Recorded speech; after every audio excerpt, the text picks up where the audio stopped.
Cute, sexy, and fun. You're watching CSF Nation's own WMK TV, Channel 90.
Welcome to Makini presents Peak Gaming.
Watch your blind spot. I'll watch over you.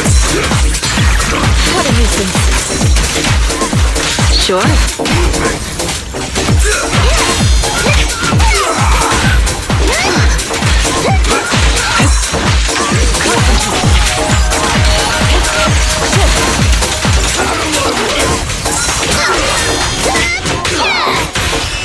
Take this. This'll be painless. Sight.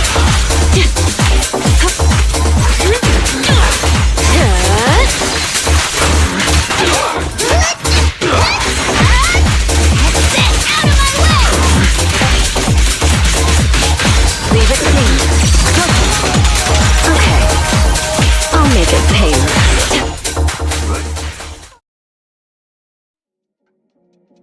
Makini presents Peak Gaming. Press start whenever you're ready.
Makini Jaws presents Peak Gaming.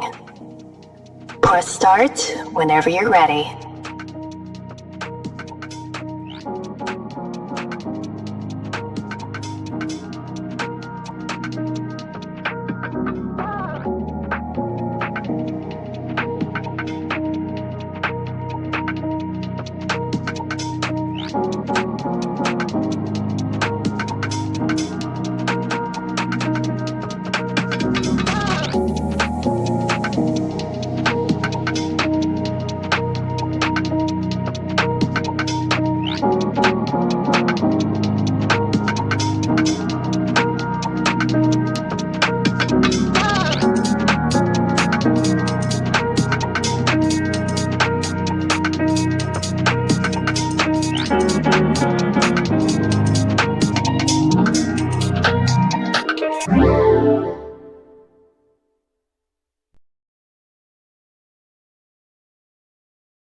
Makini Jaws presents Peak Gaming.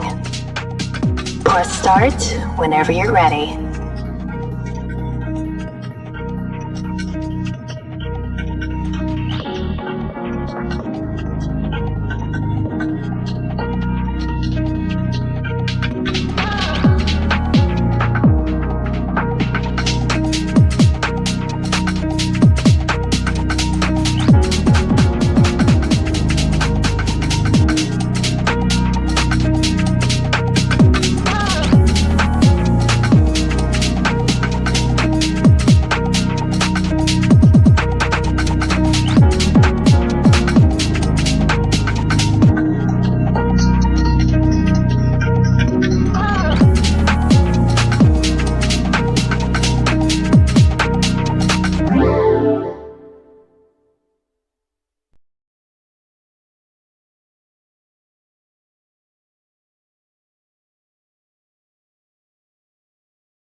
Okay, there we go.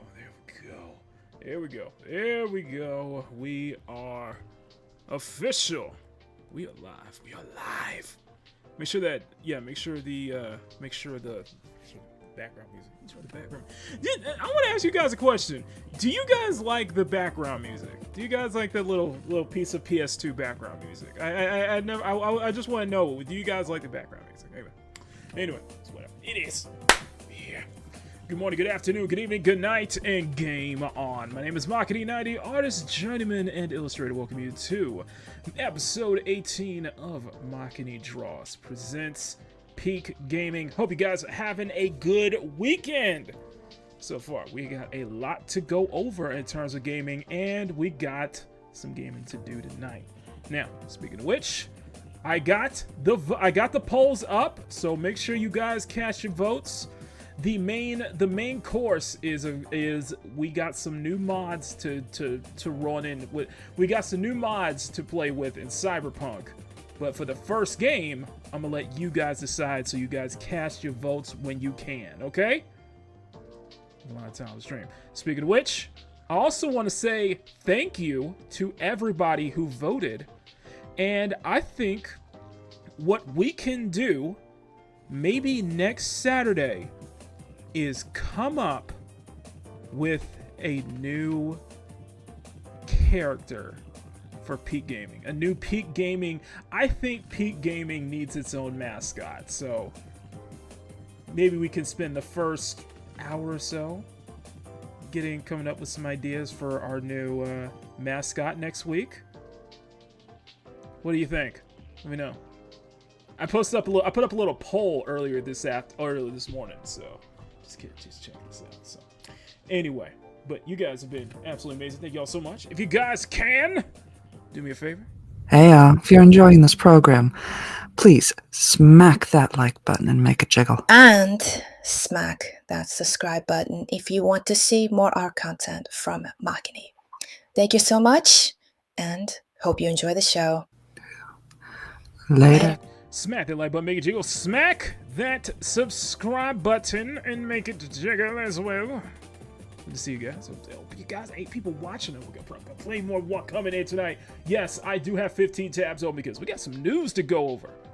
And I'm gonna let you guys kind of take a moment to catch your votes in and see what we are playing tonight. But in the meantime, let's go ahead and say hi to everybody in the chat. First off, who's up first? Who else up first? Emerald is here, and he is looking forward to modding. Now, he's looking forward to Cyberpunk. Now he's starting a new playthrough.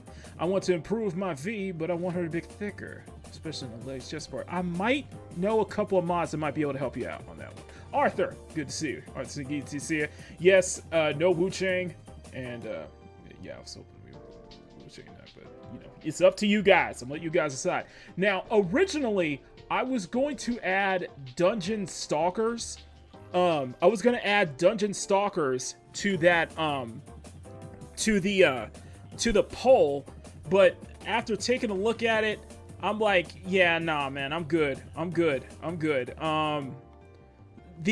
So with Dungeon Stalker, it's a third-person extraction dungeon crawl. It's an extraction dungeon crawler. It's an extraction dungeon crawler where you where it's very it is definitely peak, I will say, in terms of character designs. It is definitely peak, definitely right up my alley.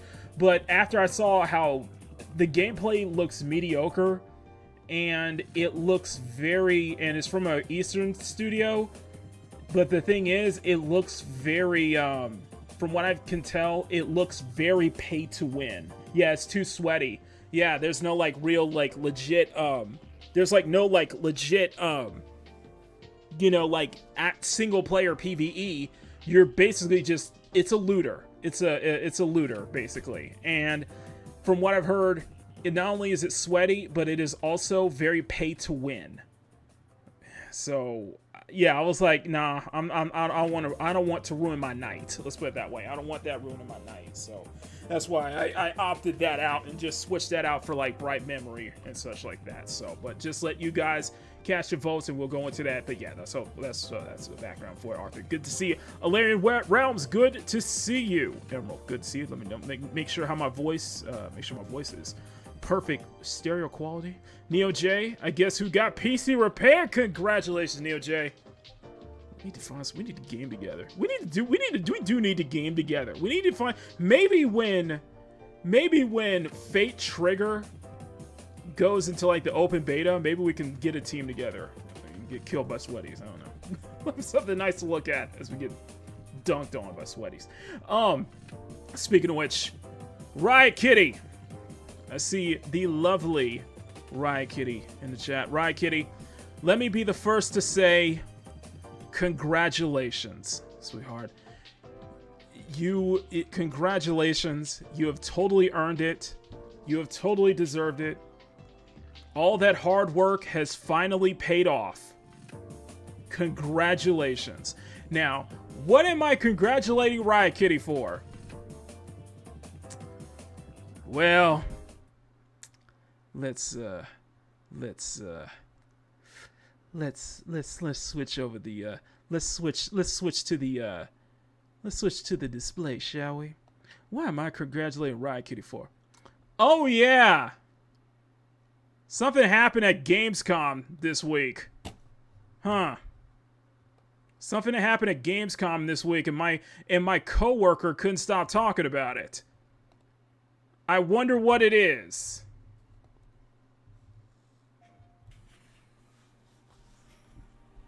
So you can.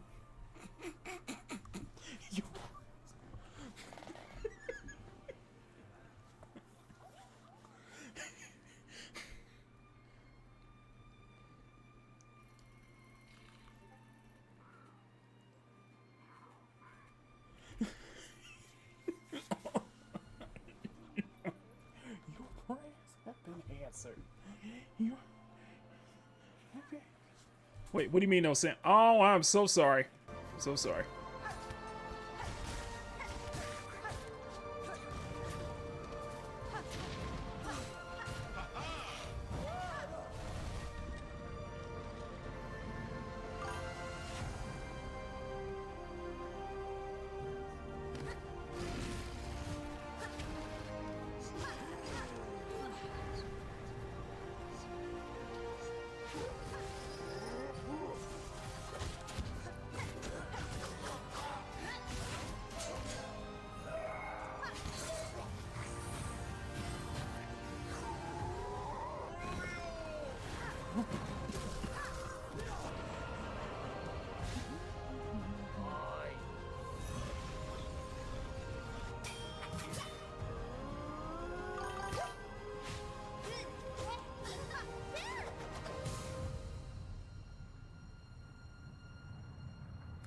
Congratulations to Riot Kitty and everybody else in my chat. Your prayers have been answered. There is a release date. Now, are you gonna keep talking about this for the remainder of the time? Now, are you done? I just want to know. Are you gonna keep talking about it? So I'm just very curious by that. But yes, Hollow Knight Silk Song finally has a release date. The meme is finally dead. Listen, my coworker could not stop talking about Hollow Knight Silk Song finally getting a release date. So I am very happy for all of you. Very happy, okay? It's fine. It's the wait is over. Your prayers have been answered. The wait is finally over. Yes, Hollow Knight Silk Song finally has a release date, in which will be in 2 weeks. In 2 weeks, on Labor Day weekend, Hollow Knight will be released. So congratulations. Round of applause to Riot Kitty, everybody who's been waiting for Hollow Knight. Now, so now can y'all shut up now? Shut up about it. I'm kidding. All right. Let's see who else we got here. Neo J, good evening to you. Good evening, Neo J. Congratulations on the PC release. Emerald's very hot. Very, very excited. How am I close to end the size playthrough? I am doing everything in my power to not meet Hanako at Embers. I am doing everything I can to not meet Hanako at Embers, okay? The day we do, it will be a Peak Gaming episode. I will dedicate an entire episode to meeting Hanako at Embers, okay? Let's just say it that way. I am delaying the meeting as long as possible. So you may have to wait a couple months. A couple more months. I'm just saying. Hello.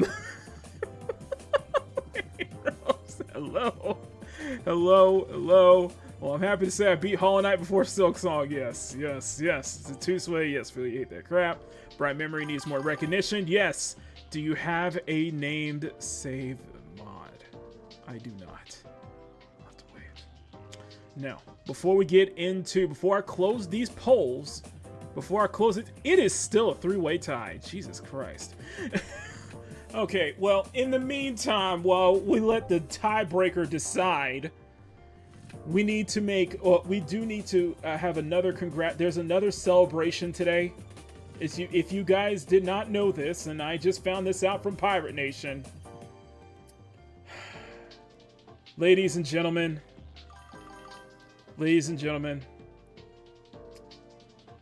today, not only is it the 5-year anniversary of Makini Live, which we'll be celebrating tomorrow. We will be celebrating Makini Live tomorrow. But today is officially the 1-year anniversary of one of the greatest video games to ever come out in the month of August. A game that was gone too soon. A game that will leave an everlasting impact on the industry as a whole. Because the game will not die. Yes.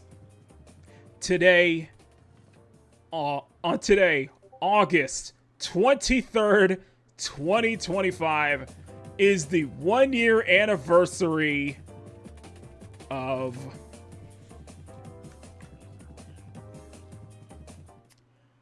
Concord. Oh, I remember it like it was yesterday, my friends. I remember it like it was yesterday. It was a beautiful, beautiful moment. It was a glorious. I'm saddened, you know. I'm hoping that, you know, our resident Concord, one of the official concept artists of Concord that we all know very well, is not here today to celebrate this crowning achievement of PlayStation Live service greatness. A game that was so good that it only lasted 10 days, and then the game shut down, everybody got their refund, and then the studio shut down itself. A game that gave us an everlasting impact on the industry as a whole. A benchmark, if you will. It is. If only this game lasted longer. Just think of what updates they could have given us for this beautiful gem. By the way, you know, the physical copies of Concord are still sold on eBay at like $500 a pop.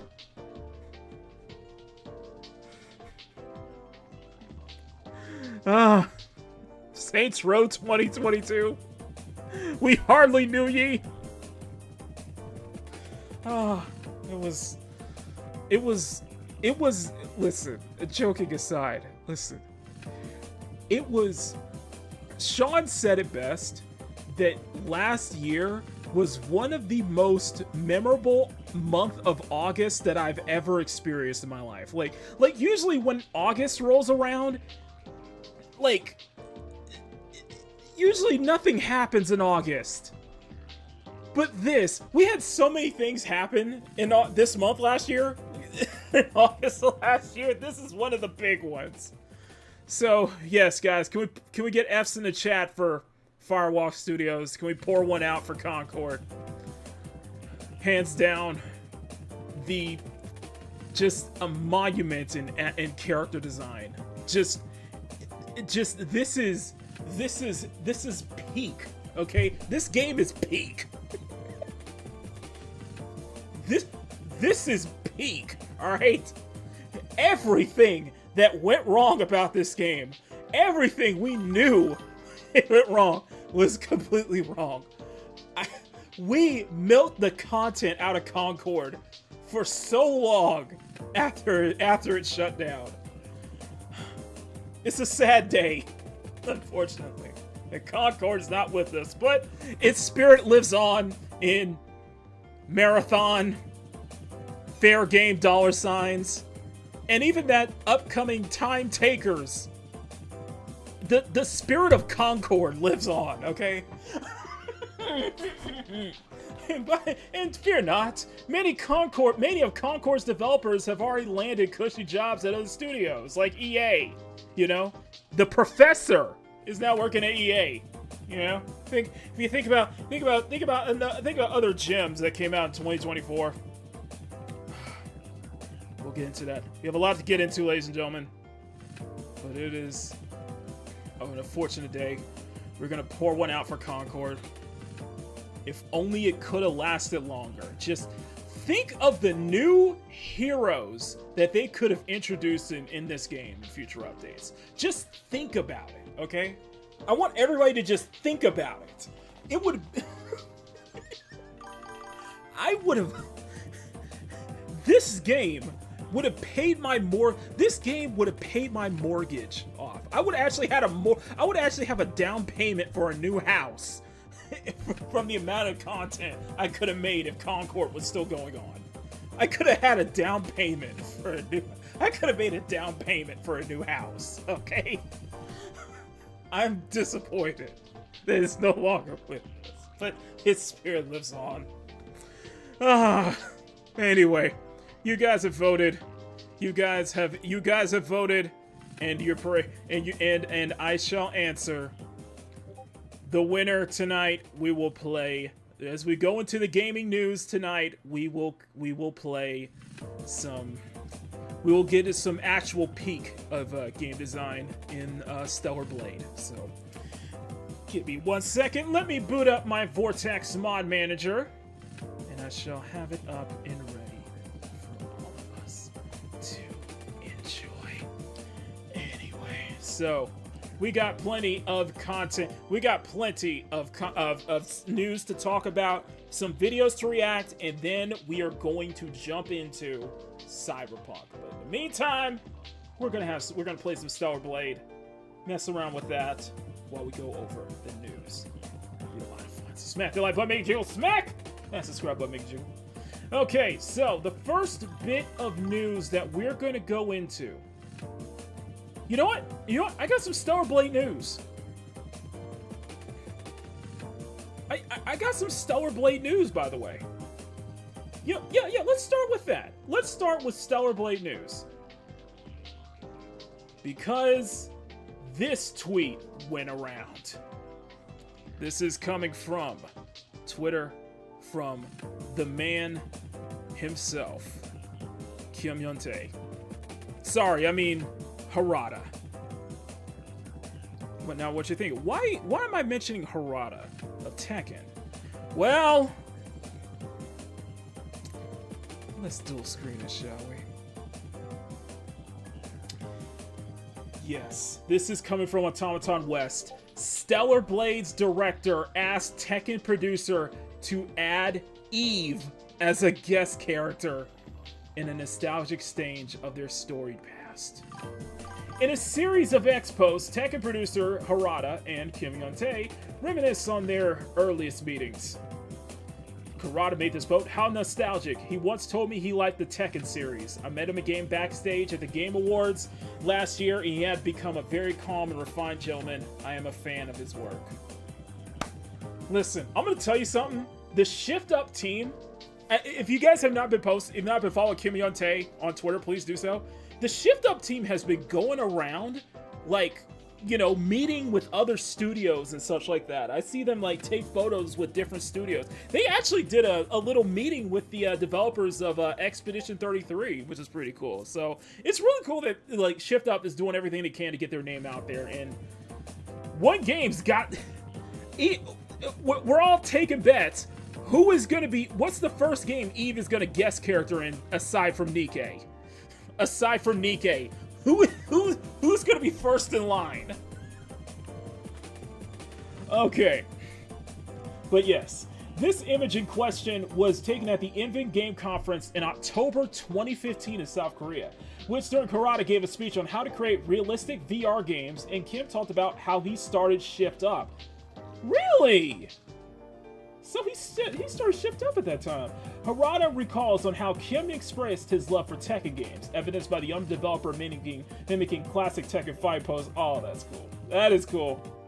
His best Jin cosplay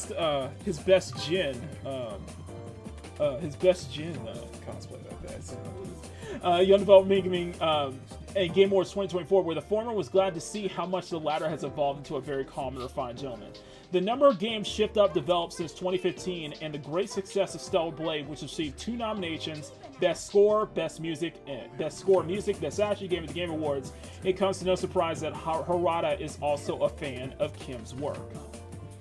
Thank you for reminding me. In truth, I've always been devoting myself to real sparring in the shadows, preparing to continue entering Tekken. If my own participation proves impossible, I may ask you, please allow Eve to take my stage instead.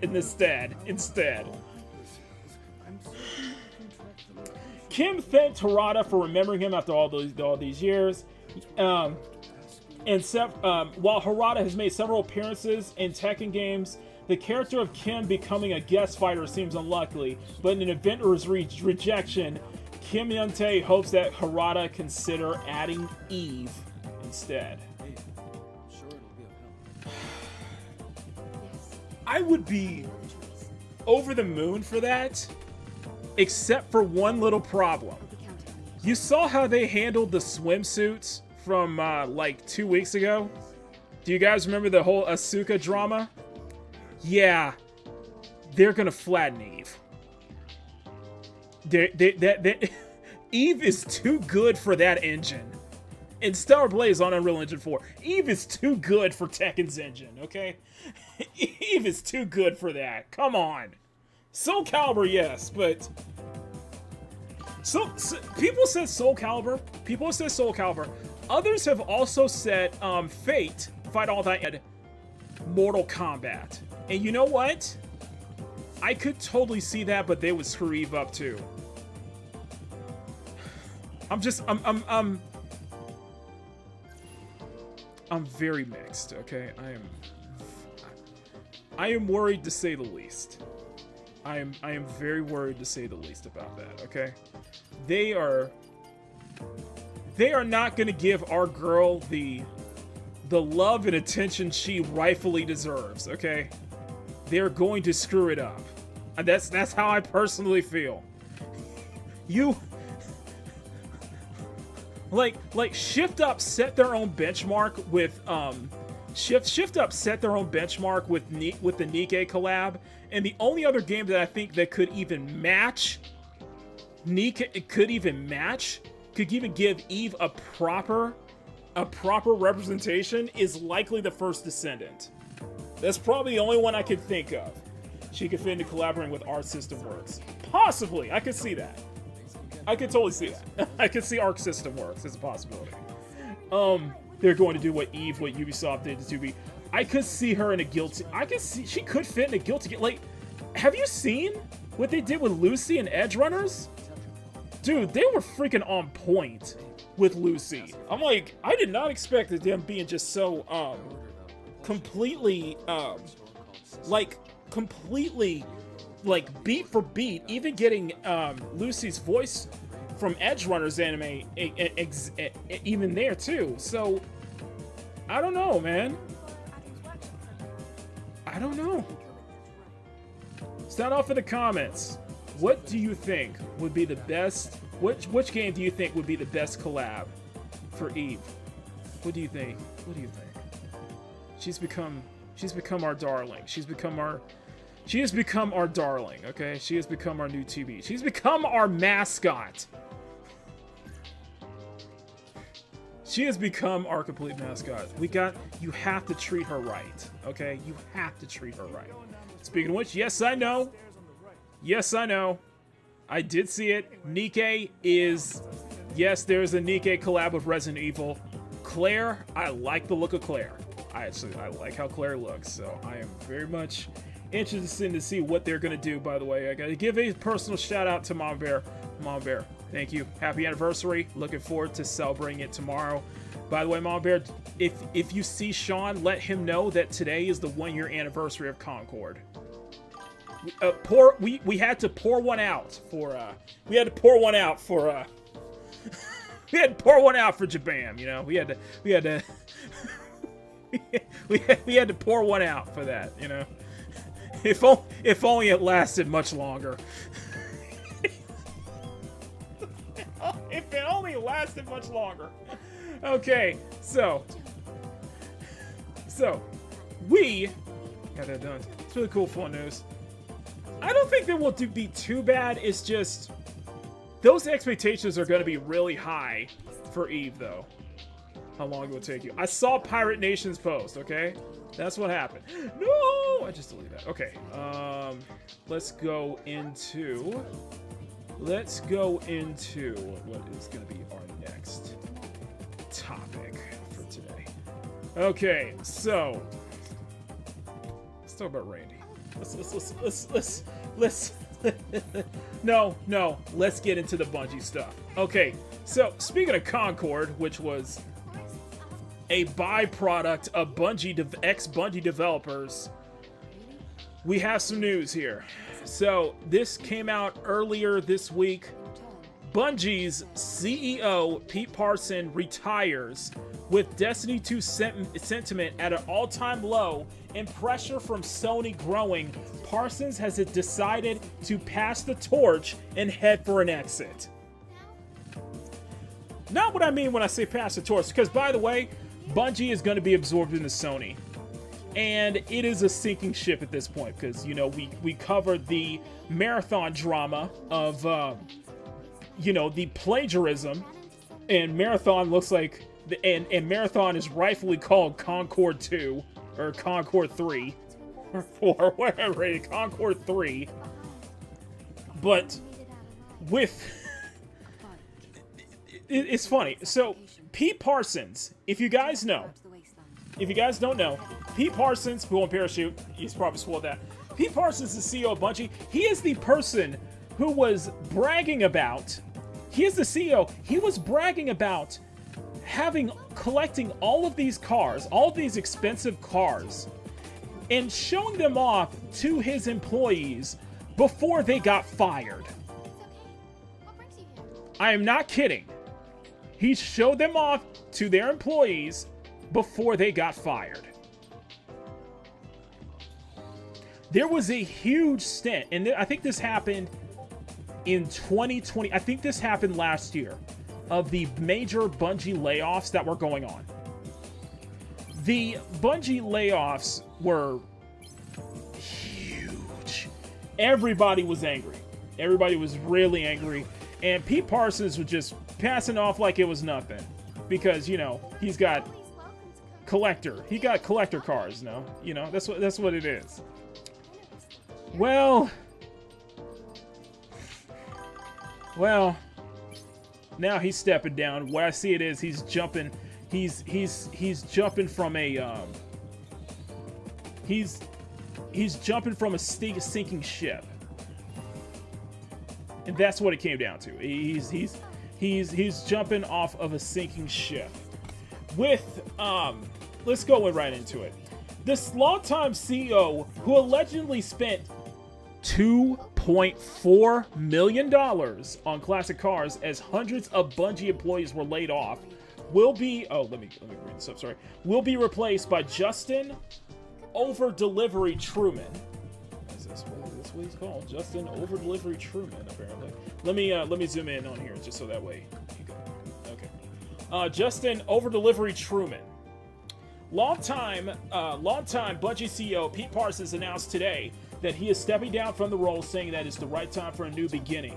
Quote, at the Sony-owned studio, he'll be replaced by Justin Truman, formerly the studio's chief development officer, who Parsons said has been instrumental in bringing some of the most memorable moments in Bungie's history and life. Parsons had a long career at Bungie. Let's see. Okay.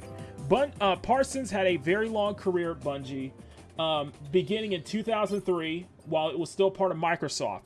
He rose through, while still part of Microsoft. He rose through the executive ranks over the years and was helping shepherd both Halo and Destiny franchises before assuming CEO role in 2016. But 3 years after helping to secure Sony's acquisition of Bungie for $3.6 million, and he's pulling the ripcord from his time at the studio. After more than 2 decades of helping to build this incredible studio, establishing the Bungie Foundation, and growing inspiration communities around our work, I have decided to pass the torch, Parsons wrote. This journey has been an honor of a lifetime. I am deeply proud of the worlds we built together and the millions of players who call them home. I am most privileged by the opportunity to work alongside the incredible minds at Bungie. Bungie's...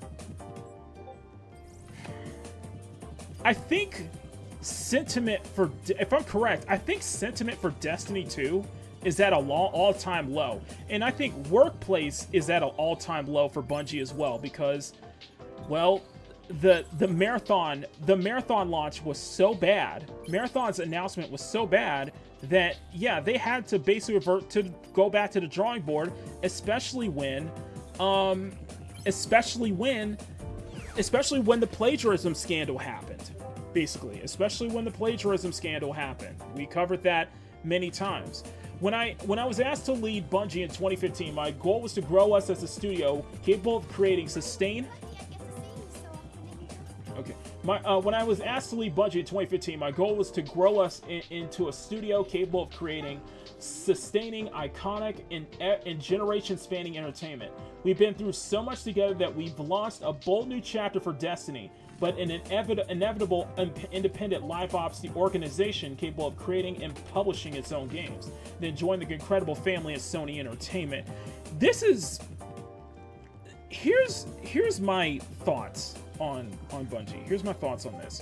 And because somebody brought this up, I'm more and more leading to believe that there is something deeper. There was something deeper going on in regards to Bungie. In regards to what went down with Bungie and Activision's separation, because currently Bungie, as it is now, is a complete mess. It is a complete mess. It's all very boilerplate, as these valedictory messages tend to be. But the truth is that the writing has been on the wall for a long time. Destiny 2 is struggling. Marathon is in serious trouble before it's even out. And Parsons himself is riding low after Bungie through massive layoffs, while allegedly spending literally millions of dollars in his vintage car collection. We've said earlier this month that Parsons could be looking at an exit following Sony's declaration that Bungie's days of operating as an independent entity are coming to an end. In reference and reflected, and here we are, the looming integration into the Sony machine may also be reflected in Truman's new position, which studio head rather than Parsons' old CEO role.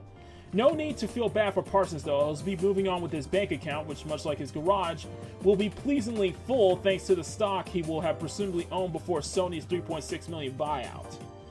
3.6 billion buyout. It's not known how much he took home from Sony acquisition. It's a golden parachute. Christopher Burrett, a former game director at Bungie, subordinate to Parsons, in other words, was more due to earn $80 million from the buyout. He was fired. Parsons will surely have made much more. From Bungie's cooked. I'm just gonna be blatantly honest with you. I'm just gonna be blatantly honest with you. And the Destiny community has some feelings about Parsons as well. So this is interesting. This is on I think this is on a subreddit. Here's the first one. Eat-ish Pete. Parsons sunsetting party. Let's go. About effing time. The damage has been done though. An uphill from here, unfortunately. God bless this community. Truman comes into a new position facing challenges as well. In a GDC 2023 talk, he warned against the dangers of over-delivery in a live service game, because simply put, setting too high a standard will result in upset players if you are able to meet standard in subsequent players of expansions. The talk, which PC Gamer was present for, actually makes sense in the full context, particularly regarding avoiding developer burnout when working on live service games, which they are essentially building a plane as you fly it. As you might imagine though, it wasn't popular sentiment among Destiny 2 fans that they're not ready to let it go. And the thing is that, like, and that's a good point, like, Destiny 2, Destiny, and especially with Destiny 2, was a mess. Like, you can't change that around. Destiny 2 has become a mess ever since Sony's acquisition of the studio. You can't deny that. You really cannot deny that though. As you might imagine, popular sentiment, it's not entirely fair, but perhaps an understandable emotion given to the ugliness of Bungie failing in recent years. In 2024, 220 employees, so it was last year, 220 employees were put out of work. Parsons acknowledged the studio had been pouring resources into several incubation projects, each seated with senior development leaders from our existing teams, which ultimately stretched out the studio too thin in both Destiny 2 and Rareathon. Let's not add on to the fact that you have former Bungie developers working on, Concord, which that turned out to be one of the biggest disasters in history. Not only that, Bungie was also contacted to help co-develop The Last of Us 2 live service, which that completely fell through. So yeah, this ain't surprising, man. It's not surprising in the slightest. You know what I mean? It's been fun. It's not surprising in the slightest. So Stay safe. let's look at these comments here. Common CEO investor behavior. Come when the going is great, line your pockets as much as possible at the expense of the company's longevity. Leave when the company declines. Good riddance. Now maybe they can go back to making games people actually want to play. Destiny is a weird game, as it has so many expansions. Why would you buy in now? Games ability games kill their ability to pull in new players when there's a backlog of patches to buy. Yes, patches, not expansions. Want people to play? Only charge for the latest package and making sure others are free. Until then, intelligent gamers will avoid system requiring so much back pay just to start the game with everyone else. That's a good question. That's a good thing. That's a good point. Let's go into some other comments. They destroyed a great I thought was going to be uphill and awesome because of Forsaken, but nope. After the Witch Queen, and this is the Benji expansions, I just left for good at this point just to develop Destiny 3. The damage is done and unrepairable. That was the thing with Destiny 2, is that they were notorious because they were in a lawsuit. First off, they were in a notorious lawsuit that they lost for sunsetting their content, actual paid content that people play for, because Destiny 2 had so much live service content that it was too big for them, and they had to start sunsetting their content, which angered a lot of players too. Christian, good evening to you. Maybe they will get someone with half a brain over there. For more Destiny 2 expansions, the game came out in 2017. Just make a Destiny 3 already. And then Marathon is just a whole pile that's going to crash and burn. An extraction shooter based off a single-player game that's looking basically in no way related. It's an extremely competitive genre with a lot of delays. I smell success. Yeah. Even in this... Here's the thing. Even in this... Even if Marathon... Even if they're able to turn things around with Marathon, the damage has already been done. And people are suspecting that it's going to end as bad as Concord is. And Marathon was already on the back foot. I made 2 videos kind of going over the Marathon drama, basically. There we go. Okay. You see what I mean? Like, wow. So, wow, World of Warcraft has more content. World of Warcraft has more content. ESO, Elder Scrolls Online, have been chugging along longer. Star Wars, KOTOR, Warframe, Osiris, RuneScape 3, DCU Online, Star Trek Online, PlanetSide 2, Fortnite, all MMOs and live service shooters. Longevity isn't the biggest problem, it's stagnation. Lack of creativity, lack of features beyond endgame, no housing, ship racing. Destiny is by its core an amazing IP that Bungie keeps screwing up nowadays. I agree. Yeah, it's just the thing with the live service is that it's that in-game content is very important.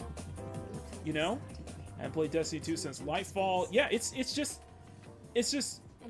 crazy. I'll read one more. The reaction to Truman is taken over is entirely fair because that might be the entire thought process that what led to Destiny 2's constant stagnation. They didn't take any risks, didn't try anything new, or put extra effort into their seasonal content.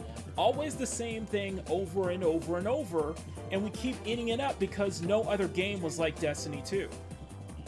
That's very interesting. Like, to the people watching in the chat, have you guys played Destiny 2? Are you guys fans of Destiny 2? Do you guys have any fond memories of Bungie, like before, like the early Halo days and such like that?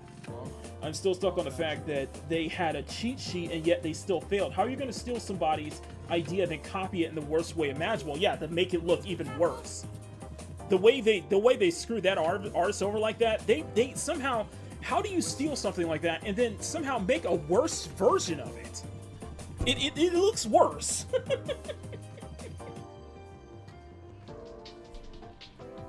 I'm gonna scroll back up. Okay. You reap what you sow. Yeah, that's a lot of people are feeling that way. You reap what you sow. This right here is my fans' shining example of karma. Yep.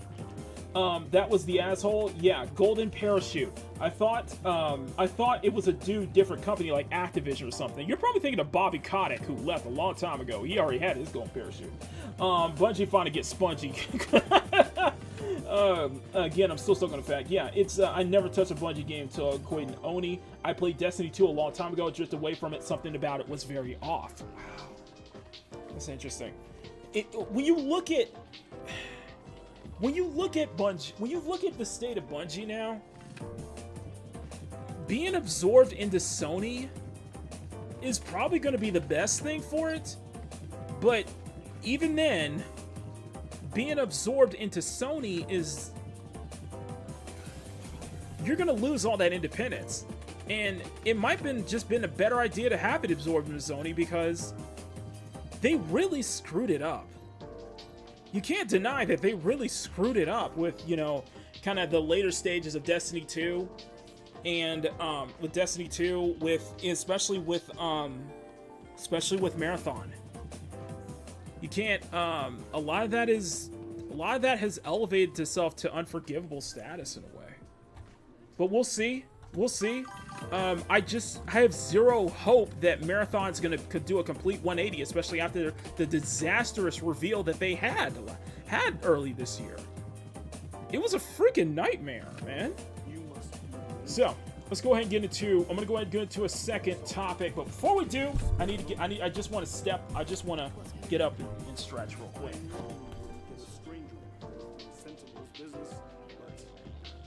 Yeah, I'm gonna stretch. I'm gonna make a habit to stretch like every half hour, so that way, we can keep. So that way we can keep our hands, keep everything. So I'm just gonna get up and stretch when I need to. Okay. Okay. Cool. Welcome to fuck off. Awesome one. Anyway. So. Speaking of games that really haven't died, let's put it this way. Speaking of games that really haven't died, in that people are still coping over it, is Dragon Age the Veilguard. Listen, Veilguard. I've said enough. What is there more to say? It was the second biggest controversial game of 2024. And the Veilguard was a complete disaster. From what I saw with Veilguard overall, during my time, what I saw with Veilguard, it was a case of making so many excuses for why the game failed, instead of actually addressing the big elephant in the room. And that was the direction that they took. You can't ignore the direction that they took with Dragon Age the Veilguard. You just simply can't. you simply can't. Just the art design. The art design was a mess. The art design it didn't feel like a Dragon Age game. The stories, the characters, your companions were unlikable. Even yourself was just unlikable. The forced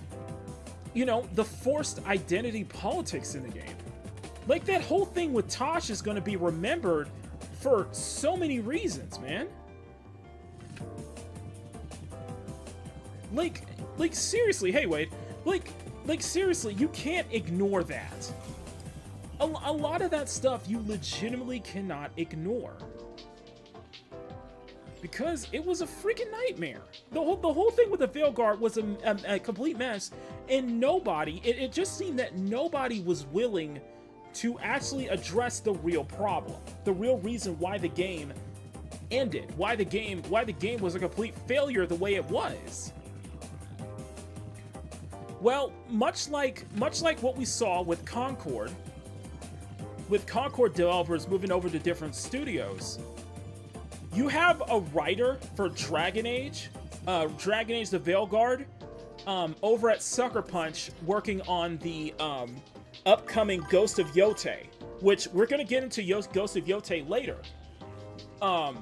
And the reaction to Ghost of Yotei, by the way. We're going to get into that later. But in this one came from Kotaku in Action on Reddit. Another Dragon Age the Veilguard writer is appointed the senior quest designer at Bethesda for likely the Elder Scrolls 6. So let me go write this down here. Let's go scroll this down. Dragon Age Veilguard considered a major failure, having tarnished BioWare's reputation. I think this is the game. I do think that this is the game that really did tarnish BioWare's reputation.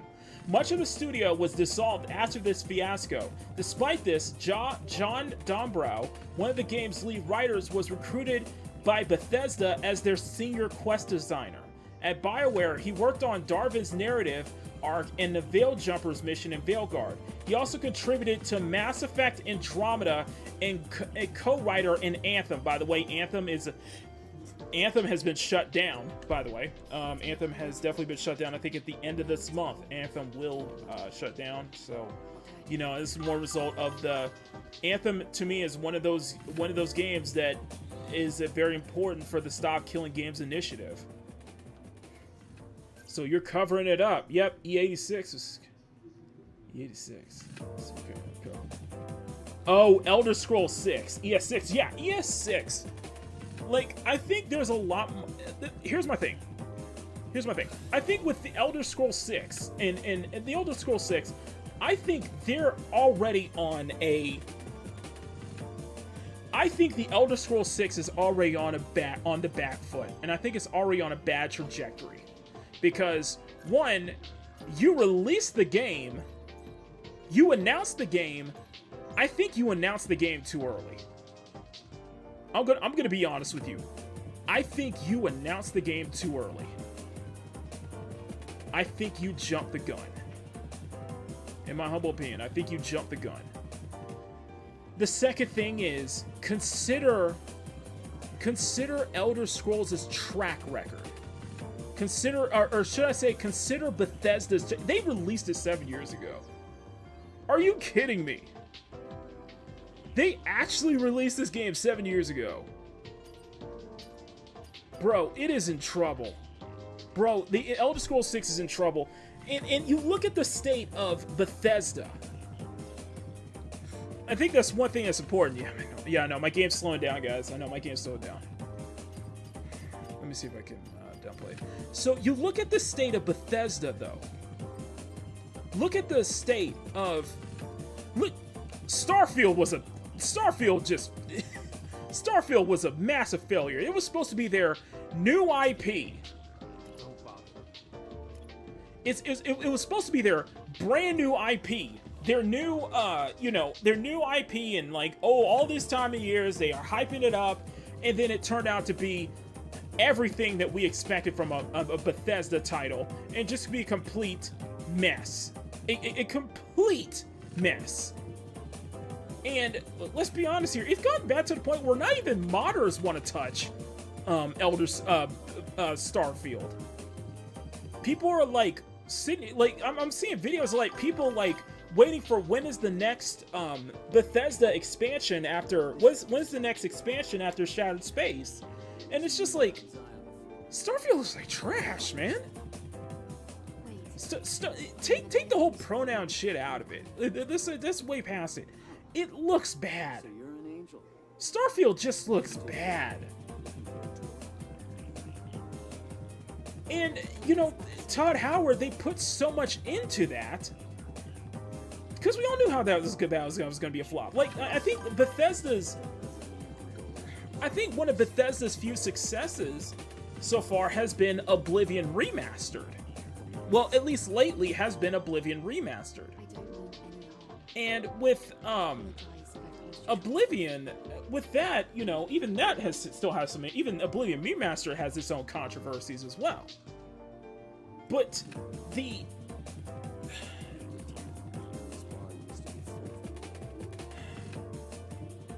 with Bethesda, I think it goes more into I think it goes beyond they have to get rid of that creation engine. Like, I think a lot of problems going on at Bethesda are happening in the core. They gotta settle within. It's like, are so internal that they have to settle within. And people were expecting, like, you know, Microsoft's acquisition of Bethesda was gonna, like, you know, turn that ship around, but really, I think it just patched, in my humble opinion, I think what Microsoft's acquisition did was just place a band-aid on an already open wound. And I think that's the state of Bethesda is right now, is that it's an open wound. And not enough money from Microsoft is just, the money from Microsoft just isn't going to be enough to save it. I think there's got to be some serious changes at its core.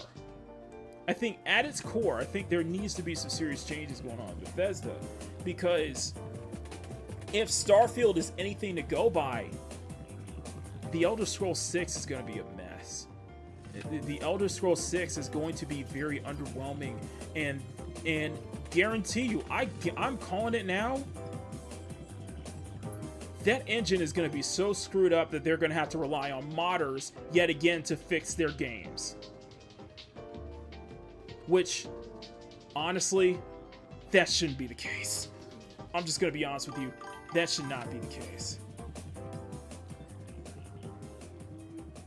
I just don't think that should be the case. Especially within Elder Scrolls 6. And within Bethesda. And having a senior writer from Dragon Age the Veilguard, the game that basically solidified BioWare's absolute demise, in my humble opinion, is not sparking confidence. Let's go to some of the comments here. It's amazing how people fail upward in this industry. Nepotism at its finest. From the writer who brought you that failed game, another failed game comes. Only if they met the checklist that has nothing to do with gaming. Hey, you're finally woke. Okay, bye Bethesda. We're going to be barfs. We're going to be doing barfs in therapy sessions. There's no coming back for the Western industry. It's ideological capture, broken beyond repair. I don't know. Just gotta short this shit out, man. Everybody's gotta short this shit out. Does anybody still have hope for the Elder Scrolls 6? Or Elder Scrolls Online? It's a two-state solution with forever peace is more likely than the next Elder Scrolls being than Starfield. It's only been, 14 years since they made a halfway decent game. I'm sure has it been 14 years since, like, Skyrim? Chat, has it been 14 years since Skyrim? Jesus.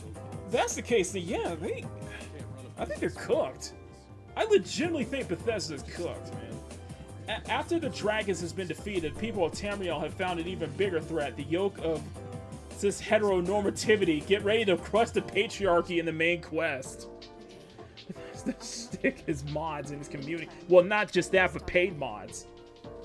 Skyrim extinguished all my hopes for Bethesda, then Fallout 4 killed it completely. Yeah, don't forget Fallout 76. At least Skyrim had a sense of place and lots to go on, so modding it can still make it the game you want to play in general. Fallout 4 worrying too much about the base building, and Starfield feeling empty and soulless is what F got me worried. I can only hope they can actually listen to their fans to some degree. They gotta get rid of that creation engine. I understand wanting to switch to. I understand maybe switching over to Unreal Engine 5, but you got to do that. That creation engine is some of your is where some of your problems are lying too. But I think that also the problem is at the higher ups. Like, Fallout, I understand Fallout 76, the version of Fallout 76 is much better than it was at launch, but even then, was Fallout 76 something that people were asking for? And Fallout 76 had a lot of controversy too. Astoundingly obscene. There's no way that it could have been guaranteed a position on merit alone with that track record. It's literally staggeringly unbelievable. Yeah, it's a lot, man. There's a lot. No. First they're pushing paid mods and they're hiring the worst people possible. I feel bad for these 6 guys. After Starfield, I believe this writer is at home with Bethesda. Worst downfall of the studio history. Microsoft owns studios. Here we go. Microsoft owns studios. Competing hard is which to prove which is going to get the best gold medal in the Olympics. Obsidian and Blizzard have a slight lead, but Bethesda are about to give up on the first place so easy. Just... You know what? Don't get me started on Obsidian. Don't get me started on Obsidian. Do not get me started on Obsidian. Oh my god. It's just... I don't know. I don't know, man. I don't know. But yeah, it's just not sparking confidence. Whew. Yeah, we have... Oh my god, that's another topic! So, you know what? I'm gonna tell Heim, good to see you. Tell him, good to see you. I'm gonna switch. We're gonna switch over to the main. We're gonna switch over to the main screen a bit. I want to kind of get into. Just want to ramble for a little bit, and then we're gonna hop on the next topic. Okay. Let's go switch over to the main. Switch over to main, and then we're gonna switch our. Let's tap down here. Let's turn this off, and then we're gonna go. Where is my screen? Where's my screen? Display capture. Oh, here we go. Display capture. Here we go. We're gonna just pay our attention to Stellar Blade just for a little bit before we move on to the next. Before we move on to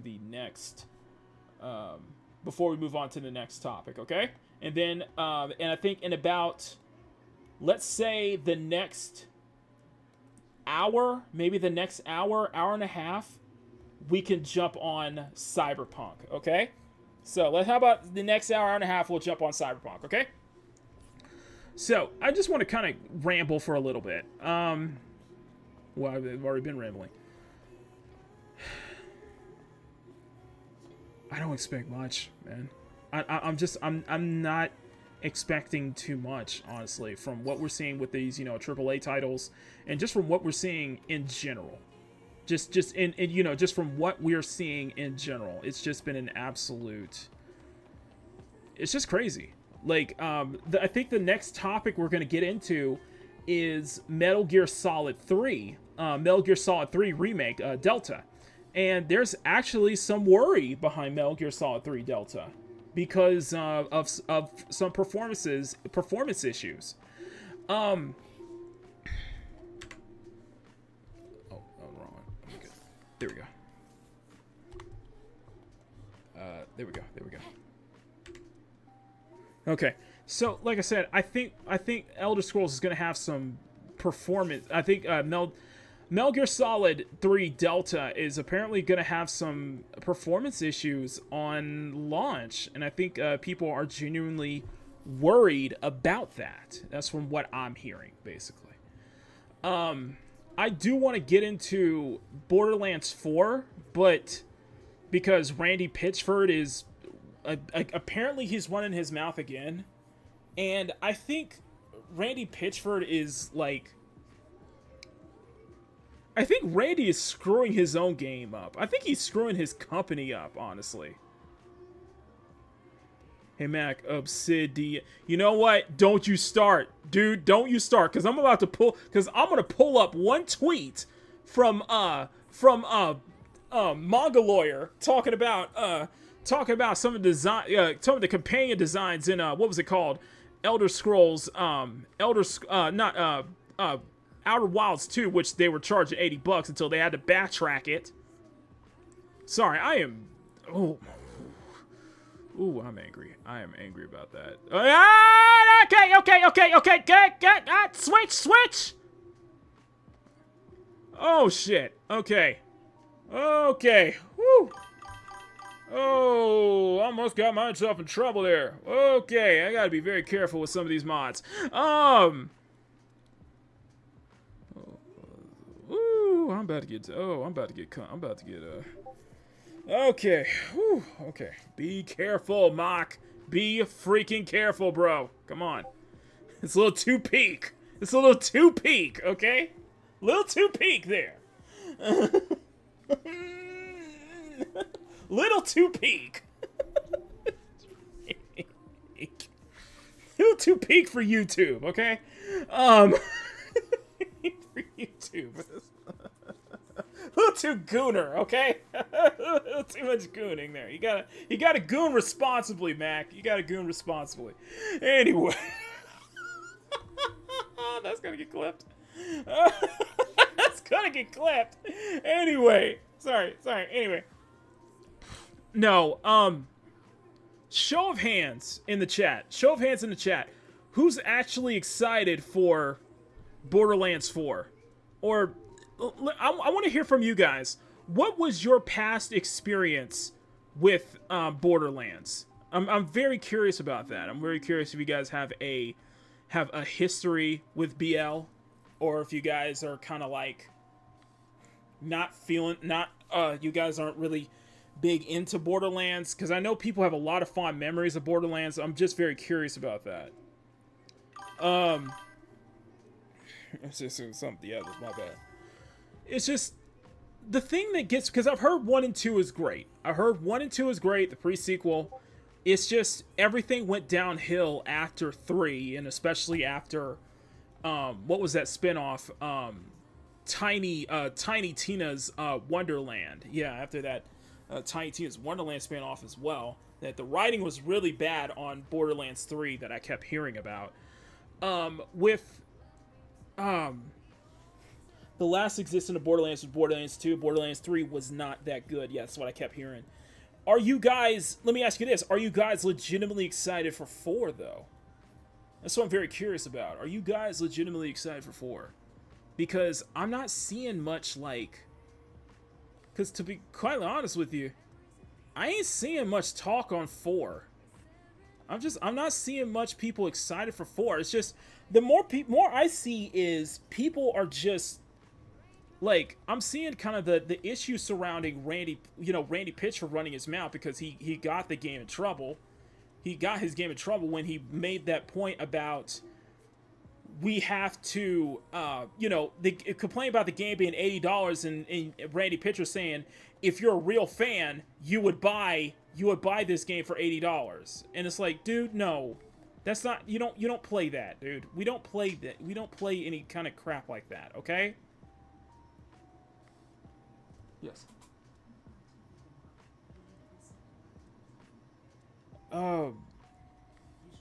Yeah. Let me see. Oh god.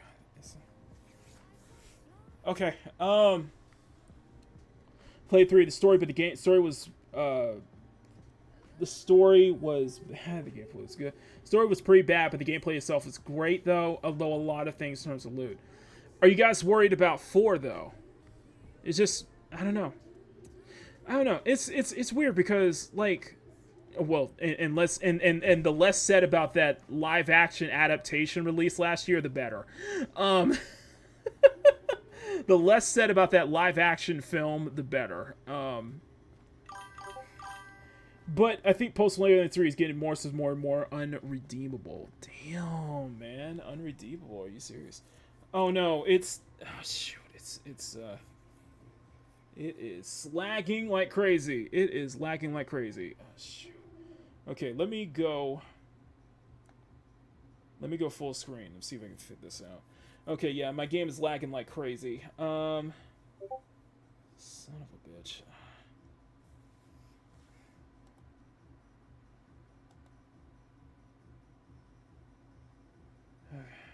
YouTube's resuming that video to maintain stream of views for sweet James buffering.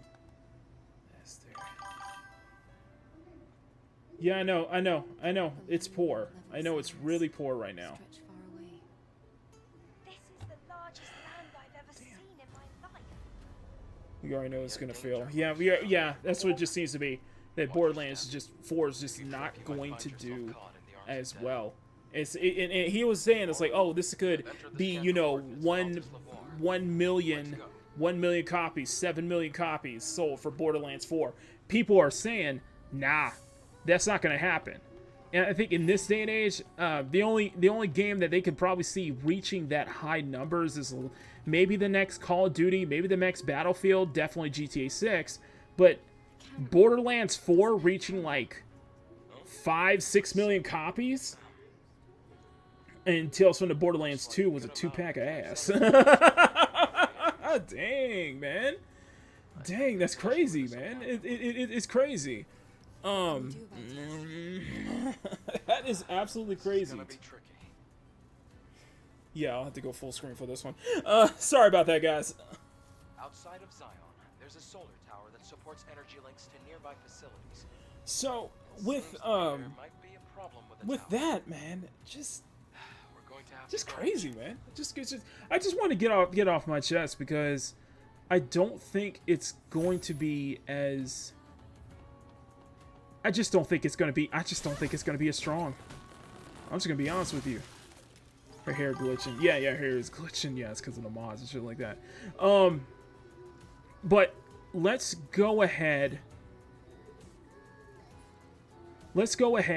And let's jump into the issues surrounding Metal Gear Solid 3 Delta.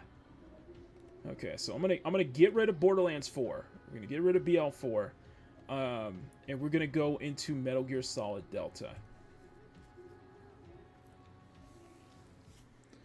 Okay, so there is a launch trailer for Snake Eater. I mean, there is a launch trailer, and we're gonna watch this in full. So go ahead and check that out. Let's go ahead and boot. I'm gonna boot this up, and then what I'm gonna do is I'm gonna switch over to the dual screen. I'm gonna switch over to our dual screen. Setup and have that ready. Okay, excellent. All right, so this is the trailer for MGS3 Snake Eater. This is the launch trailer. So let's check it out.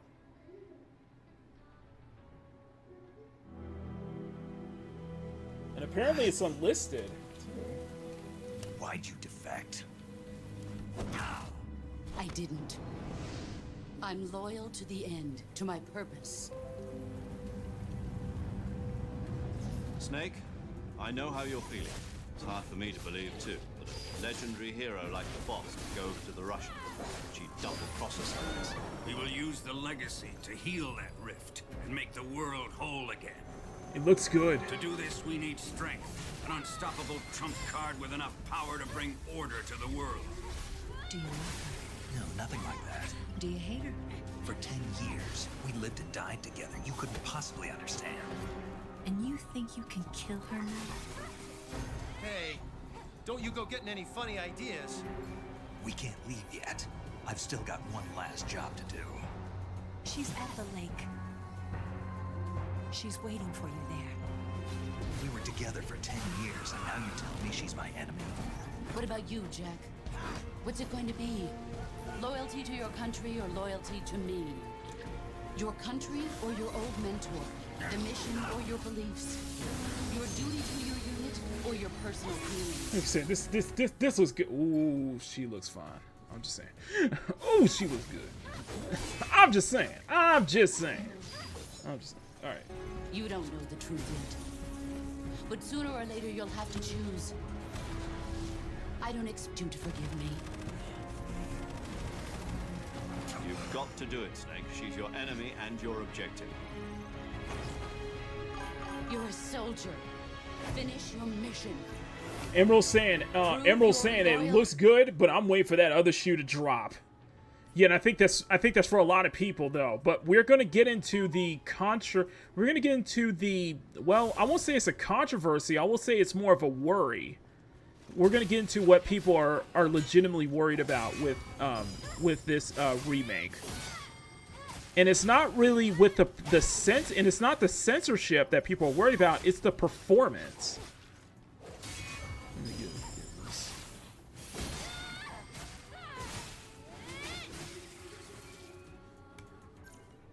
loyalty. I've been waiting, Snake. Waiting for your birth, your growth, and the finality of today. Your mission: eliminate your mentor. And it's coming out in just in a few days' time. Metal Goon Solid. It's coming out in a few days' time. Now, here's the worry. So, I saw Permaban tweet this. And sorry, Permaban retweeted this, and this is the worry that everybody has right now. So, for one, this is on PC. Let's go through.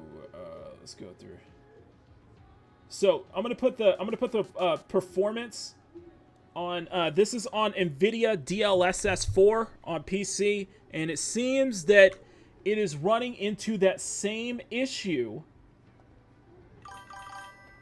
Well, I think designated for remakes and remasters. And no, that's fair. No, but what I'm saying, Riot Kitty, is that there seems to be issues regarding Unreal Engine 5. Here, this is from Pirate Nation. Here's your PC port, bro. 1080 on DLSS 4, 38 frames per second. Unreal 5 engine strikes again. That is not a good sign. That is not a positive sign.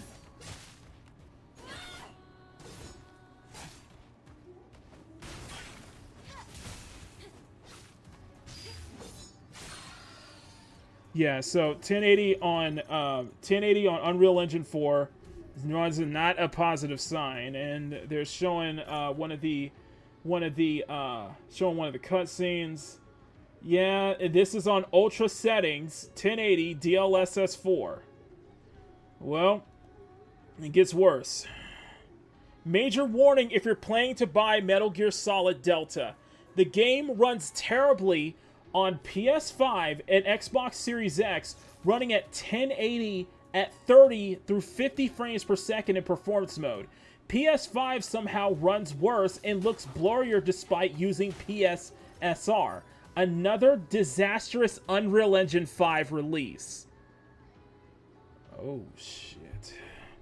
That's not a good. So, Digital Foundry has a full coverage, and we're going to go into the thread here, but we're going to play this. Let's play this video from... And we're going to play this video from this clip from Digital Foundry. So, go check this out. A more run and gun approach in this case, but even sticking to stealth, this does sadly fall outside the VRR window on PS5. In comparing the two PS5 machines directly with a matched route, the base model is enjoying up to a +7 FPS advantage over Pro hardware. Every segment of the jungle, it seems, takes preference to the lower LOD and GI settings of base PS5's performance. Yeah. Those explosive barrels all conspire to tank that frame rate during combat, and we're more realistically operating at between 30 to 50 FPS. I've taken the more run and gun approach in this case, but even sticking to stealth, this does sadly fall outside the VRR window on PS5. In comparing the two PS5 machines directly with a matched route, the base model is enjoying up to a +7 FPS advantage over Pro hardware. Every segment of the jungle, it seems, takes preference to the lower LOD and GI settings of base PS5's performance. Yikes. Okay, so let's get into the thread. The entire issue with PS5 Pro and PSSR implementation is that, for some reason, a choice was made to have the game render at a sub 720 resolution, then upscale from there, resulting in the stationary image looking blurrier than the base PS5. Oh wow. I'm pissed UE4 is not up for download, especially Linux. Yeah, so on perf mode, even on base PS5, some of the areas look blurry. Some of the areas look really blurry. Yeah, I agree. Some of the areas, like that brick wall there looks blurry on base PS5. 4x zoom, on perf mode, some areas look much more clearer, but even then, That's a worry on quality, though. It also runs much worse at much worse frame rates. As for PC, the game is confirmed to have a locked 60 FPS. It is not possible to run this at anything above. PC Gamer says the game ran 5 on their RTX 4060, but no specifics were given on settings. They had 5 crashes in one playthrough, which is pretty rough. Strong but limited PC performance. Notice how the game how does the game run on PC? In truth, the performance is very strong with a solid lock 60 frames per second, but due to the lack of granularity with the options, you essentially pick from two different you choose between 30 or 60 frames per second frame rate modes. As someone like me who has access to a high-end PC,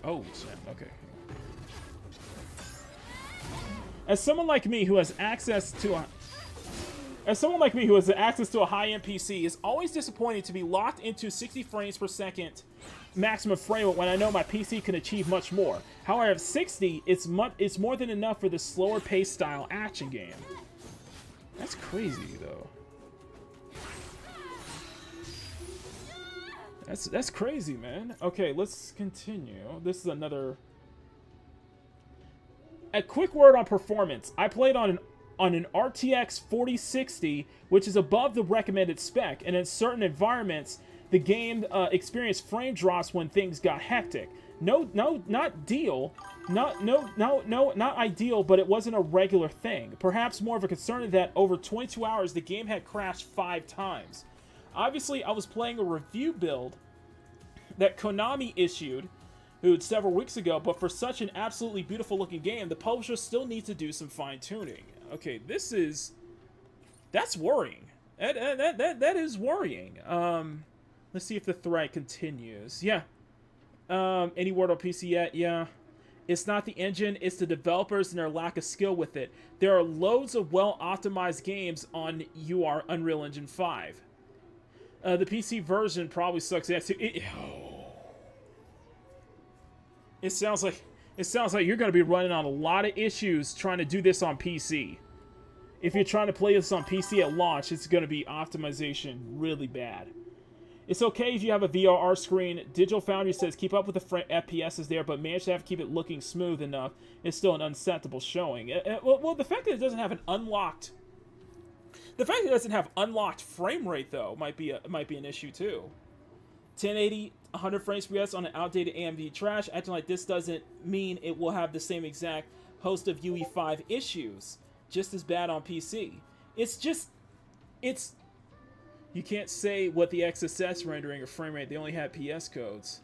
Kojima had something going when he made the Fox engine. It's always eluded me why they decided to use Unreal Engine 5 than the Fox engine, specifically given how good Metal Gear Solid 5 runs on PS4 and roughly fine on PS3, which is insane. Yeah, Fox was Kojima's engine too.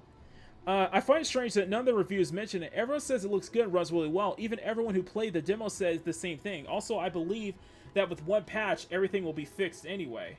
Most likely they'll use the VR screens. Digital Foundry says FPS is good, that the VR will keeps up with it and will give a smooth-like image.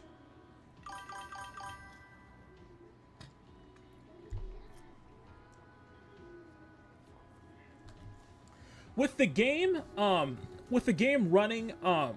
coming out in a few days' time, the question is I'm probably certain that the day one patch is probably going to fix a lot of it, but are we going to see the same thing that we saw with Monster Hunter Wilds on PC? Is it going to be optimized on PC? That's what people are worried about. And that is definitely one thing people are worried about. So hopefully it can solve that optimization issues on PC as well on launch. Or else you're going to have another issue like Capcom had with Monster Hunter Wilds.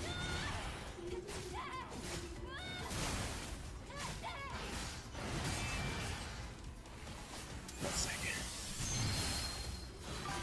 Yeah.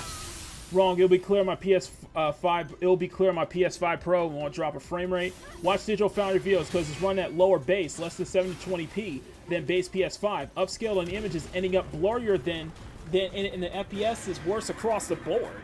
Damn. Damn, that's rough. Okay. Okay, let's take care of you first. Let's take care of you first.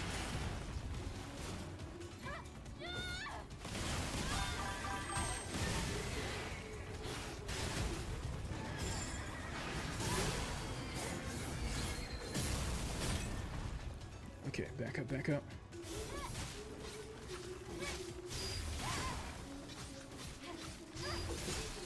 Yeah, by the way, I'm just so it can run smoothly, I'm playing Stellar Blade at low settings. Just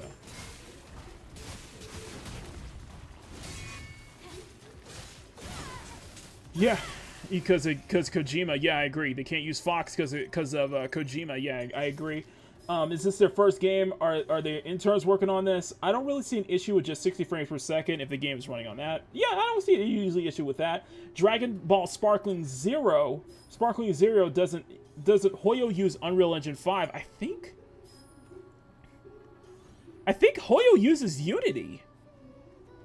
If I'm correct, I think the Hoyo games use Unity. I think Genshin Impact runs on Unity.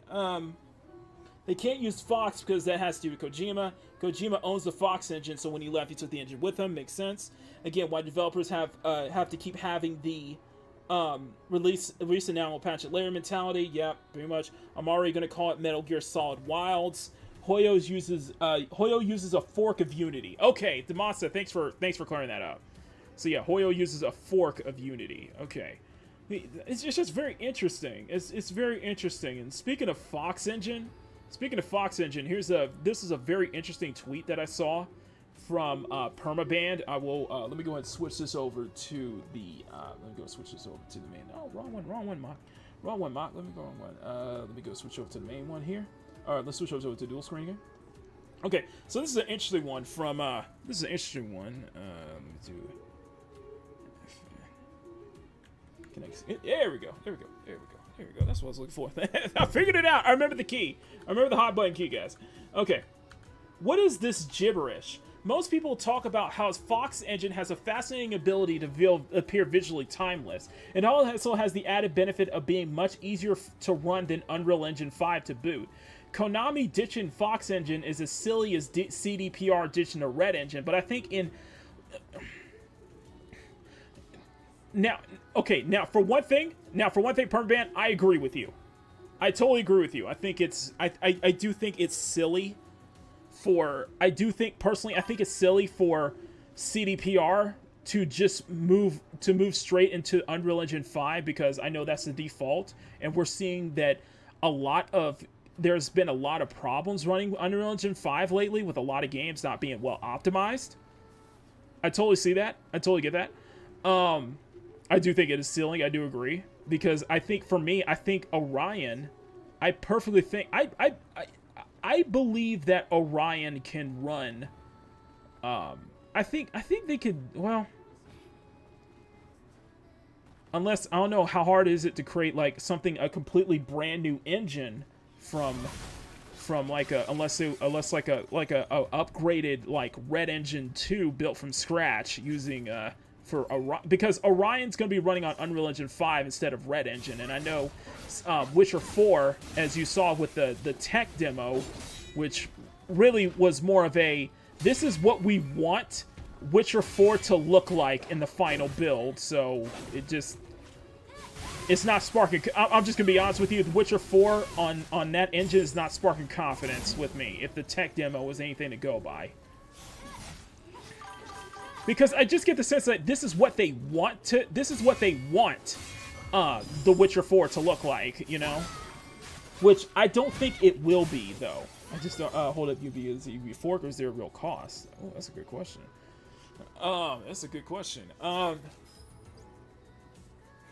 But Fox Engine... Konami ditching a Fox Engine, I think it just does... I think it's due to the fact that the Fox Engine belongs to Kojima. So... They don't have any they don't have any rights and license to use that Fox engine anymore. So I think it just comes down to it. But this is the tweet that Permbam was talking about. Fox engine for Konami's Forgotten Gem. Even 10 years later, Metal Gear Solid Phantom Pain still looks like a modern game. I totally agree. Phantom Pain still looks solid. Like, I would argue Phantom Pain almost has a timeless quality, despite the fact that it being on, you know, I can't believe the PS4 is over a decade old. I can't believe the PS4 is over a decade old. But understand, I think it's just due to the Fox engine belonging to Konami, or belongs to Kojima. Actually, you know what? Let's solve that. Let's look this up. Does Kojima own the Fox? Does Kojima own the Fox engine? No, Hideo Kojima does not own the Fox engine. Konami owns it. Kojima Productions was a subsidiary when the engine developed for Konami's funding resources. Kojima's the lead architect. Okay, so we're wrong. Konami owns that engine. They have complete ownership of that engine, but they're not going to use it, which... Why use Unreal Engine 5, though? What engine,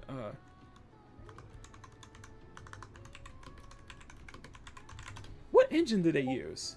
Oh, it's the Decima engine. Okay, so this is the same engine that same engine created by Guerrilla Games for Horizon Zero Dawn, the Horizon series. So they share the Decima engine with Guerrilla Games. Okay. So Death Stranding runs on the Decima engine. It looks well. That was the thing. You know, the Decima. Say what you will about Death Stranding 1 and 2. It looks good. It looks good. I ain't gonna lie. You can't deny that. I see. No wonder that would work, because I was contemplating using Wii U. Yeah. Wait. What? Yeah. So Konami owns the Fox engine, but they're not even gonna use it for the Delta remake. They're just gonna default to Unreal Engine 5 like everybody else is, though. I don't know, man. I don't know. Is that's gonna? I don't know if that's gonna work for them, though. I don't know if that's gonna work for them. It's very interesting. It's very interesting with Konami and such like that, man. It really is. Let me get up and stretch real quick. Meanwhile, I'll keep playing the original thing. Sir, that is very based. Sir, that is a very base tweet. I shall like that tweet. Well said. She looks good in the remake, I ain't gonna lie. She looks good. Sir, that is peak. I will... I'm just getting up and stretching real quick. This way you have to take a nice little stretch. Okay.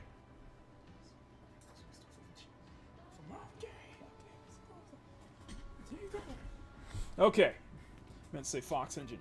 The Fox engine sounds like a device to be used in Metal Gear. I know, right? But it's crazy, man. It's crazy that they won't be using the Fox engine, though, which you think that they would. Okay. Okay, so we covered that. We covered Metal Gear Solid. So there's something to think about. Check out Digital Foundry's video and check out Geralt Benchmark's video on Metal Gear Solid if you guys want to have some more interesting topics here. Interesting things going on. Now, the next thing we're going to talk about. Let's go into the main. Let's go into. We're going to switch back over to full screen real quick. The next thing we're going to talk about deals with Ghost of Yotei. Okay, so Ghost of Yotei will be coming out this year. Ghost of Yotei will be coming out this year from Sucker Punch, the follow-up to Ghost of Tsushima. There is definitely a mixed reaction to Ghost of Yotei, and apparently at Gamescom,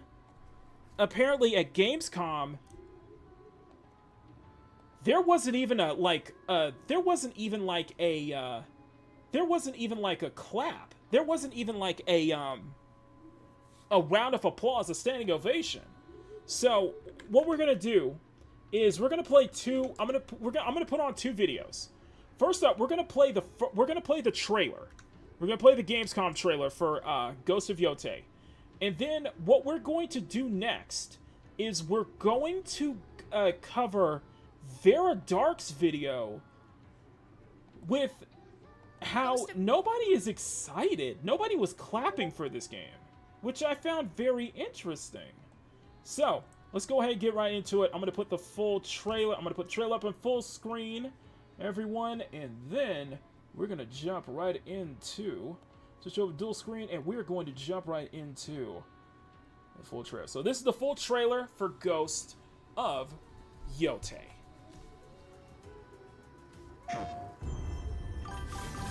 Let me know if the audio is there.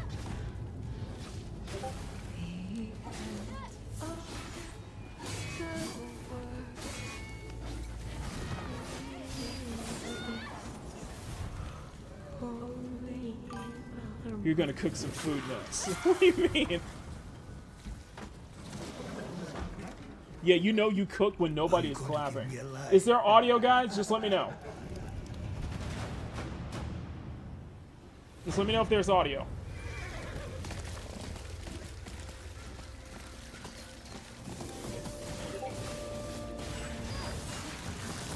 Bro, I'm not gonna lie, this game looks good. It looks good.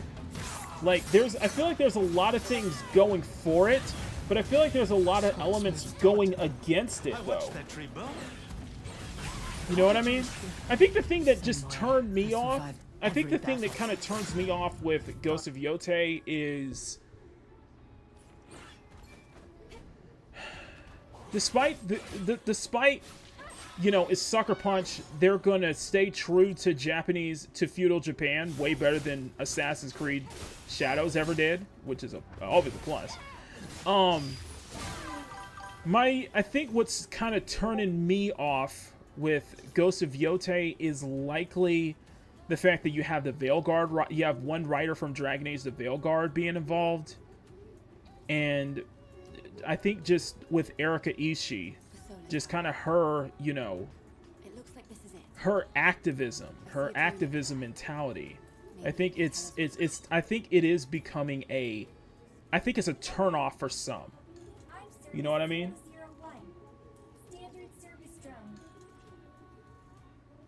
I don't know. I don't know. Everything else looks good. Everything else looks promising, but I don't know. Just I'm not sold.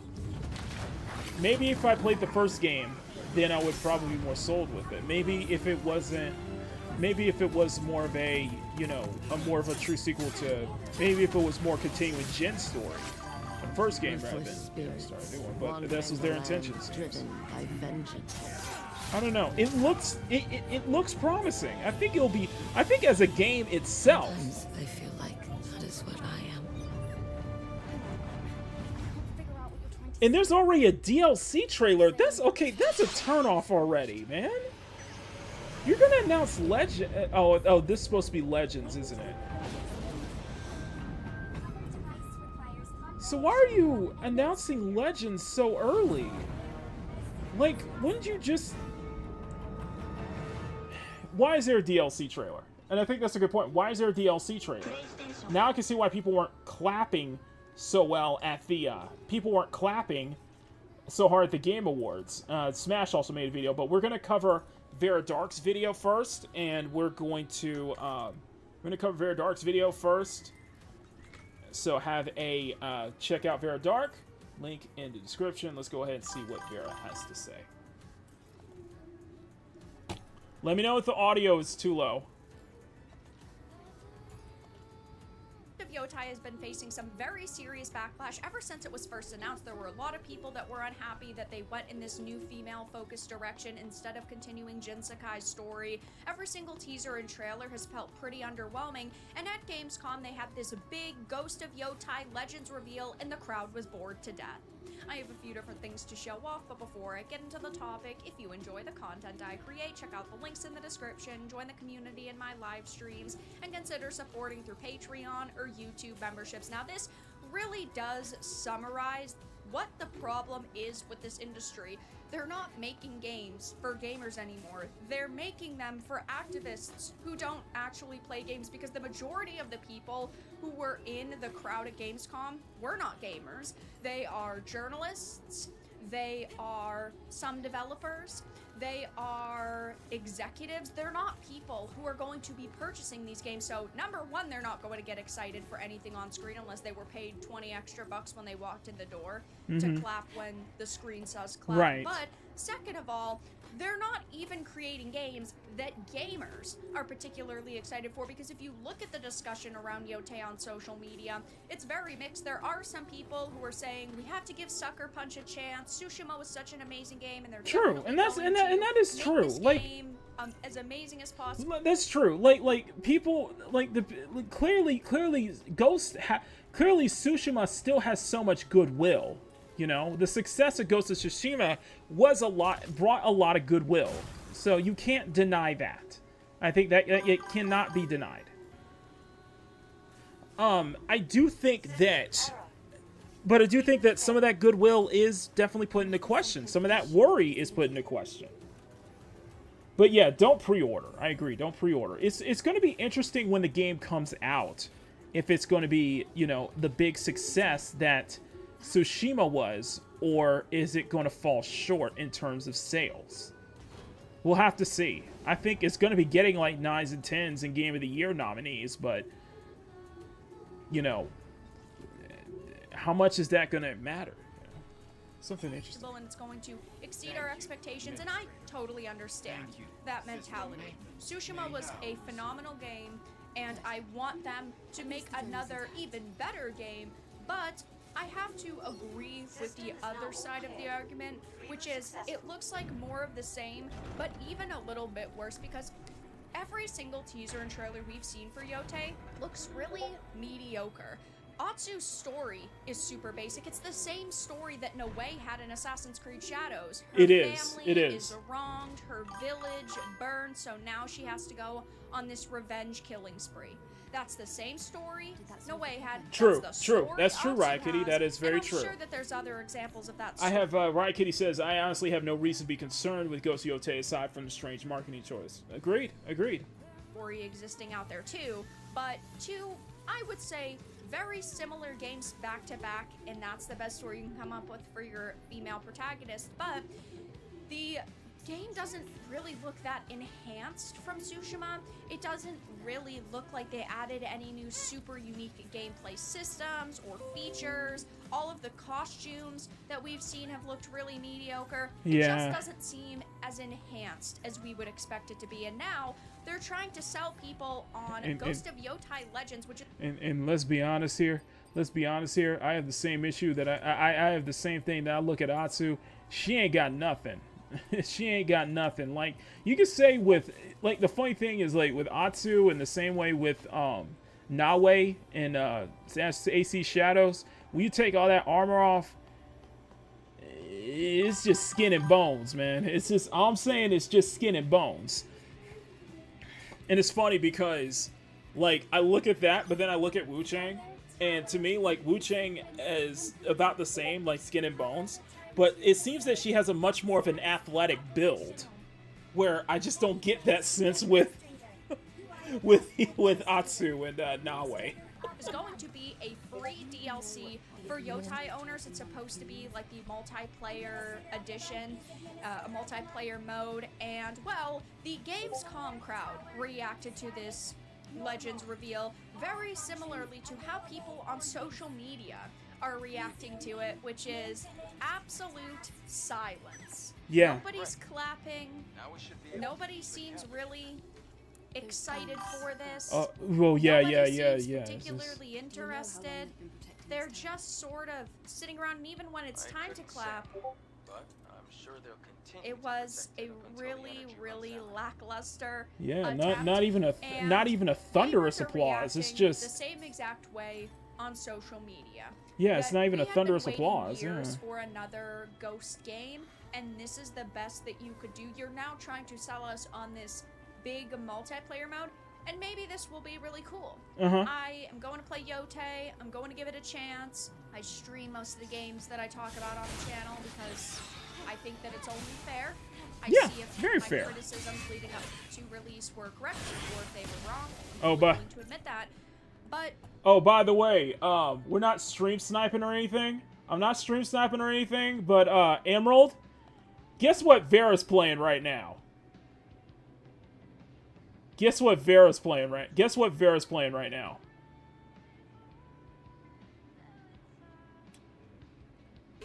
She's playing Peach Beach Splash. how about no? Oh shit! She's playing PBS. I forgot. I'm supposed I'll to put do a, this. I'll put a link. I'll put a link in the chat if you guys want to check out Vera's stream right now. But yes, she is playing Peach Beach Splash. So shout out to our cultured lady, wasn't paying attention. Miss Vera. So anyway, let's continue. This game's already faced so much backlash that I just don't see the general sentiment around this changing in such a positive direction. I mean, even looking at the upload over on YouTube, this is the official IGN upload, it's only sitting at 160,000 views. It's at 5k likes and 1.7k dislikes, so it's still being positively received, but 5k likes, that's it? For a trailer that was highlighted at Gamescom? Yeah. That's really the best that you can do. And when you compare it to something like Black Myth Zonky, it's wildly different. Oh, yeah. Black Myth's trailer is at 2.4 million views, 72,000 likes to only 450 dislikes. It just goes to show that gamers are not really that interested in Yotei, and pair that with all of the controversy surrounding this game, I don't think this is going to make the money that they expect. And as we've gotten closer to the release, fan concerns have increased because we also recently found out that the game's writers worked on Veilguard, Andromeda, and Anthem. And sure, some of these people worked on some really great games 10, 15, 20 years ago, but just because they made something good in the past doesn't mean that they can make something good now. Over time, people's skill set and the quality of their work do drastically change, whether Yes, it they is do. positively or negatively, and the past couple of games they've made have been complete and utter failures. Pair that with the fact that this lead actress, Erika Ishii, is a activist, it just doesn't bode well for this project, and maybe none of the modern day slop that we see in the industry now will infect this project, but it's always good to stay cautiously optimistic. Yeah, and exactly. With this, Legends reveal and it being received so poorly by the shills in the industry, I don't even want to imagine how gamers are going to feel when this releases, if people even pay attention to it when it releases. It might just be one of those things that launches and then it instantly fades into obscurity. But I think it's a lot of gamers just are not a roasting this. lot of Imagine if they made the interest. sequel Maybe with Jin that's that what it gamers comes down actually to. were It's just asking for, not so mega, much interest, and you the know what I mean? crowd goes mild. When you are dumping hundreds of millions of dollars into a project, yeah, you don't want the reaction to be blank faces and maybe like one or two very quick, quiet claps. I have zero interest in this game. The original was great, but I'm not playing a DEI sequel with the main character modeled on. Oh yeah, I think it will. by some I think in weirdo terms of LGBT numbers, actress, and want this game I to think come out in and I want it to terms be good. of I want every numbers, single game to come out and be good. tell I say it Heim, all I the think it's time, going to be even under the wokest the first titles game. like Suicide Squad, Kill the Justice League, Dustborn. I think in Conquer, terms of Football, numbers, Siege, it's going to be developers under. have a right to create those, but gamers also have the right to not swipe their credit cards on them. The market will speak for itself, and it definitely has been. And I loved Tsushima, so I wanted Yotei to So come many out, people and I did. wanted to give it a chance, and I will still try it, but at the Mm-hmm. same time, I just don't see this selling the probably 10 million copies that they want it to. I think it's No one's doubtful. excited for this BS. Make games great again. Put a chick in it, make it lame and gay. Ghost of Woke was waiting on the reaction. Not a damn thing. It's so funny to me that the people who either paid to be there or were paid to be there did not have any sort of reaction at all whatsoever. So this is just a very bad look for Sony and Sucker Punch and Ghost It of is. Yotei.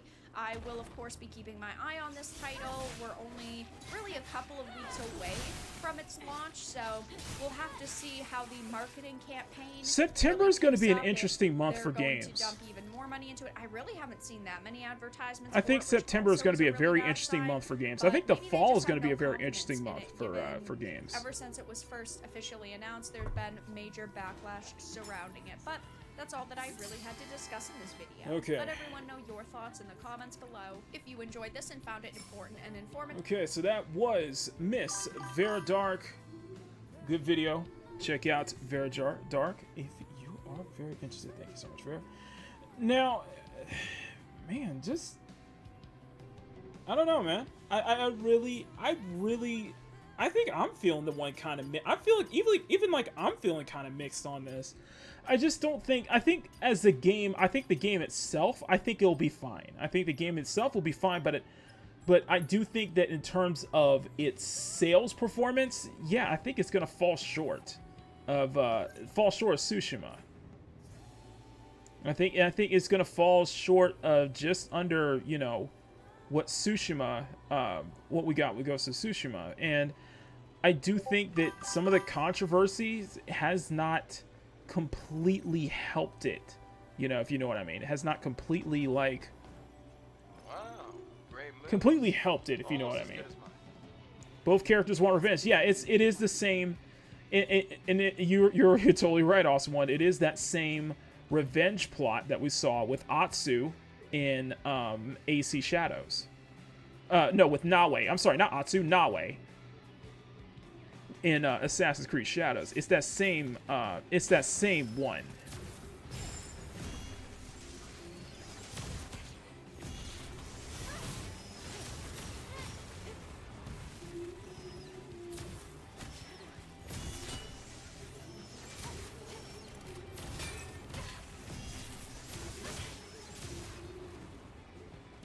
One second. Oh!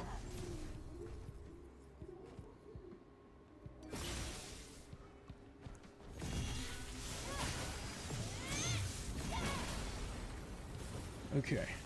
You.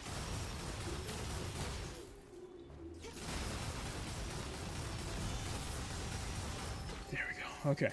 There we go. No, I don't think it's gonna be. It'll perform better than. Oh, totally. It will perform better than AC Shadows. No, I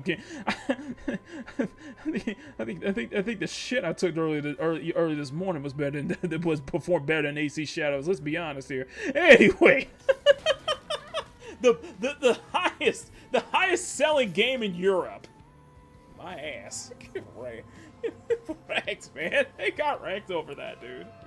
I freaking ranked over that. So yeah, it's a very mixed bag. I know Ghost of Tsushima is a very mixed bag. Okay, so we got one more topic I want to go over. One more gaming topic I want to go over. And I want to ask you guys, and then we are going to jump into Cyberpunk, okay? I would rather watch Samurai 7 or Blue Eye Samurai, yeah. Anyway, has great revenge parts in the entire anime series. Yeah, it's true. That's true. That's true. A lot of revenge parts are like that. So, a lot of revenge parts are like that. So, okay. So, who? Show of hands. I want everybody to raise their hand. Who is familiar or who has played the Tales series?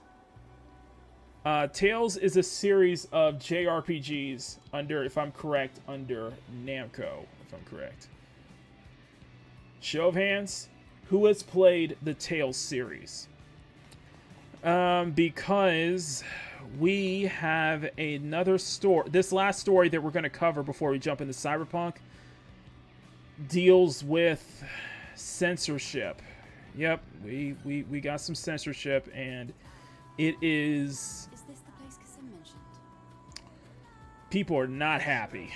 In fact, the publisher and the team feel screwed over.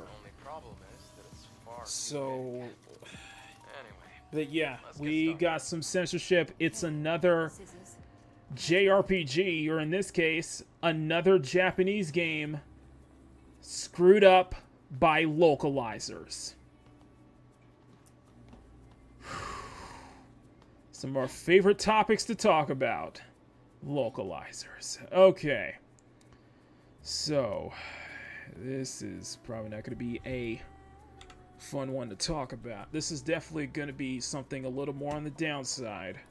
And not everybody's happy about it. Now, before I do that, I want to... Yes! That's what it is! Perfect! Okay, let me see if I can... Can I turn the sword on? Okay, let me turn an L on. 1 second. Before we do that, I want to show you guys something. This is a cool mod that changes... it's part of CNS. It's part of the CNS mod. Nothing new. But one thing I want to show you is... somebody put a mod to where you can now color the blade. You can color the blood edge. You can color the accents. Really cool stuff. Blood edge, silver accents. Let's make it black. Blood edge default. Let's make it silver. And there should be one to cover... I think there's something that should cover Eve's sword. Or Eve's ponytail. Does that change color? I don't think it does. I suppose I have a mod that changes the color of Eve's, not Eve's actual ponytail, but Eve's ponytail clip, though, where her sword is holstered. Dang, I can't find it. Aw, I can't find it. Okay. Alright, that's fine. No. Let's try and look for it. I don't see it. Yeah, it's probably don't see it. Okay, so yeah, this is okay. Thanks so much for being here, Riot, and congrats on Ghost of Yo. Congrats on whatchamacallit. Congrats on your congrats on obviously congrats on the the success of Hollow Knight Silk Song finally getting a release date. So, thank you so much for being here, Riot Kitty. Okay, so what we're gonna bring up is first up, I'm gonna bring up the article from Automaton West. Go ahead, check them out. Automaton West is a wonderful, and I mean an absolutely wonderful outlet covering Japanese games, much like Gematsu. So let me bring you up, and we're going to bring you up back into the dual screen setup. Alright, so this has sparked a lot of controversy, and this has sparked a lot of worry. Tales series, and I'm gonna blow. Let me blow this up to F11, and I'm gonna zoom in on this one. Okay, so it should be large enough so you guys can see it. Tales of series in Japan feel played by its IP's publisher. Criticism intensifies after Tales of Exilia's remastered announcement. A look at Japanese gamer reaction to Bandai Namco's handling of the Tales franchise in recent years. This is going to be very interesting. It's from Amber V, over at Automaton West. After teasing a new announcement for summer 2025, Bandai revealed August 19th that Tales of Exilia will be getting a remaster. A trailer was released on YouTube ahead of Gamescom 2025. Tales of Exilia remaster will bring back the Tales 13th mainline entry, which released in 2011 as a PS3 exclusive. This is the third remaster from Bandai Namco's Tales of Series 30th Anniversary remastering project, following Vesperia and Tales of Grace F remasters from 2019 and 2025 respectively. Although fans are grateful of new developments in the JRPG franchise, longtime Tales fans enthusiasts in Japan have been voicing dissatisfaction on how the IP is managed following yesterday's announcement. So this is from Hanma Toro on Twitter, and it's also translated. I'm really happy to see the Tales get new remasters, but put it bluntly, remastered titles aren't something you announce with so much fanfare. There's only something you announce alongside a new release, people go, oh nice.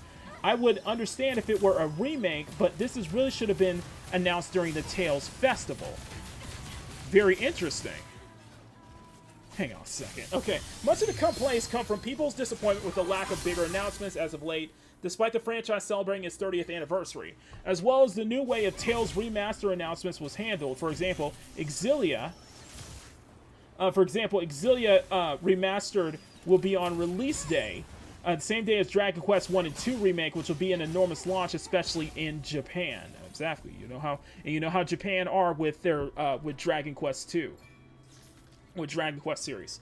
This is what the Tales series looked like back in the day for us old-timers. If you were there, you understand why we feel baffled to see a single remastered of an announcement treated like some side of huge event. No? The current state of the Tales franchise is that fans yearn for new games. Fans yearn for games, but management keeps pushing events and merch. While hardly releasing games, I think it comes to no surprise that the fandom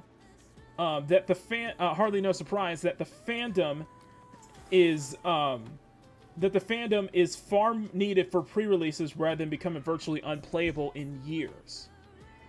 I have no complaints about the Tales remastered project itself, but if management is aiming to attract new users and currently failing, while consumers are obviously disappointed by they were expecting remakes of remastered from older titles, they are actually unplayable on current-gen consoles. It's no wonder that people are saying that management is underestimating the fans. Although opinions are varied,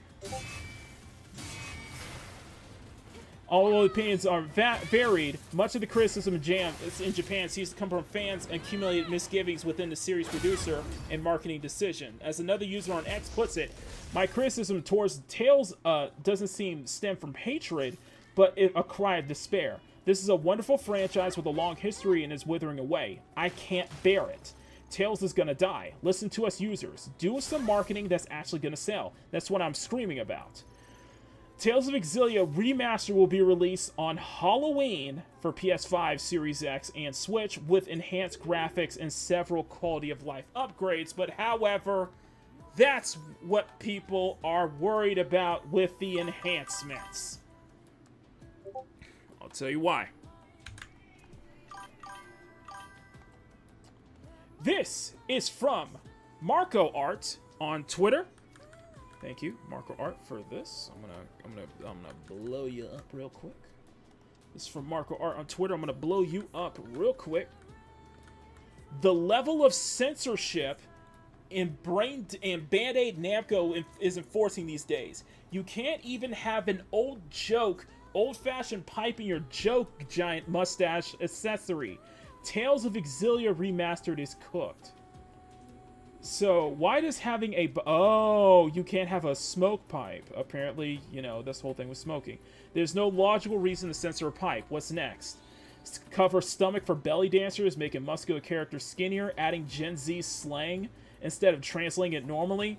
Either some people will boycott it or just adding mods to piss off Bandai Namco US. Yeah. People are saying that this is more of a Zero issue, which Zero is their Japanese rating board.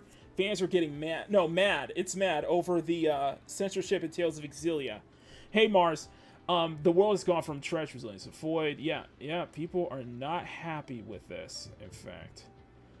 Dr. Pizza moment. Oh, that's still a classic. That is still a classic. What is this? Oh. This is... Oh, God. You know what? I want to cover this tomorrow on Makini Live on the 5-year anniversary show, but I might have to save that one for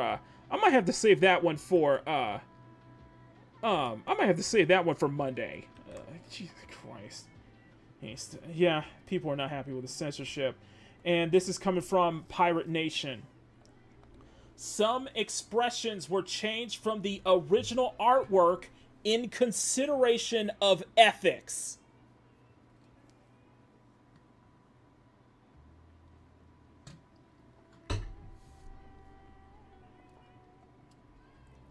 So it sounds like ethics. So it sounds like an ethics complaint, or in this case, a localizer complaint. I'm sick of the current crap localizers. They just can't leave things unchanged and inject their politics and sensibilities that would ruin a work that wasn't theirs and change as a result. Yep. That happens way too often. We see that with Karina and her band of idiots. They just and the funny thing is, like, Karina will love to brag about how she's like smarter than every other human being. We don't know about localization, and it's like, get the hell out of here with that. It's just it happens ever so often. These freaking localizers, dude. You wonder why there was such a stint on like Japanese companies using AI for translations, because as with localizers, people can't help but inserting their own politics or willing to change for no apparent reason. Remember NDA censoring? Remember NDA censoring? I do not. Let me see that. Remember NDA censoring? Huh, that's interesting. Remember NDA censoring Dragon Ball Fusions? They replaced the sword and made it a stick. Oh yeah, they do that with a lot of stuff. Well, it's the same thing. People are not happy with this. I'm gonna go follow Tekken 8 sound. They are joining Square Enix, the great art of being companies. Yeah, Tails. They can keep have it. Bygone. Bye. Bye. Well, we got another video from Vera Dark. She will who covers this whole thing from Automaton West. Go ahead and check out Vera Dark. Link in the description. Let's go ahead and watch the full video as she breaks it down. Out there who don't care about faithfully adapting material from a video game or an anime. They just care about modernizing it and pushing their political propaganda into the content other people are consuming. And of course, gamers have fought back against this. Yes, they have. For years at this point, but now we are seeing the Tales of Xillia remaster be absolutely raked across the coals by gamers in the West and in Japan after we have seen Japan ain't happy with changes this. Hit this remaster. I have a few different things to show off, but before I get into the topic, if you enjoy the content I create, check out the links in the description. Japan is not happy with this, my live streams, and consider as they supporting should. through Patreon or YouTube memberships. Now, this is a game for adults, made by adults, therefore we should be able to consume content that contains maybe edgy jokes and humor or certain themes that children shouldn't be consuming. But we are seeing, of course, a worldwide censorship sweep where there is a lot of content that is being banned from certain platforms, that is being hidden on certain platforms, and of course video games, movies, TV shows, entertainment in general have gone through this for years. And one major problem are localizers. They will take content made in other regions in the world, and when it is adapted for like the United States or the Western world, what happens is they modernize it and they say, well, because we found this content offensive, we're gonna change it a little bit. And a lot of these, specifically Japanese companies, typically don't care because they believe that these localizers know best, that they are going to make Truth is, they content don't, that though. appeals maybe a little bit more to modern audiences or global audiences, and that of course never really works out in their favor. No, it doesn't. And now the Tales of series fans are blasting this new censorship situation. So, heading on over to this Bounding into Comics article, it says Tales of Xillia Remastered censors original games content to better reflect present-day standards, and then we're going to talk about why does it need to reflect? Well, that's always one of the big crux of these. That's always just such this huge crux of this. It's like, why does it need to be adjusted just so it can fit modern day standards? Nobody asked for that, you know. It kind of takes you out when you put the kind of localization. We see this in anime all the time. It takes you out of the story. It takes you out of the experience when you're trying to insert like modern day talking points, and it's like there's no need for it to be there. There's no need to have those elements in there. It's supposed to be escapism. But the thing is that these localizers just love to act like they know better than we are, that we don't know anything about translating Japanese media. When there's such a long history of you guys keep screwing it up because you want to insert either your own personal politics, you want to censor for no apparent reason because it offends your sensibilities, or thirdly, trying to inject modern day talking points which do not fit. They don't fit, man. Anyway, sorry, I just went off on a tangent there. For their hobby and defend their entertainment.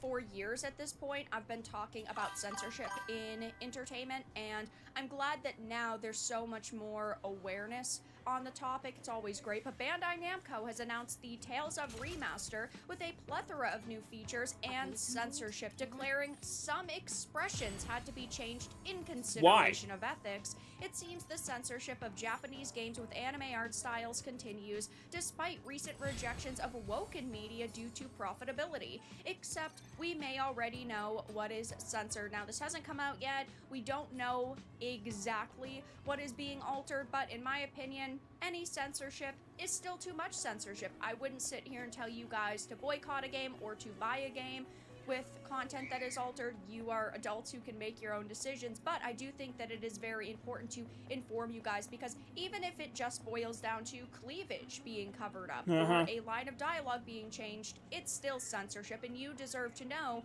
what companies are doing to the products you expected to be, you know, faithful re-releases. Exactly. Bandai Namco over the years has been very hit or miss. I know that they've released some amazing games, they've released some very poor quality games, and it just seems like this might be a miss. It says boasting numerous quality of life improvements, enhanced graphics, and over 40 pieces of DLC from the original game, Tales of Xillia Remastered is Bandai Namco's way of celebrating the series' 30th anniversary, which is just even more insult to injury. You have fans who have supported this franchise for 30 years, and this is how you repay them, and their dedication is by altering a product you're re-releasing. I'm already sick of remakes and remasters and reboots. I know a lot of people feel the same exact way, but this just makes the situation even worse.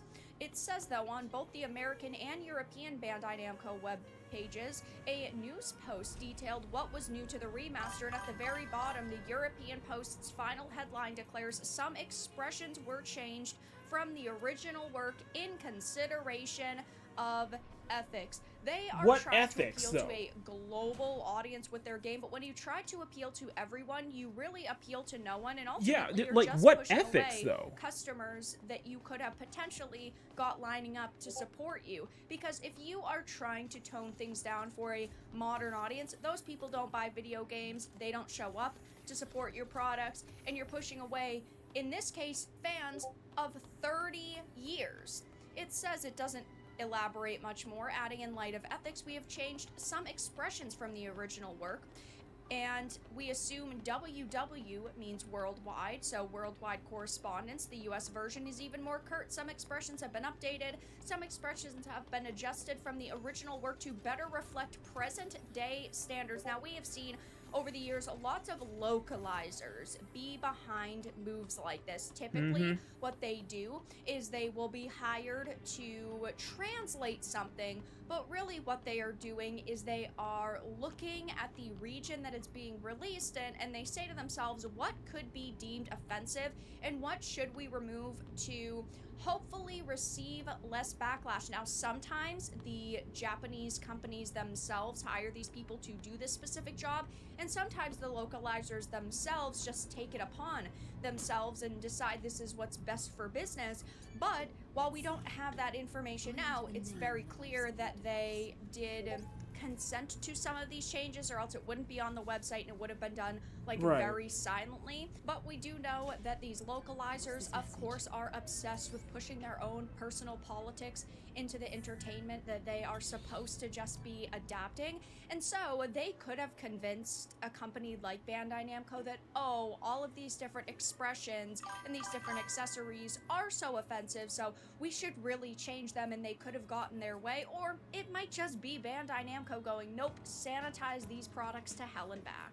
So we don't have any more details, but there is a chance we already know what is censored. In the international version of the original release, a character flipping the bird during the main story was changed to them pointing, but calling the Japanese version the original to Western audiences doesn't sit quite right. So one of the major differences that people are highlighting on social media, and that is also brought up on the Japanese webpage, is the difference between the pipe and the beard attachment. So now they're saying, oh, in a game where there's violence and there's adult themes, you can't smoke. You don't even have to use this attachment or customization if you don't want to. Nobody has to use the pipe. So why is it that they found this so offensive? That's absolutely insane to me, and apparently not just to me, given now the Tales of series fans in Japan feel played by the IP's publisher.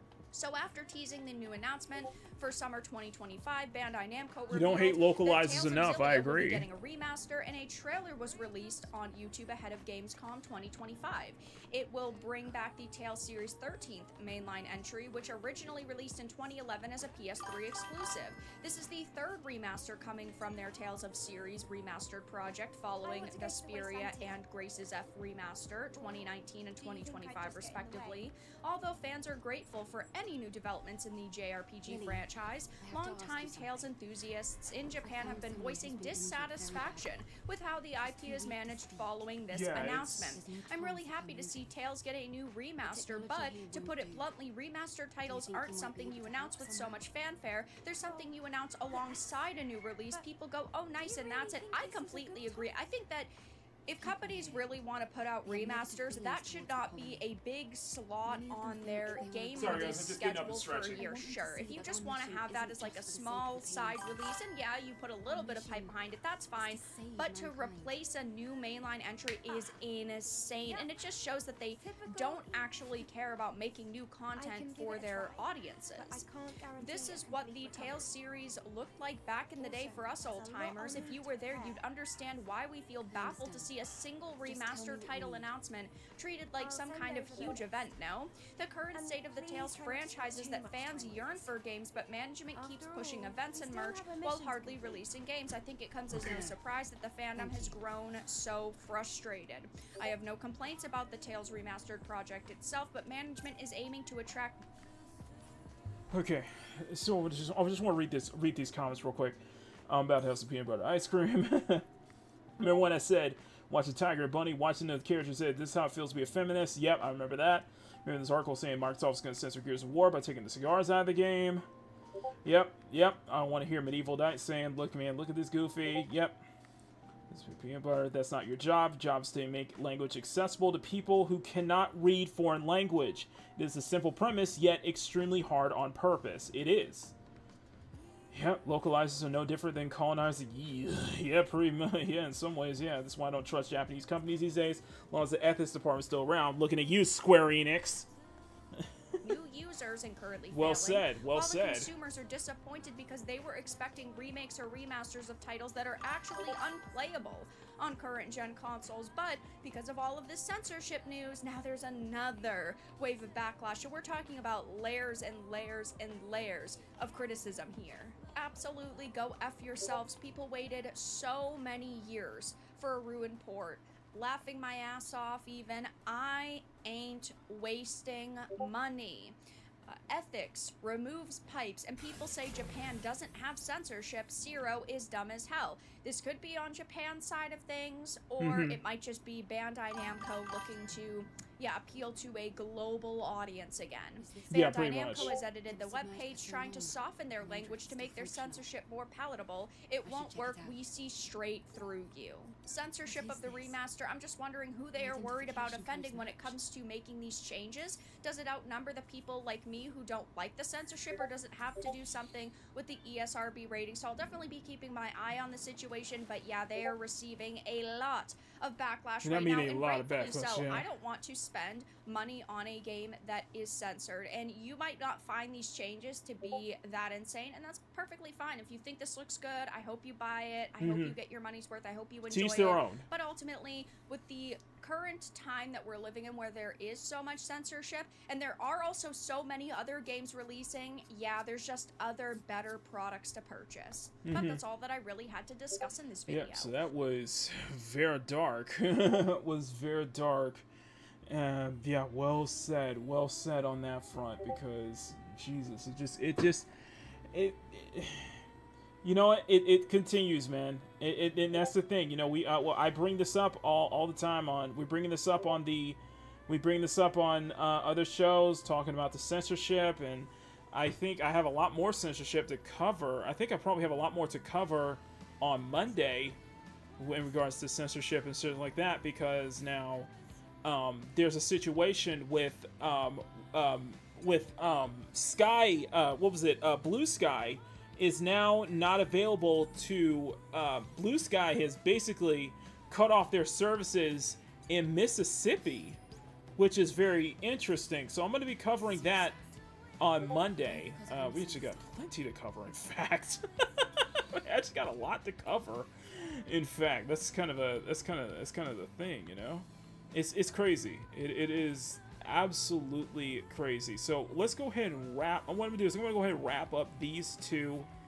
I'm gonna wrap up these two side quests, and then we are going to go straight into Cyberpunk. So yeah, let me go out to this. Exactly, they're not appointed. They're just gatekeepers, protesters. Maybe should be arrested. It's a federal crime.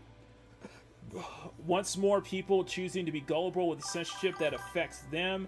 Yeah, okay, so Blue Sky, a couple people were talking about this. I was watching Nux's video. Nux talked about it. Hero Hey talked about it. Plenty of people talk about this.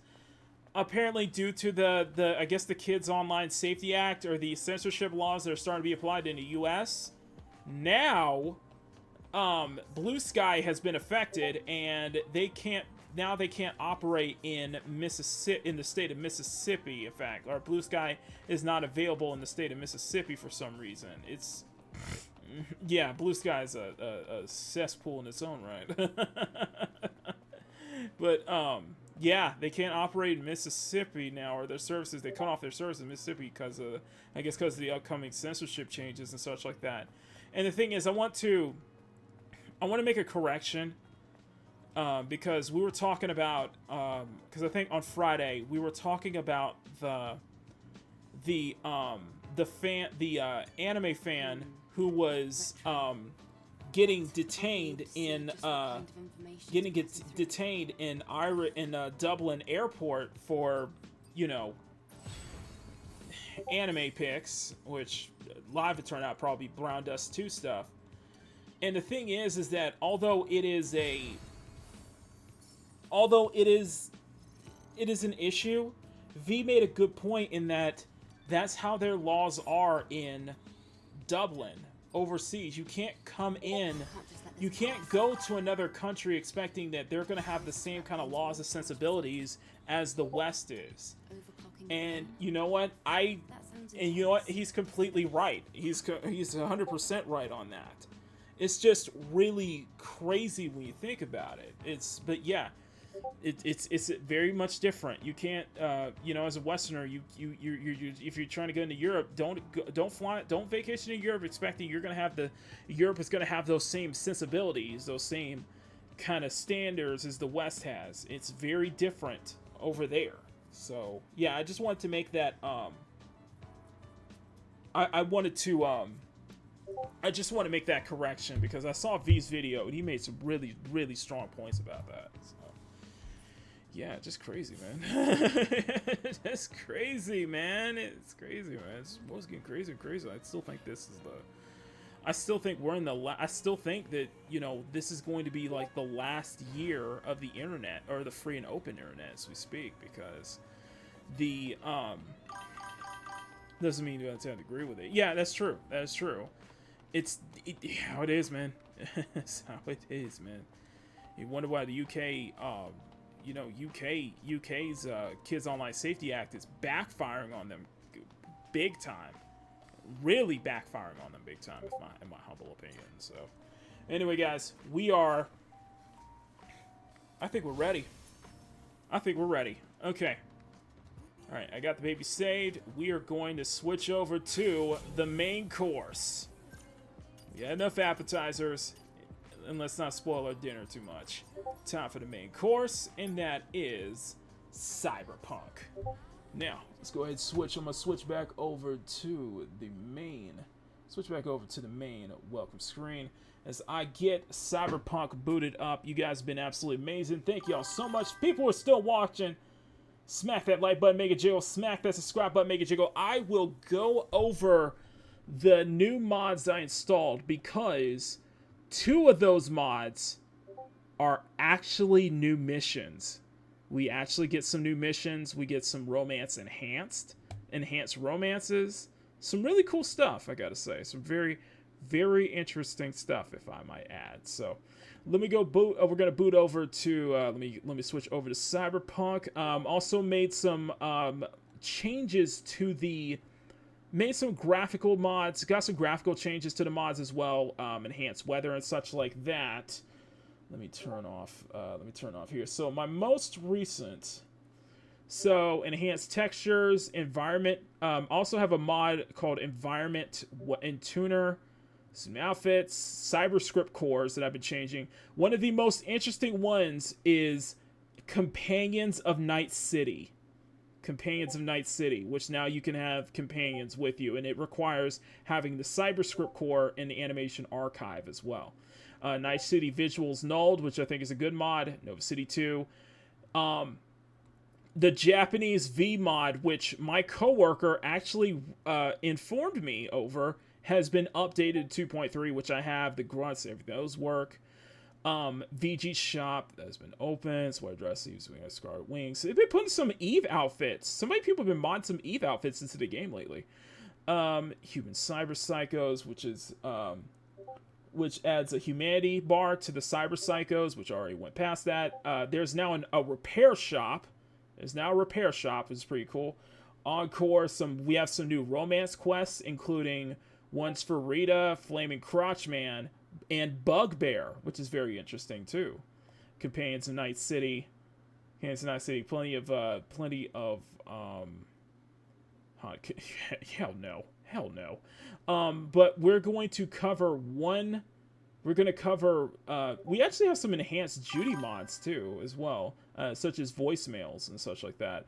Kidnapping in Pan Am, High Quest, Aldecados, High Stakes. So we have 2 new side quests I'm going to bring up.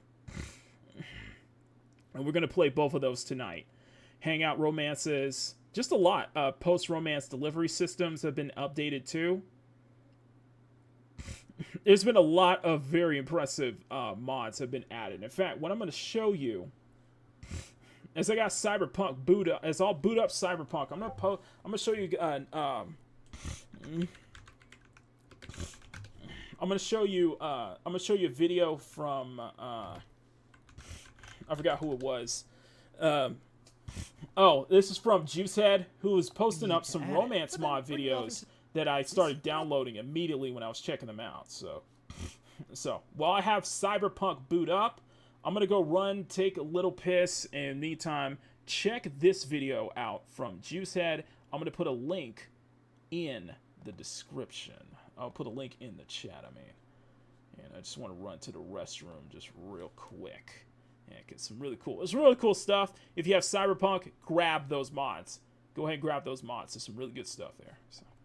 Today's video is sponsored by War Thunder. I've shown you immersive mods, I've shown you combat overhauls, but today I want to show you the overhaul many of you actually want. A romance overhaul for Night City. In this video, I'll help you expand your existing romance options with more choices and interactions, but also introduce some totally new partners, and even showcase one of the most immersive mods I have ever used for Cyberpunk. Yeah, this one's a little bit dangerous. But like every good romance, we first have to ease into things. So let's go on a few dates with Night City interactions. This is a collection of mods impacting most of the major districts in Night City. It'll make many of the iconic bars in this game usable by both you and a friend. So you can invite many of the major romance partners out to have a drink with you, or a brief chat about what is going on in their lives. And you could even invite Jackie to some of the Watson bars, assuming you're at the right stage of the game. And the cool part is this is actually integrated into the game. Some of these do require something. Panam is only drinking with me here because I progressed her quest far enough. And this does feel like a very organic next step in that relationship. You talk a bit, then you could actually invite them out to have a drink. But if after a few drinks you want to take that date to the next stage, you can also grab Dance Off. This adds the ability to dance with some of your favorite characters at the various clubs in Night City, including some of the Phantom Liberty locations with those characters. Or if you're looking for even more excitement, you could also get Roller Coaster Enhanced. After fixing the Pacifica Coaster, you can text your romance partners or even some other characters to come join and go. Bro, did you see GKCH's recent video? Did you see him he's because I think he's getting a new RTX, and he did an entire video basically running his current RTX 4090 to its absolute limit with Cyberpunk. I'm gonna put a link to that video if you have not seen it. Go for a ride together. And while these mods individually are relatively small, I feel like they're nice as a cumulative addition. They're simple interactions, but they help with immersion, and if you add enough of them, from time to time you'll just stumble upon these as you naturally play the game, and it definitely makes these romances feel a lot more real. And while I will show you a bunch of new mods expanding the existing romance options even further, there are even some brand new releases in that category, I also want to show you some of the awesome mods giving you those romance options that I know many of you have been lusting for, such as with Aurora Romance. You meet Aurora during the Black Sapphire party, and you two get quite flirty with one another during this roulette game. It turns out, as all of this was going on, Aurora subtly slipped you a room key in your pocket to a nearby hotel. So after finishing the quest and leaving the Black Sapphire, you'll get a new quest with Lady Marmalade to have a one-night stand with Aurora. Although you do have to act on this rather quickly. If you do keep progressing Phantom Liberty, this romance quest can fail for obvious reasons. If you know, you know. But perhaps you looked right past Aurora and instead are interested in Songbird. One of the really interesting new romance mods is actually a 3-part quest series involving Songbird. One thing that I really like is that with some of these romance mods is that they add new quest lines on top of it, which I think is such a really great thing to see. Ending. A few weeks after So-Mi arrives on the moon, she'll send you a text mentioning that she's going to return to Night City and wants to see us after everything that went down. This gives you a new quest where you meet up with So-Mi and by the way, I have these mods downloaded already. This does have some nice back and forth, but sadly no facial animations work here. And while things do feel it's using the rogue quest line, but it's really cool to see. Do the deed, and after you have a few options to pursue this relationship or not. And this does have a fair amount of depth to it. As you trigger the next quest, you'll have a back and forth with So-Mi professing your feelings for one another, which ultimately ends up in a date at the penthouse in Night City. From here, you have all sorts of options for how to progress things. This includes many of the animations you're used to from other romance encounters, but also although because what he said that So-Mi doesn't say anything, I think this would have been perfect to utilize AI voiceovers, because they actually did use AI voiceovers for the 2 new modded quest lines, and I'm going to share with you. I think this would have been perfect. Unique stuff at this penthouse, but of course still without facial animations, and this all eventually ends with a new gig saving So-Mi. Overall, quite a cool mod. Definitely not perfect, definitely feels a bit work in progress, but quite a bit more expansive than a lot of the other romance mods I'll feature. If you are interested in a Songbird romance, this is really your only option right now. And next up, we have what is probably the craziest mod in this video. I don't even have the video up. My bad. My bad. My bad. In this tank, I don't have a mod for that, but with my bad. Sponsor War Thunder, you can command 2,500 tanks, planes, helicopters, and even ships. Oh, my bad. My bad, guys. Vehicle combat game ever made. It's on PC, consoles, and now even on mobile. My bad. I'm so sorry. You still have a huge range of options from 10 major Let me show you the song. At a drive-in. This does have some nice back and forth, but sadly no facial animations work here. And while things do feel a bit work in progress, it's definitely not horrible. After that, you can drive So-Mi back to your place and do the deed, and after you have a few options to pursue this relationship or not. And this does have a fair amount of depth to it. As you trigger the next quest, you'll have a back and forth with So-Mi professing your feelings for one another, which ultimately ends up in a date at the penthouse in Night City. From here, you have all sorts of options for how to progress things. This includes many of the animations you're used to from other romance encounters, but also some more interesting and unique stuff at this penthouse. But of course, still without facial animations, and this all eventually ends. And this does use the rogue quest line. Overall, quite a cool mod. Definitely not perfect. Definitely feels a bit work in progress, but quite a bit more expansive than a lot of the other romance mods I'll feature. And if you are interested in a Songbird romance, this is really your only option right now. And next up, we have what is probably the craziest mod in this video. Some of you may genuinely get lost in this one, but do you want to spend more time with Panam in this tank? I don't have a mod for that, but with today's video sponsor War Thunder, you can command 2,500 tanks. Okay, Texas-supported NPC. You'll have a new option to type. This mod is sick, but the thing is, it doesn't work with mine on RedScript. It doesn't work with mine on RedScript.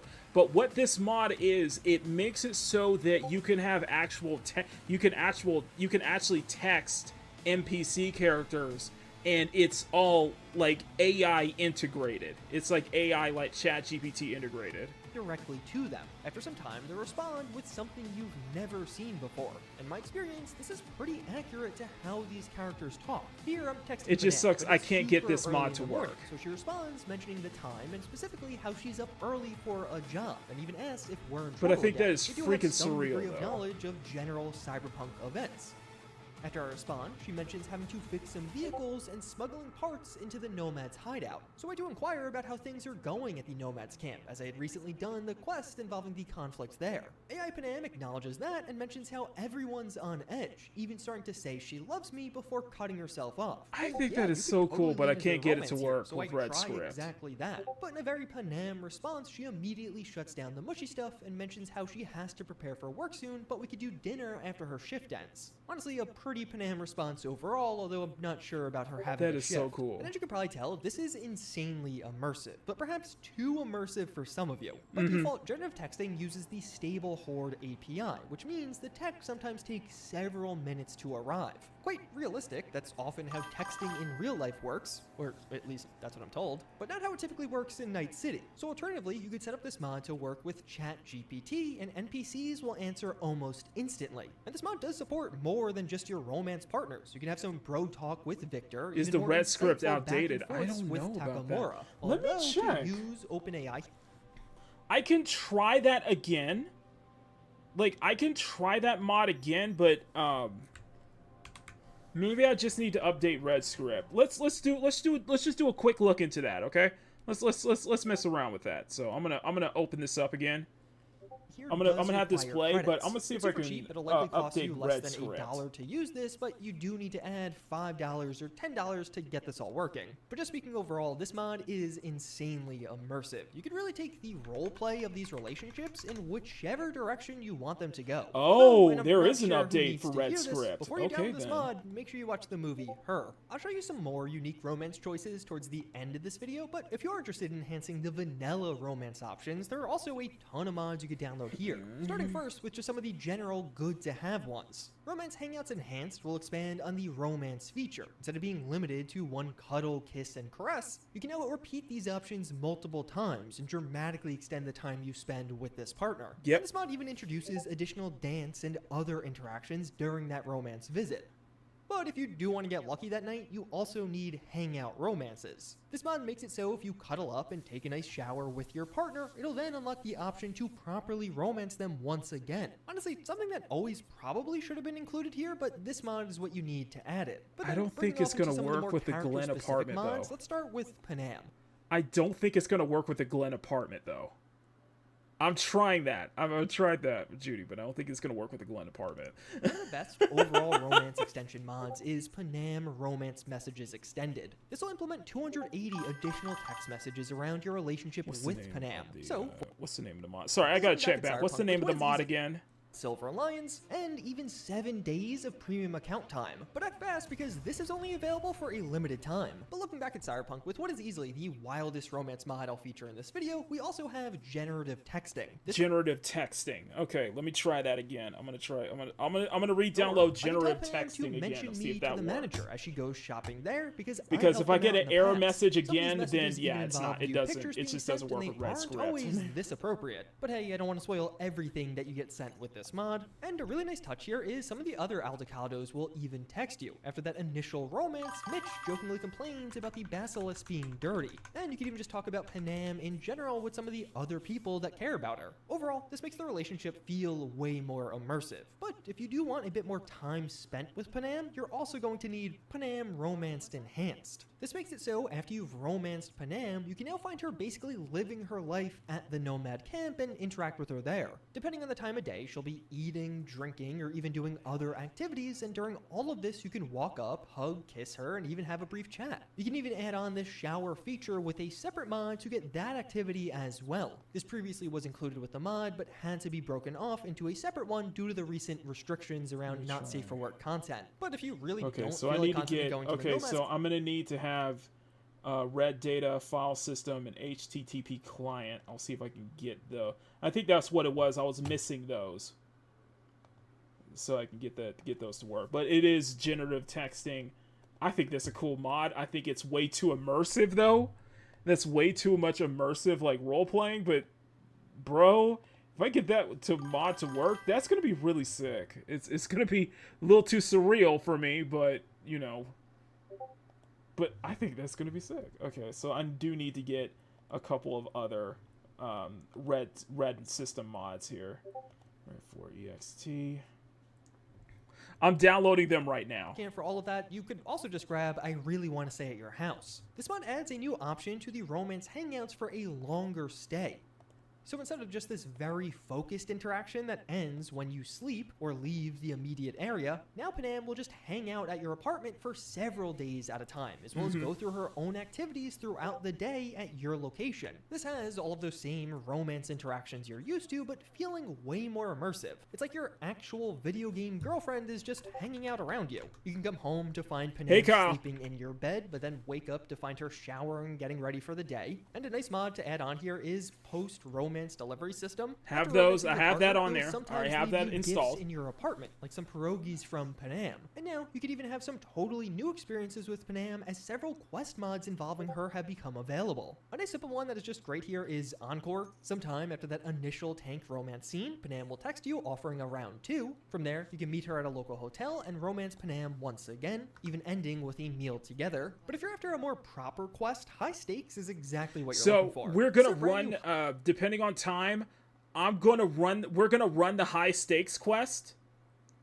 We're gonna run the high stakes quest, and we're gonna do it. And of course, I can't help it. We're gonna get into photo mode, so we're gonna take some photos throughout the quest. So, but this will be fun. I think I haven't tested. I haven't tried out high stakes yet, but this is gonna be fun. Through the Badlands, this is this is the kind of stuff I look forward to with the updates, is adding new quest lines. You know what I mean? So, and just modders going out their way to make completely new quest lines, which is going to be freaking cool. So, which I'm very much looking forward to. People are hoping that soon CD Projekt Red will actually release the modding tools. And I think once the official modding tools have been released, bro, the modders are going to have a freaking field day. We're going to see custom quest lines that are just going to make this game literally endless. As if not, the game isn't like endlessly replayable already. If the game isn't infinitely replayable. I've got a feeling this is going to be one of those conversations where you ask for the impossible. Hey guys, thank you for coming. We need to ambush. By the way, yes, it is AI voiceovers, which I'm totally fine with that. Closed doors to a high-profile customer, alongside similar offerings from military. Just the fact that they went out of their way with this is just so freaking impressive. Just not another convoy to jack. Yeah. And by the way, when we do the Pan Am quest line, there's actual new voiceovers for Johnny too, which is pretty cool. And this using generative voice AI to give some of these characters totally new voice lines. That's cool though. I have no healthy amount of I understand people have a problem. I understand. I get it. I understand that people have a problem with AI. I get that. And I still stand that I think that in some good cases, AI can be there are cases where AI can be implemented the right way. And I think this, for modders, I think having the fact that you have AI voiceovers, that adds more to the immersion too. I think the fact that it adds more to the modded quest too. It feels like an immersive RPG. It feels incredibly immersive now. A bunch of new voice lines, even from some. And it just feels like it feels like you're literally role playing. It feels like a literal role play. Imagine a completely overhauled RPG system, dude. How crazy would that be if they went out of their way to actually mod the story itself? How crazy would that be if it goes so far enough that you're able to actively that modders will go out their way to make completely new endings for Cyberpunk, to completely change the story?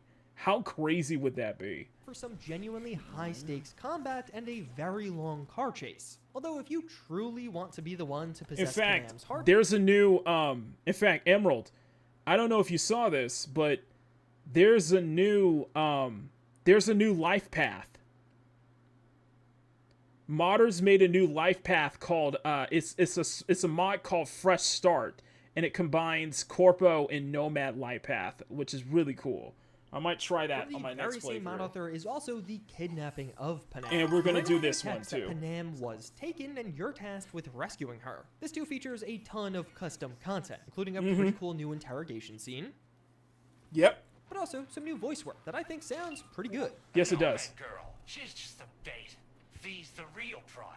When she comes sniffing around, we'll snap the Even the entire environment, You yep. even end up recruiting Mitch to help you during this mission, but I won't. It was spoil really the cool to outcome. have you Each of recruit these are Mitch and honestly pretty have him fun come and along interesting with new you. quests added to the game via mods in their own right, but them being centered around Panam, of course, dramatically increases the amount of you that'll be interested in them. But on the flip side, we also have Judy, and basically all of those core mods are also available for Judy, and even some of the other male romance options, although I won't be featuring those in this video. You can have more in-depth interactions with Judy at her own apartment, which does feel quite a bit more intimate since it's within an apartment, not in the middle of a camp. Judy could come and stay over with you for a few days at your various Deceptious, the text overhaul with Judy is actually way larger. Because Deceptious does a great job. Deceptious did a great job that I ended up like following him on Nexus Mods, by the way.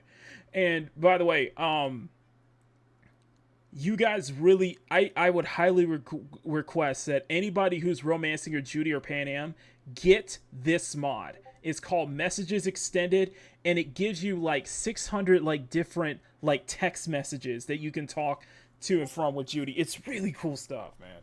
She'll ask you about Dogtown. You can even tell her about going on a new dive, and even all of the celebs you ended up meeting at the Black Sapphire. The writing here is really good. It is really good writing too. too. Out of all it's of very these romance convincing. mods. As well as, of course, you can get some nice gifts left from Judy in your apartment. All of these features. Okay, you know what? I'm getting excited. Let's hit play. Let's hit play. Let's get right into it. Content on the Judy side as well, but also some totally new stuff. Judy's voicemail will make it so after you get a 3-star wanted level, once you return to your apartment. I don't mess with cops.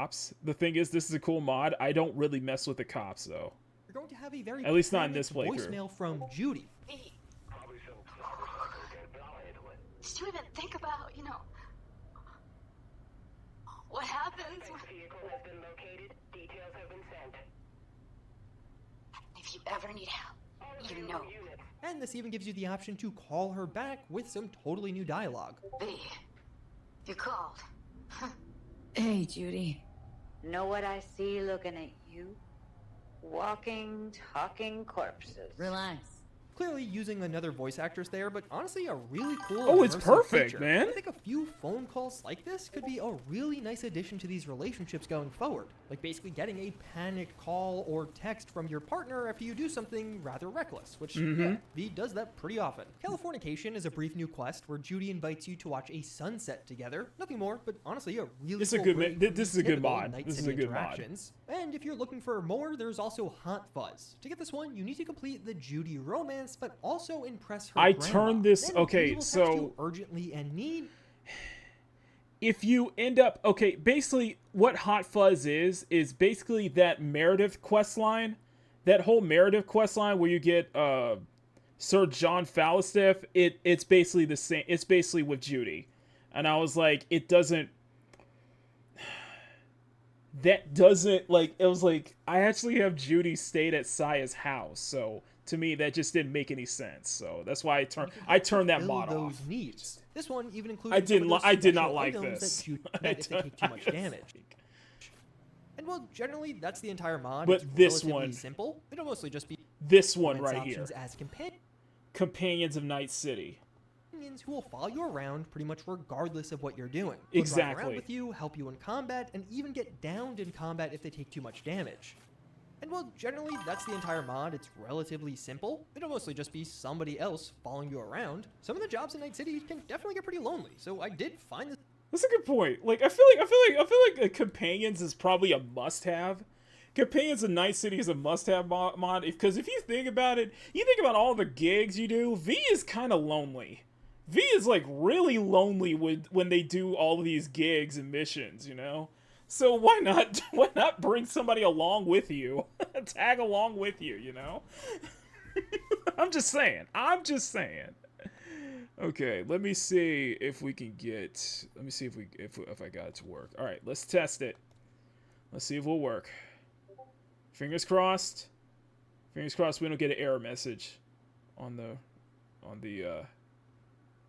text mods, on that red script. Come on.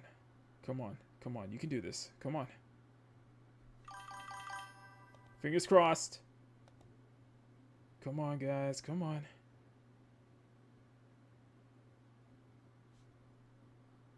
Come on. Come on. I'm so terrified it's not going to work.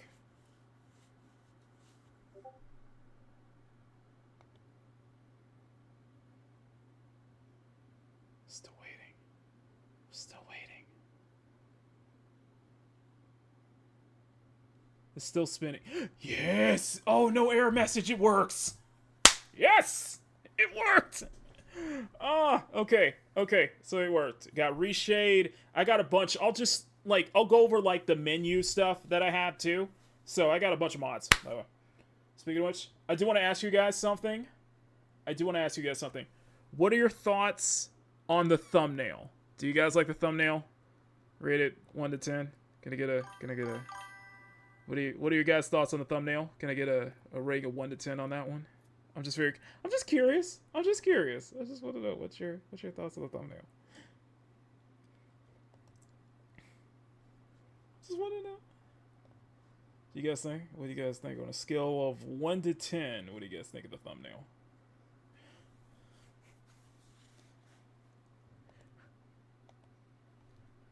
Mainly because I could go a little more based. I could, but I was like, I'm probably not risking it with YouTube that much. This guy wait for it to load up. So let me know what you guys think of the thumbnail that I used for tonight's show.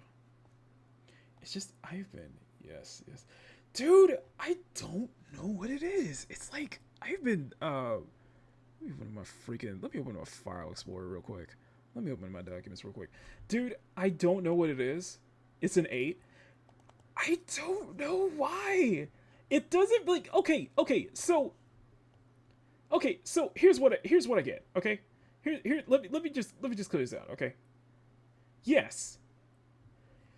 Saya has perfect optics, okay? She's got the top of the line Kyoshi optics. She's got the 20x zoom and all like that. She doesn't have any problems with vision whatsoever. She doesn't have any problems with those Kyoshi optics installed. So, why is it that... So, even with those key optics installed, why is she wearing glasses? I don't know what it is. I don't know what it is, but... in the right combination, those glasses make her look even hotter. She looks even hotter with glasses on. She looks more unobtainable with glasses on. I'm sorry. It's just peak. Okay, it's just peak. You would think the glasses would be like the glasses would be like a power it would be like a power limiter. No, it just enhances it. It just makes her more peak. It just it's certified. She's almost given like Ember vibes. It was no point when she was given like Ember vibes at some point. I'm like Ember like Kason vibes. I'm like, bro. It just like it was supposed to hold her back. No, it just enhances it. Good morning, Night City. Yesterday's body count lottery rounded out to a solid and sturdy 30. And out of Haywood, thanks to unabated. It's very Baroness. I know it is very Baroness. Bro, how crazy is that? How crazy is that? Got another blackout in Santo Domingo. Net runners are at an It was supposed to hold back. It was supposed to limit her power, not enhance it. It doesn't work. It's like the glasses just made her from almost unobtainable to completely unobtainable. I joke. It makes it completely unobtainable now. It goes from to this lifetime. On your lifetime. Okay, so what we're gonna do is we're gonna start from the beginning of the mod, beginning of the call when I started. So let me go into, so what we're gonna do is we're gonna do this NCPD scanner hustle first, and then after I did the NCPD hustle, that's when the mod triggered. Now, I've already completed this mod, and I actually took photos. I did take photos of this mod, so hopefully soon you'll see a story post on this one, on the community tab. So we're gonna do the scanner hustle first. Sexy nerd librarian vibe, I know, right?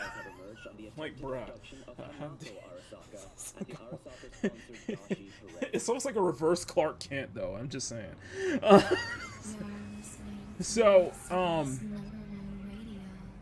on. It might run a little slow due to the power of it. So, but this is Nova LUT. Got a reshade. Got a bunch of reshades. Got added texture mods. Got new radio stations, obviously. New radio stations added, by the way. I would, if you got into drum and bass like I have been for the past couple weeks, get 69.7 DMB radio. You love that, don't you? I know, right? I totally do, bro. I totally do. It's like, this is a playthrough I'm so happy I did. It's like I ended up redesigning Saya completely because of Cyberpunk. I ended up redesigning her look, by the way. Let me turn on, there we go. So I'm doing the missing, oh, by the way, the only other reason why I haven't met Hanako yet is because we're doing the missing persons gig quest. So this is a very important one to extend. If you want to extend the life of your playthrough of Cyberpunk, yes, I got Persona Radio. Get the missing persons quest, missing persons mod. It adds like 190, like nearly 200 different side missions where you're finding all these missing people throughout Night City. Grab it here. So I'm gonna do this without alerting the NCPD. This one. There we go. So you find the missing person. Often they're dead. You read the archive. You read their archives, and you're going to transfer those archives to the fixer, basically. Sometimes it requires you to have to look through, actually have to read some of your own archives, to read some of the archive shards that you already acquire to complete them. Some of them, one thing that's really cool about the missing persons mod, yes, it is. It's on Nexus. One thing that's really cool about the missing persons mod is that it actually ties into previous gigs too. So it expands the lore. It does a really good job of expanding lore, and plus, it actually helps you find a lot of the hidden gems and Easter eggs in the game too. So it's a really cool mod to have. So we got another one. So once you finish with one, they send you another one, basically. So they keep sending you another one, and then it's really cool to see that. So it's not. The mod. I understand. Like, my reshade's not realistic. It's not completely realistic, but it's close enough. Because my PC can't handle. My PC simply can't handle. What was it called? What was that thing called? Dreampunk 3.3, which is actually a new Dreampunk mod. Crazy, isn't it? Nexus. Yes, it is on, but yes, it's on Nexus, so. Also, I need to adjust my outfit clothing, though. I need to adjust my outfit clothing. I'm like a big man in the day, though. There we go.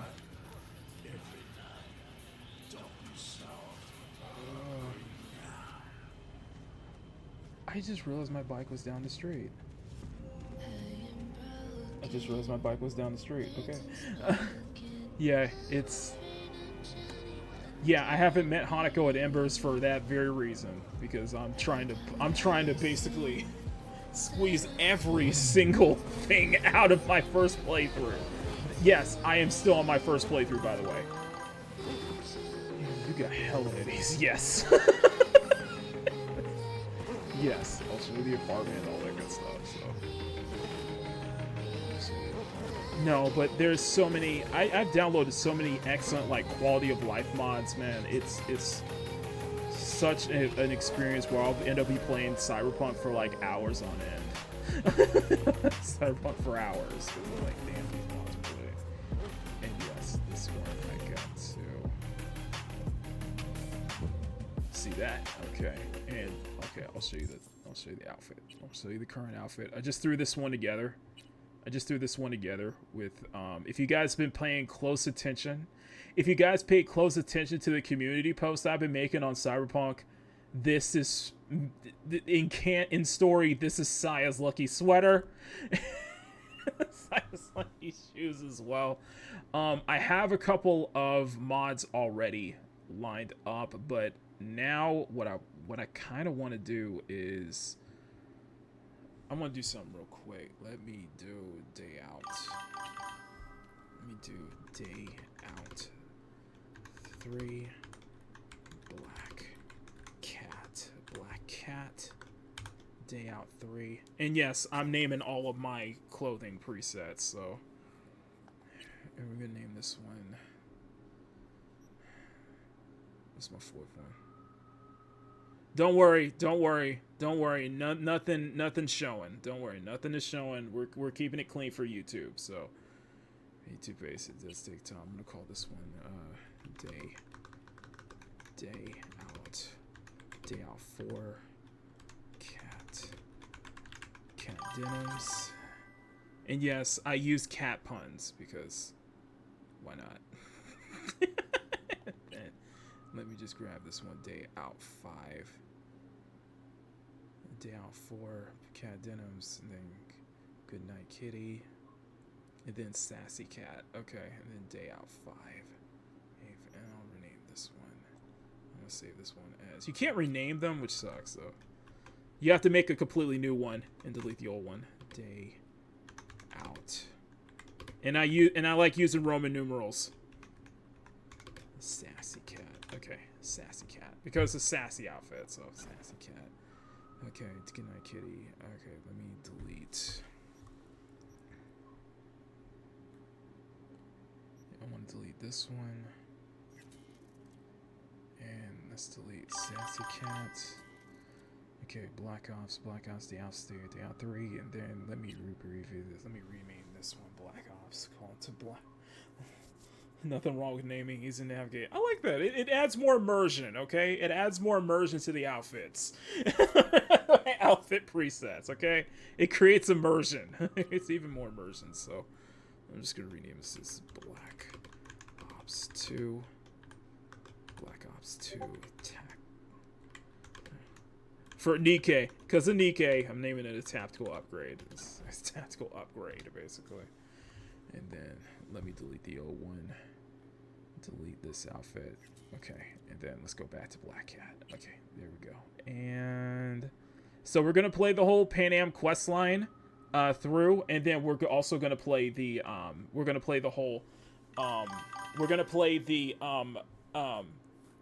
heist quest line. Just I'm gonna be taking photos the whole way through, so it'll be love visual signs with which drive experience GTA 5 so increasing massive with more vehicles customization options. Yeah, the mods have been really freaking crazy with that, man. Bro, they have been. I want a tactical gooner shooter game. Closest we got is Snowbreak. But we need something that's console quality, is what you're saying.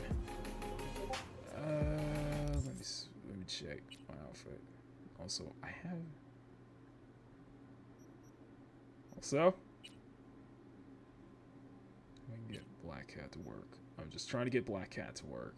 It's still fading out. Okay, that's fine. That's fine. It'll change eventually.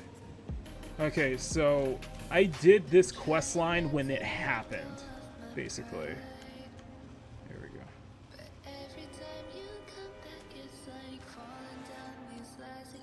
Okay. And Saya is a Shinobi Netrunner. It's a Shinobi Netrunner build, so.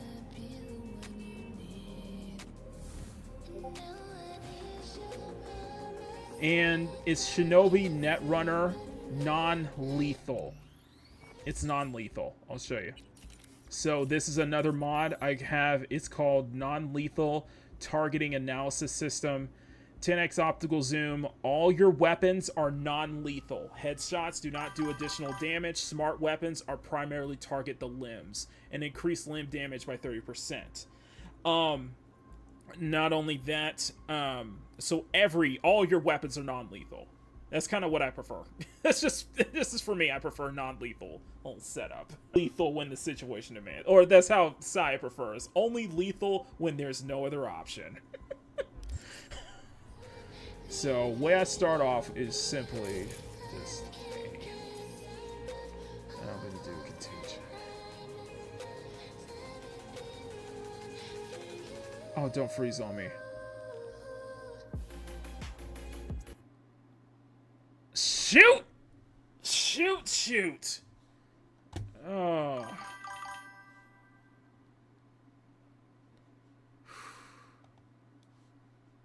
And it froze on me. And it froze on me. Freaking froze on me. No! Okay. So I had to run this again. Non-lethal target analysis mods. I'm gonna close out some other windows so that way we can run it. Maybe we can help it run a little more smoothly. I'm closing out other windows so that way it can run a little more smoothly. That way I don't have to worry about crashing too much. No, it didn't work. Yeah, crashed on me. Froze. Rise was about to get fun. My weapon choices on it's.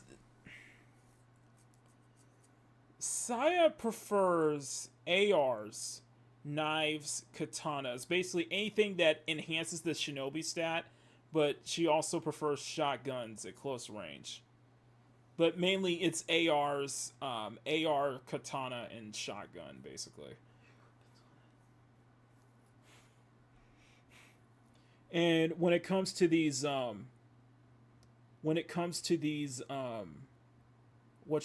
when it comes to these, is it? Oh, hang on, guys, is it freezing on your end? Let me refresh. It might be. Let me refresh. Let me see if I can refresh it, because I might. Oh shit. Basically. And when it comes to these, oh shit.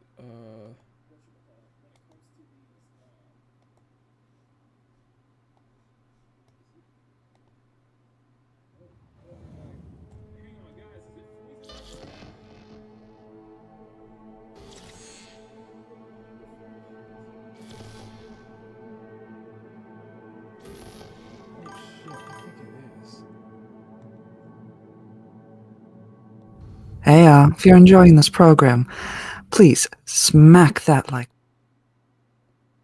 Why is it? Oh, the video is frozen. Why?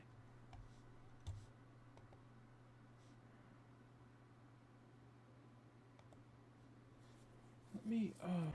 Okay. Okay.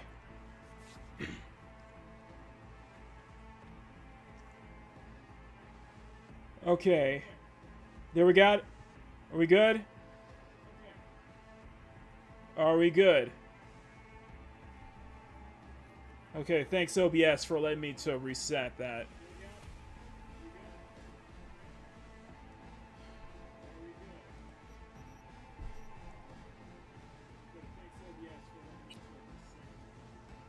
Okay, so yeah, I was able to reset. Excellent. Good.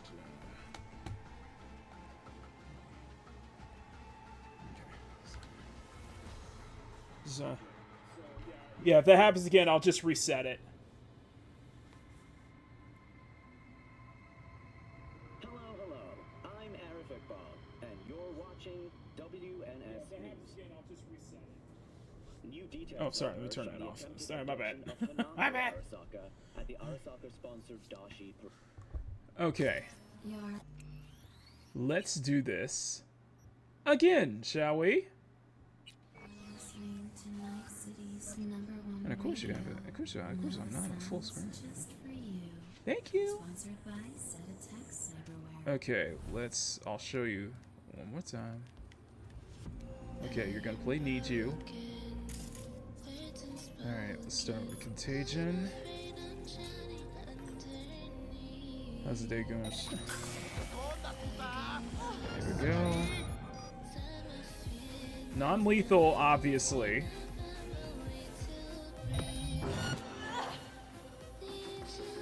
Just wait.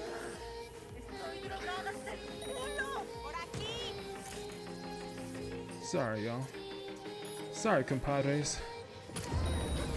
Yes, Berserk.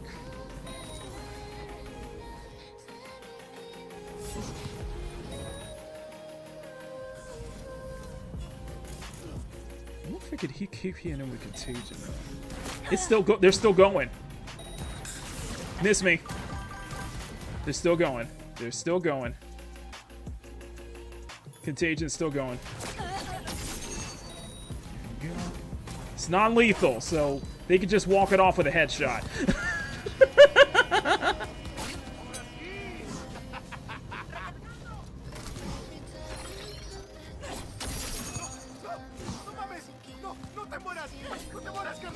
He's fine. He's fine. It's non-lethal, okay?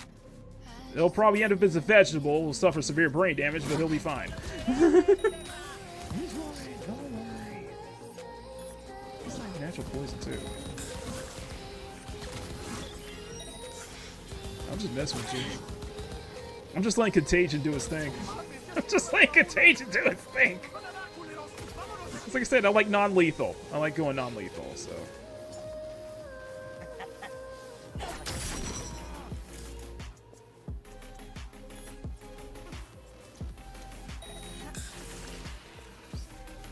Hold on a second.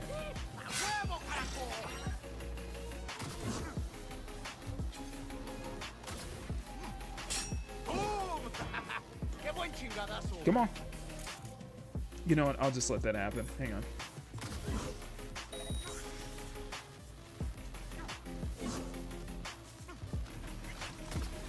And he's down. There we go. There we go. Really? Also, make sure you have auto loot. Make sure you have auto loot and hotkey it. There you go. Make sure you have auto loot and hotkey it when you have a hotkey. There you go. There you go. See? See? Just like that. That was easy. See? See? Bam! Net running. I'm just like, net running. It's like the ancient Elden Ring. Are you a loot goblin? I kinda am. I kinda am. Not as much, though. Start, think Chuck's harder than any chain smoking on it. Quad, you saw Quadra last game. Scrap that. More scrap than car now. Okay.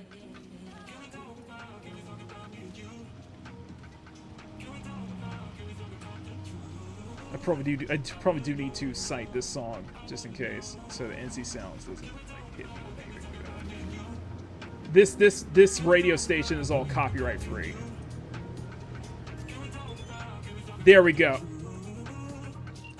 So, do you guys remember Flaming Crotch Man? Do you guys remember Flaming Crotch Man? You can now romance him. Yeah, I'm gonna pass on that one. Let me change my part. My part. I swear. To pick me up before. Yeah, I'm good. I'm good. Wait, hold on.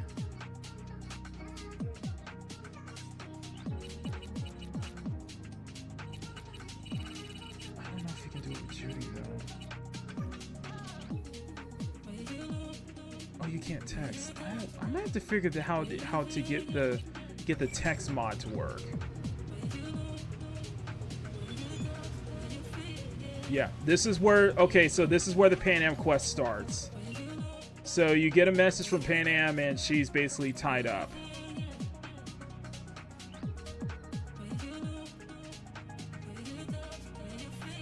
Yeah, and so we text Mitch.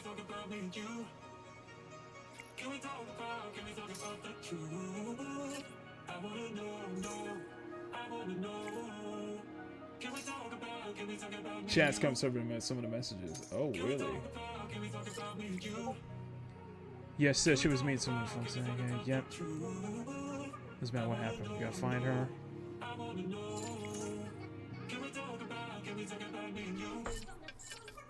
Sure about this? This is something nasty. So first rodeo with psychos. Keep your comms open just in case. Once you're back out there, this doesn't sit right. Yeah. Yeah, agreed. Oh, also, I don't know if you have Dark Future installed, but that's a very immersive mod where it kind of adds some more realism to your playthrough. This one I have is now basically you can pay rent. You can actually pay rent at your apartment, and you can actually lease and sell your apartments too with this mod. So I have terminated my lease for Sia's terminated her lease at Mega Building 10, and the Glen is her only apartment now. So it's really cool that they did that. It's a really cool mod. So it's too realistic for you. It's too realistic for me. You don't want to pay rent in a video game. An apartment. Oh, but to be fair, I did a complete overhaul. To be fair, I have a complete overhaul of the Glen apartment, so it's a complete overhaul. So we gotta head to the motel first.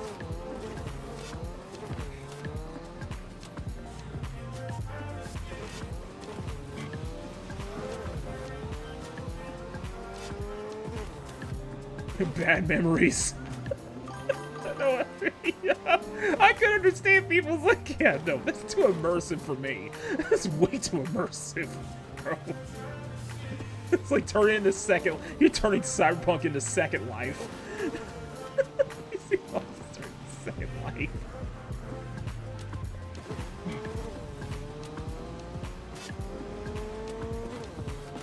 But still, like, even for my potato PC, I still think, like, it still looks amazing.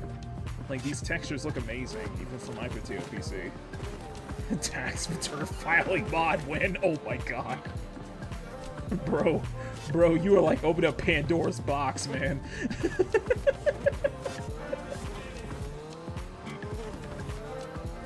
This isn't even about Cyberpunk anymore, man. This is like a Second Life simulator.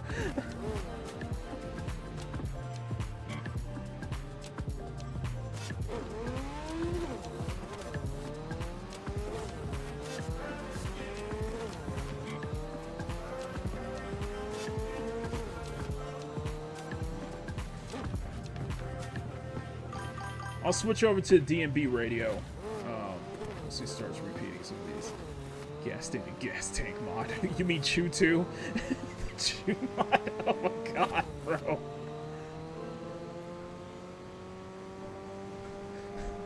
There's no end to this madness. There's no end to this madness. You freaking mad. I'll be like, you freaking mad lads, dude. This is too, even I'm like, yeah, this is too immersive for me, guys. Come on.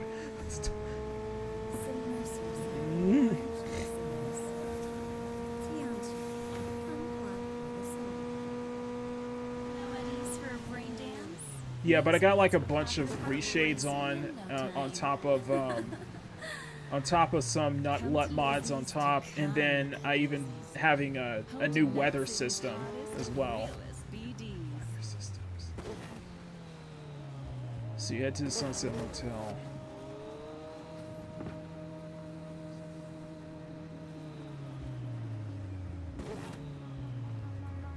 I don't even mind that this is running at 30 frames per second. I don't even care. It's still good to me. It's good enough for me. Okay. Yeah, so this is the guy.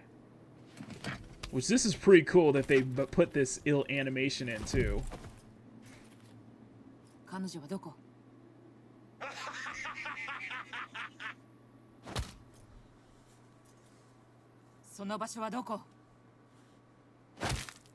Yeah, and by the way, Japanese V, because that makes perfect sense.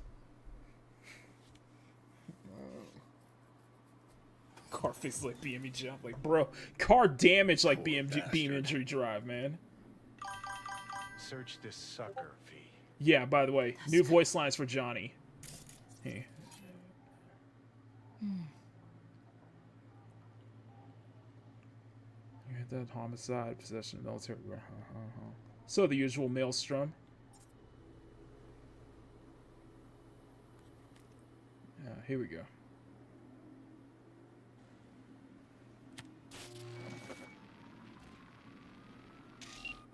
No, Mad Girl. She's just a bait. V's the real prize. When she comes sniffing around, we'll snap the trap shut, take her to the docks in Northside. Mertz will follow her bleeding heart straight to us. Oh. And then, lights out! Uh-huh. Fuck, they grabbed her. Nobody saw it? Even with the AI voice line for Johnny, it's still pretty good. Like, it's still pretty good. Still pretty convincing. Yep. So, this is all a trap.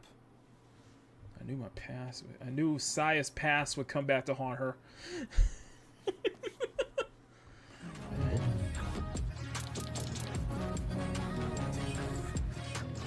me turn the V myself.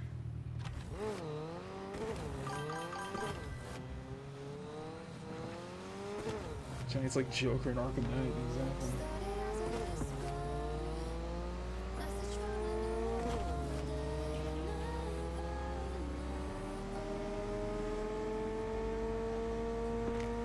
So this is all down here.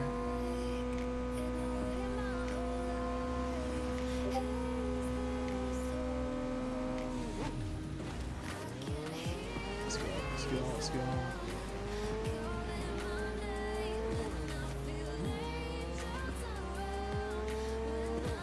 Oh, also, you can have adjustable adjustable first-person view. Adjustable first-person view. I'll show you. Let me turn this on. Let me turn this down. Let's scroll down. So it's called adjustable first-person view. Environment tuner. Here we go. Vehicle FPV. So this is just my preset. So you can adjust the field of view. Adjust the field of view. Adjust your height. Adjust your height. And this is just for first-person. First-person driving. You can even adjust it as low as that. I try to keep it at head length. So tilt multiplier here. I try to keep it at head length. Basically, steering sensitivity, all that good stuff. So save. You don't have to be a gold preset, but yeah. So it's pretty cool. That's actually pretty cool, you know, for a switcher there. And then weather and time tools as well has been updated as well. So all that good stuff.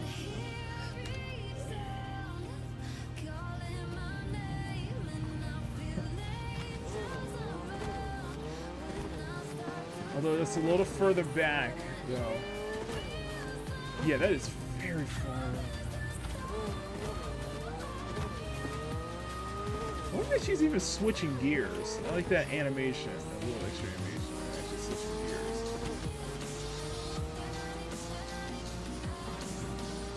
Here, I'll turn off. Here, I'm gonna turn this off.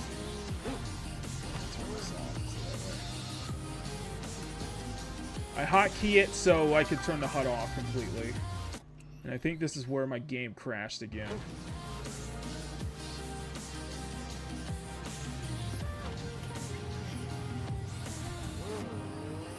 Oh, you want me to do the first person? You want me to do that cinematic mod? Okay, here, I'll show you. There we go. And then I think if that button is, oh, it doesn't work.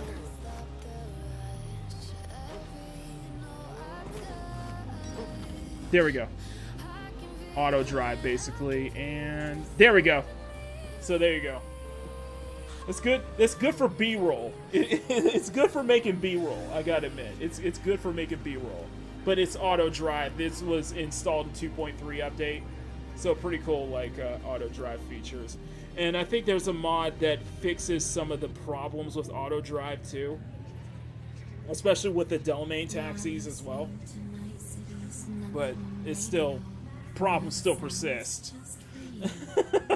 Still persist. But yeah, it's cool. It's cool. It's cool for like B-roll. It's cool for like making B-roll and shit like that, you know. And you can still adjust a couple of things too. Okay, let's switch over to D&B radio. Okay.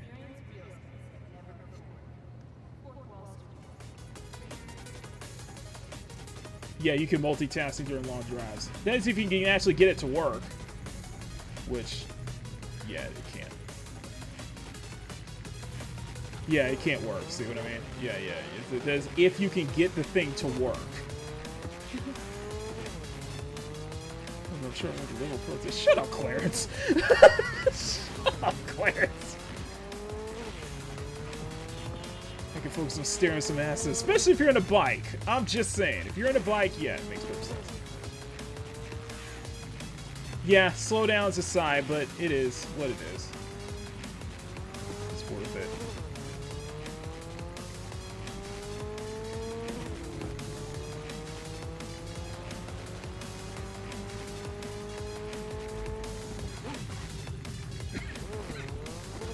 And by the way, I have the game. I have the time speed set to normal. I have another mod that slows the time speed, the in-game time down.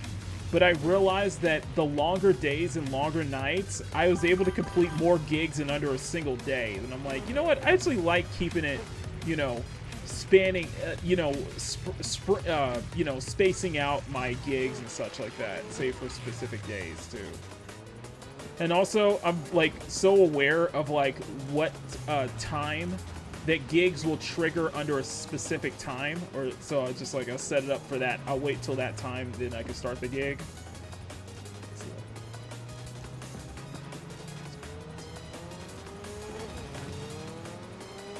Of course, with my first playthrough, 6 months in game time is probably more like a year for her. A year.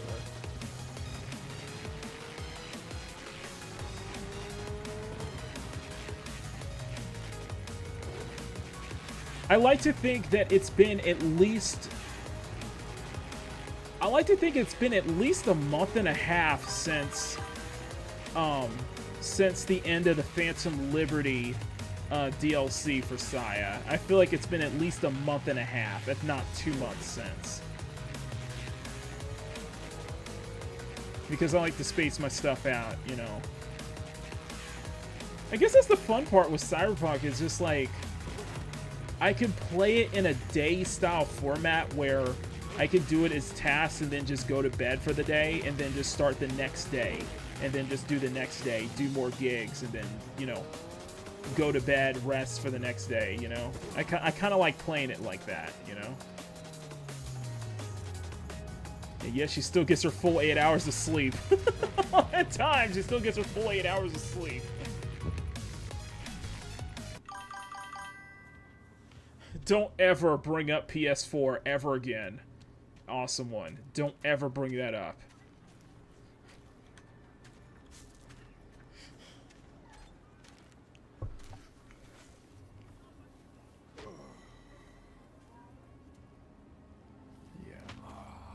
Yeah, and let's just be non-lethal for now.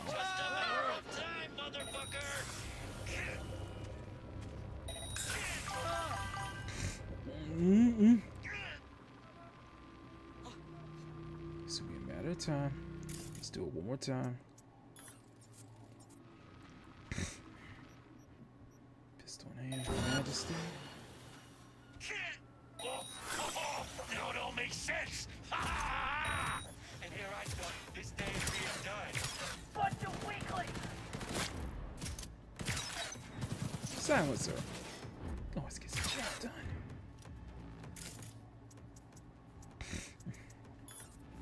Catch. Ow!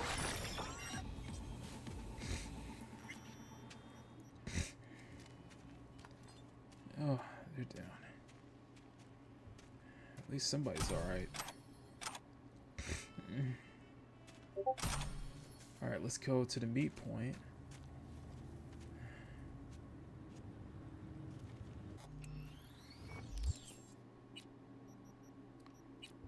Let's see, non-lethal blast. Yeah, I just carry a bunch of iconics. I don't really I just carry a bunch of iconic weapons with me.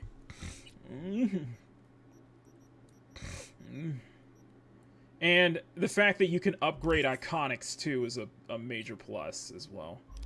You can upgrade iconic X2.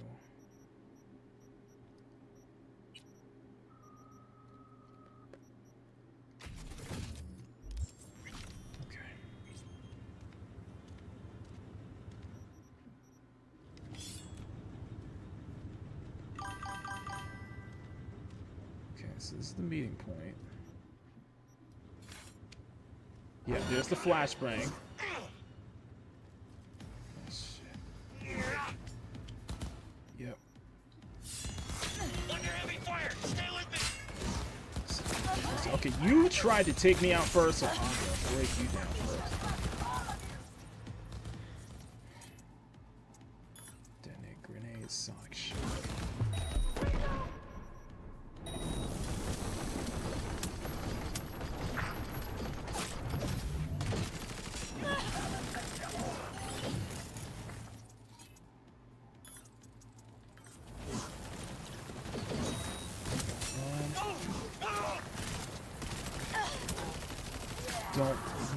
Don't make me trigger take time bomb.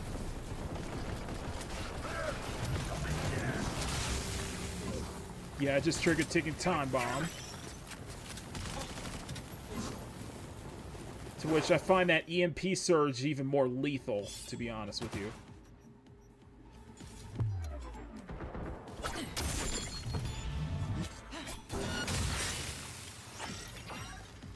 Yep, they did. They did. They did. And so are you. Sorry. Sorry.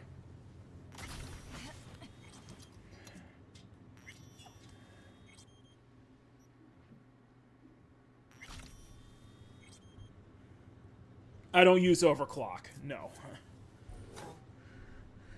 Pan Am's a means to an end. Our real target is Saya. Kidnapping her was the best bait. Don't screw it up. Deliver her to the docks as soon as planned. Keep her alive. She's leverage, not a corp. I want every inch of that base locked down. No screw-ups, no loose end. And if Saya shows up, make sure they get the warmest make sure she gets the warmest welcome possible. A trap's only as good as its teeth. Make sure this one bites hard. I'll deal with the rest once Palmer's in our hands. No distractions, no excuses. Shit. Yep. Guess you got fucky lucky today. Hi, hi. Look at me. See this?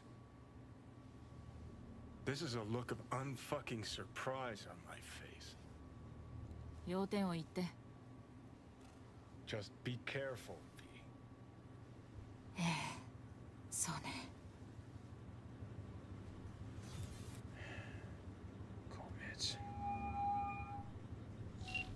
V, this ain't a social call, is it? Something big has gone down. Spill it.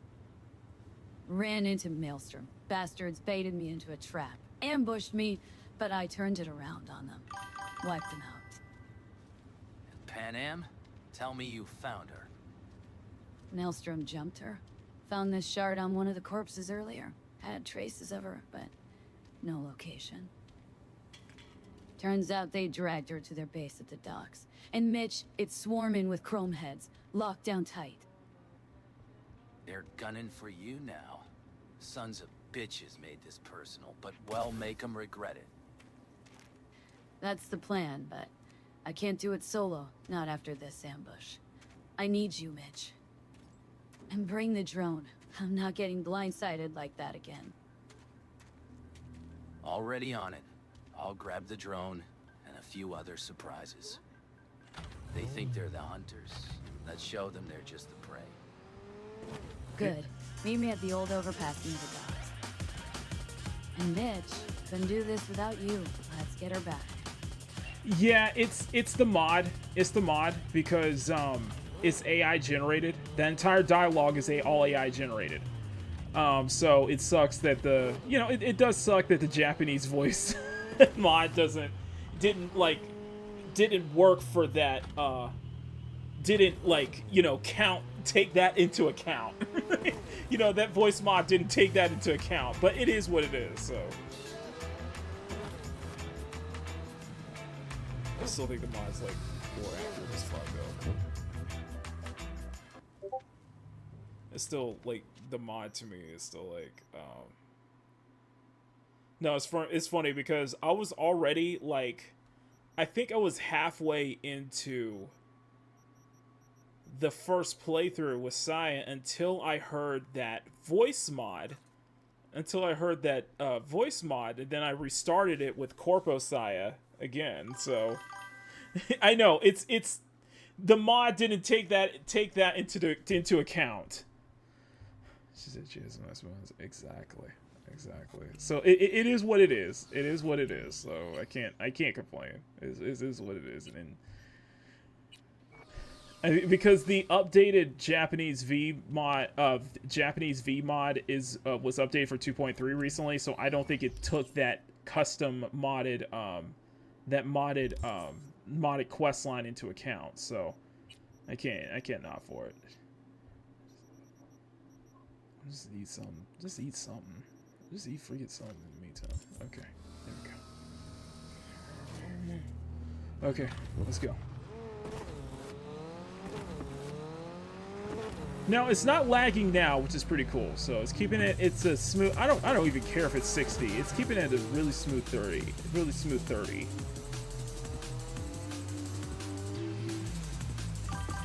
It's not lagging, so that's good enough for me.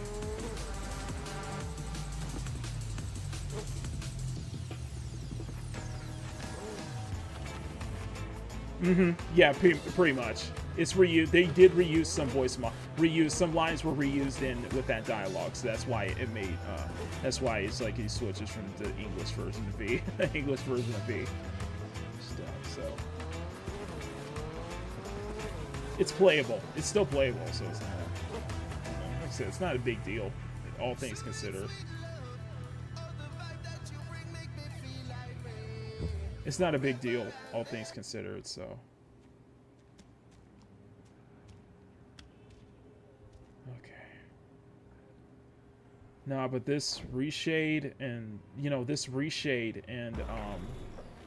these textures, these updated textures are such a good thing. No. There he is. There's Mitch. But I think it's really cool that they went out of their way to really give,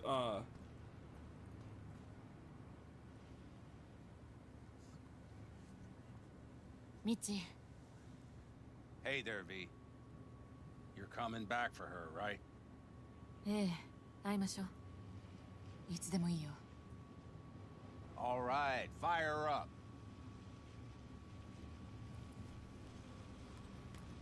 Also, like I said, the Jap V really that mod is very lore accurate too, because Guards at the gates. Yeah. 3 heavy firepower. This is AI generated, by the way. This is a AI voice mod too for V. There's the boss right there. And there's the ringleader, Chrome Skull jacked to hell, barking orders like he owns the place. And there's the ringleader, Chrome Well, not only Skull does it jacked make to her hell, unique, barking orders like he owns the place. not only does it make it unique, but it's lore accurate because by this point in time, everybody likely has language implants already installed Maelstrom's packing in their heat, cyberware. tech rifles, smart guns. This ain't gonna be easy. I know, right? dude, I had to come up with I had to make up some kind of Snipers on the excuse. Look ready to light up anything that moves. I had to make up an excuse when we did the All right. when we did the Phantom Liberty, when we did the Phantom Liberty DLC, and you know, Saya had to. Pan Am's gotta be here. Saya had to dress up. Saya had to disguise herself as Aurori.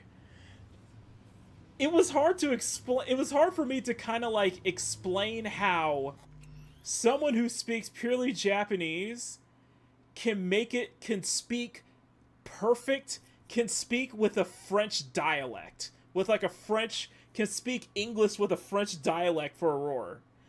And my only thought is it was something about the implant that allowed Saya to be able to speak in Aurora's French dialect in English, despite the fact that she speaks in Japanese. Purely in Japanese. I like to think that because of the language impact, because language at this time, language barriers are a thing of the past, because everybody's got language implants, so that meant Saya never had to learn English. I like that she never had to learn English. She never needed to, because everyone understood her when she speaks Japanese, and whenever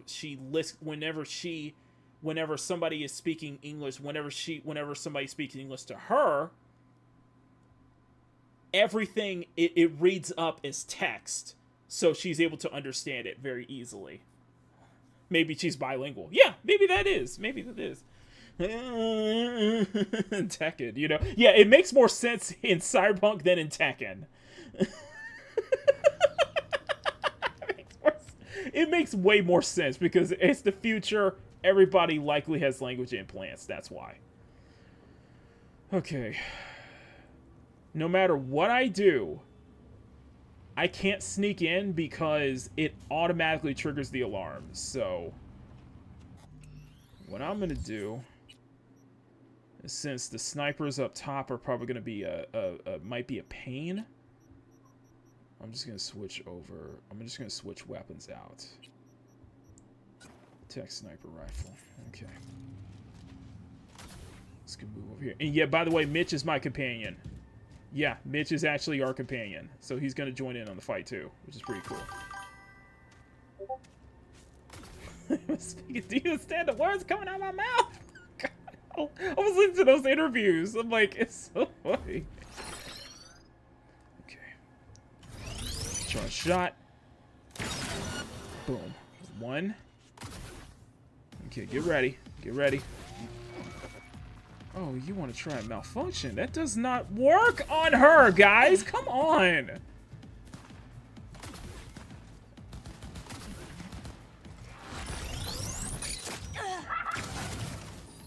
Who's laughing?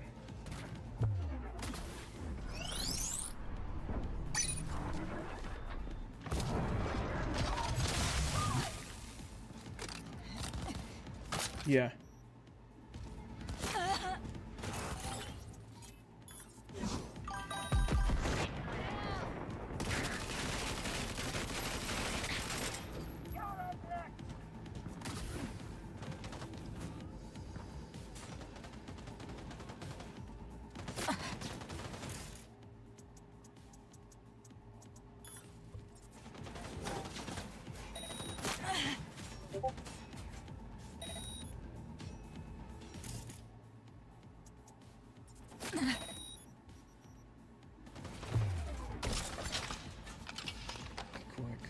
Girl, come on. 3.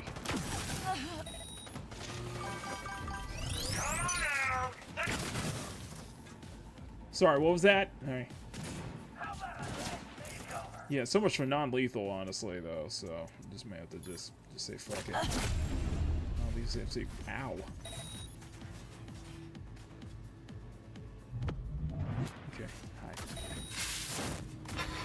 to find an advantage point.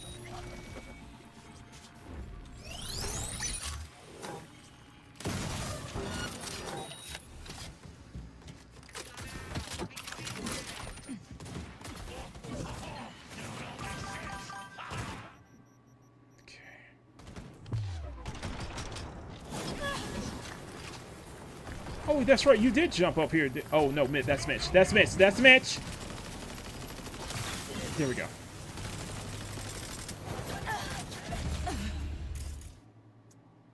There we go.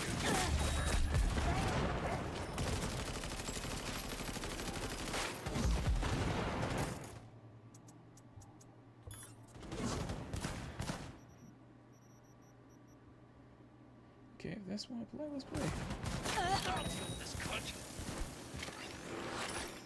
You know what? You know what? You kidnapped Bax girl. You deserved to go down.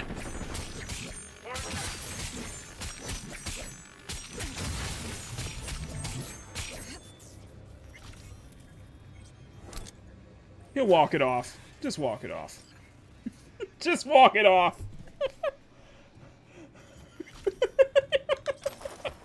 Just walk it off. Oh my god. Just walk it. There she is. Okay, what's this? Oh, finally. Where's Mitch? No, we still got one more. I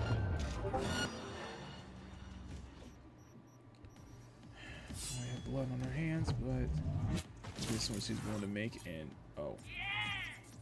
Hang on, 1 second. Here.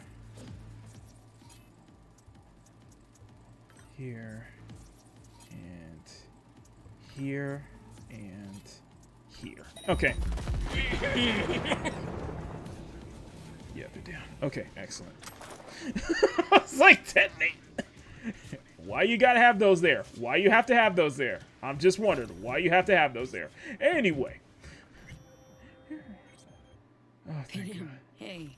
Oh, thank God. V! Finally.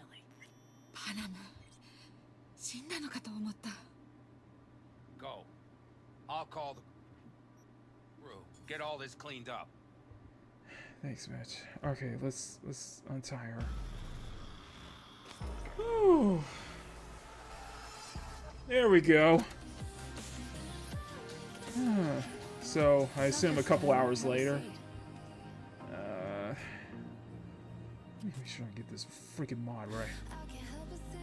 Thank you, thank you, thank you, please. Thank you, please. To have a naked V while I'm going into photo mode, please. Thank you.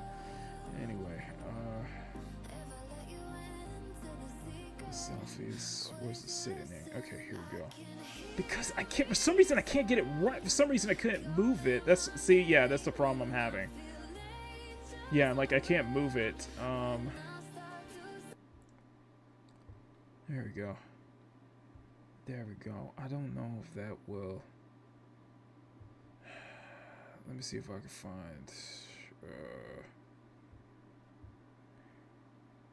Oh, that looks good. See, that works. Her feet's not hanging, but that works.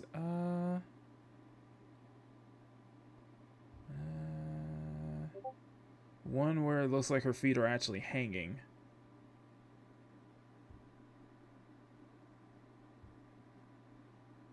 Otherwise, it looks completely...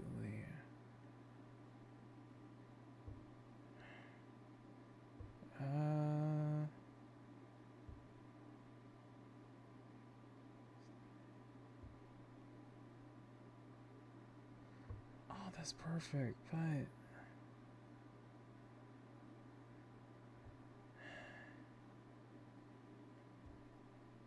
I can't move. No, the problem is I can't move her left and right. So I can't move the body left and right. So I got to find one that just actually would actually make more sense. I can move it up and down, but I can't move it left and right.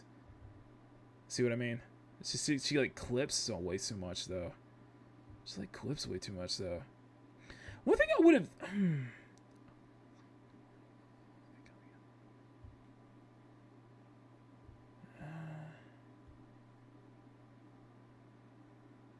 Okay, fine. You know, we'll start with the standard one because that seems to...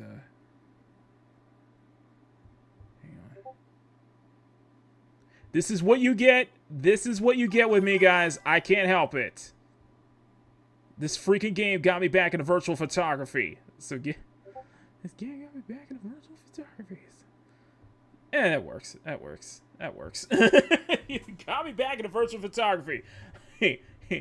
Don't be mad at me, guys. I like taking shots. I like taking shots in this game, so I like taking shots. We'll just cover the feet up. Cover the feet up. See, that's perfect. See, that's perfect. See, there you go. See, that's perfect. Rotate. There we go. There we go. And let's do this perfect. Let me find it good.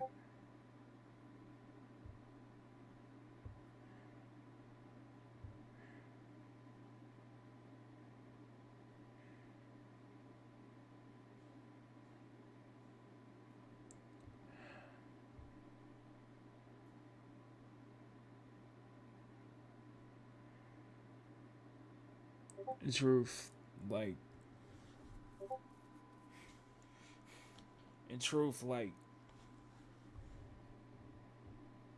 you can't, Pan Am's not romanceable with FamV. So, you know what, at this point, I'm totally fine with that, because to me, when I play through this story, when I'm writing these posts down, and I really do put a lot of time into like writing out each story post in the community tab. To me, I like to think Saya sees Pan Am as basically the sister she never had. You know? That's how I like to see it. That's how I kind of like to portray it. Is that, yeah, they're sisters. It feels like they do. It really feels like they have that sisterly vibe. I do. You know what? Doing those posts, I really do like writing those posts. They're fun. It's really gonna. I kind of like to get into.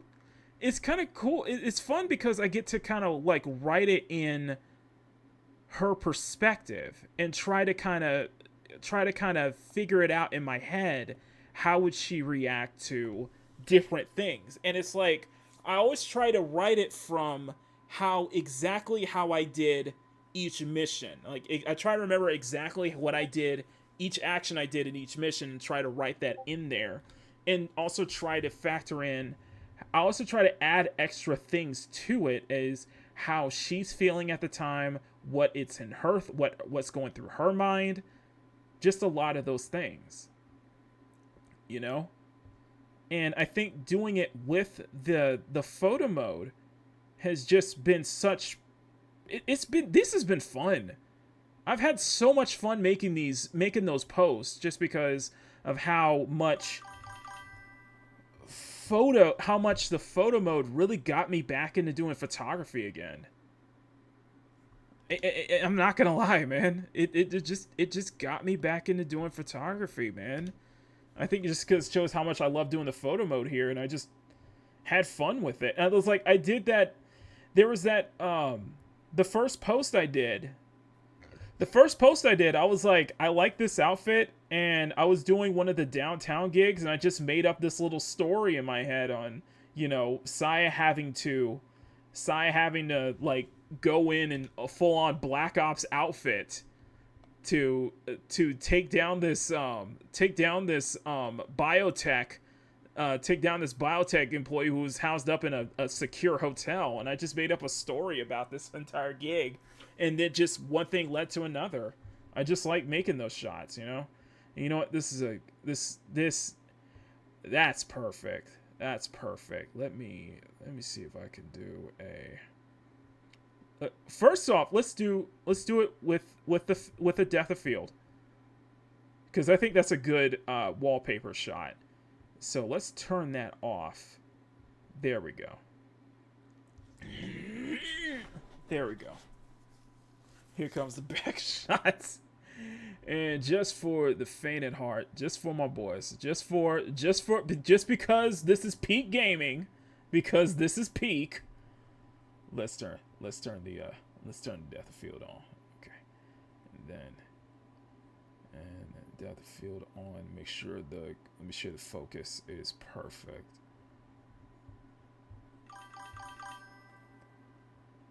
Double cheeked up, exactly. This is peak gaming after all, so I do have to do my due diligence. we do have to do our due diligence, but I like making these shots. I like taking these shots, and the thing is, I wouldn't be. You know what the thing is? You guys really like those posts. And you guys make those comments. And I'm like, man, I really would love this game if it was in third person. And it's like, I try to kind of like, that's kind of my mindset is like, I just try to like take these kind of shots as if I'm watching a cutscene. Like I am watching a cutscene play out, you know? And because the modding tools have because there's so many, I have so many freaking mods, man. And it just makes it even more enjoyable, man. I love this is arguably probably my favorite thing about playing this game is just the photography. It's just the mods let me do so much photography, man. Photography. I like this shot. I really do like this shot. It's picturesque. I don't know why for the longest time I thought you were an actual photographer. Jay, I take that as a compliment. I take that as a compliment. I think it's just because I love doing this. It's my favorite thing to do, man. And also because I see so many and I think also it stems from the fact that I see so many when I'm going through like downloading mods off of like Nexus mods, I'm seeing so many like incredible like photographers. Like I know the photo mode community is like huge, and I'm seeing some just incredible shots that people make, especially with the mods. I'm like, man, I was like, I want to make shots like those. I want to make those kind of shots. I want to make those kind of realisms. I think that's why I'm so focused on trying to get a realism, try to get a realistic graphic setting to make it look just for photography reasons, you know. And I like this. Let's take it back to the shot. Okay. So it's a cool shot. I love it. I love it. I absolutely love it. So. Let me just save this post just in case. Okay. All right, let's go. Like, I dedicated... Oh, there's my companion switch bar. I dedicated You asked for an entire stream of me doing photo mode. So I don't want to hear any of y'all complain. For photo mode. Oh, by the way, V, I'm glad you came. Really. Thanks. By the way, yeah, I did mod Pan Am's hairstyle. So it's a hairstyle is a different mod, so. I know. It's just I like the pull back braids. I really like that. Now the only thing the thing that I think sucks is I would have loved for more dialogue with Pan Am kind of explaining how she got into that situation. I would have loved more dialogue. No. Let's sit here a while longer. I love it. I love it. I love it. You know what? Let me get that. Let me just get that shot of Pan Am. Just let me get that little shot of Pan Am smirk. You know what? That's perfect. That's perfect. I'm taking it. I'm taking it. I'm taking it. I guess it shows how much I get like immersed into the game, how much I immerse myself into the game, because I have so much fun with it, man. It's incredibly immersive, and the mods really do make it feel so immersive for me, and it just makes my first play. And this, I'm still on my first playthrough, by the way. I'm still on my first playthrough, and I'm enjoying every single second of it. You know, I'm not missing. I'm enjoying every single freaking second of it, man. And I'm glad you guys enjoy it too. I really do. I really do. I really appreciate, like, I mean that. I really appreciate you guys coming out for the for those story posts that I do on the community tab. It really shows that you guys really, really like that shit too. Yeah, why not? Spend the rest of the day.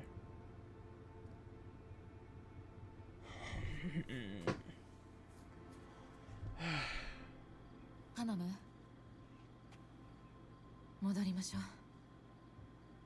I should go too. Take care of E. You know what? You know what? Stop! And good luck. Come on. Come on. Thank you. Thank you. Thank you. Thank you. Thank you. This problem with this game. This game, I feel like this game, it does everything it can to get me in trouble on YouTube on purpose. I think it's purposely trying to get me in trouble on YouTube. I'm like, bro, just can you stop with the flashbangs? Can we just think it's so she has her clothes on? That's like the fourth flashbang of the night. I will laugh my ass off. No, dude, I will laugh my ass off if this stream, I had 4 flashbangs the entire night, and it still is monetized. I will laugh if this stream still ends up being monetized. I'm like, bro. You know what? Let's do. I just want to do something sentimental. I just want to do a sentimental, so something that feels more. Let's find something just more. I would have loved more dialogue between the two because I think it would be really good.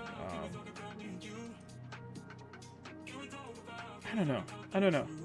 This is a great mission though. This is actually a really cool modded mission though. So I'm hoping that adds more to.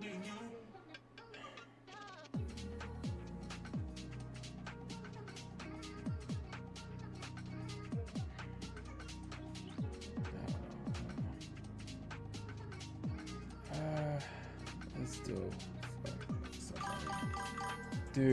dude, I can't tell you how many poses I've added. We're all blinded by headlights. We're all blinded by headlights. Dude, I gotta be so careful when I play Cyberpunk on stream because of those freaking flashbangs. Because you get freaking flashbanged, like, bro. Oh, I'm like, come on, man. Come on, man. I want to keep my channel. I want to keep my channel. But one thing I truly appreciate about a 2.3 is that now with photo mode, you can actually adjust the body itself on any pose. Oh, I love it. I love it. So it makes each pose feel unique. So let me turn her head. I love it. I was like, yes.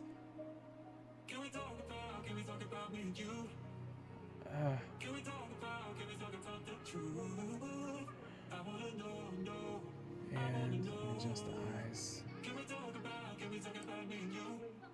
Okay.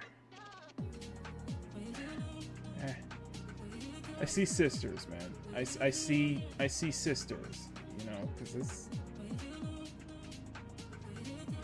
Let's do.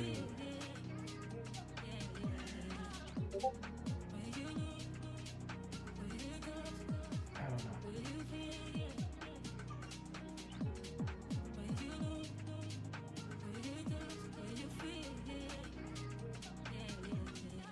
Oh wait, it might be due to the lighting. It might be due to the light. That's why. I'm wondering why it's like, oh my god, this still.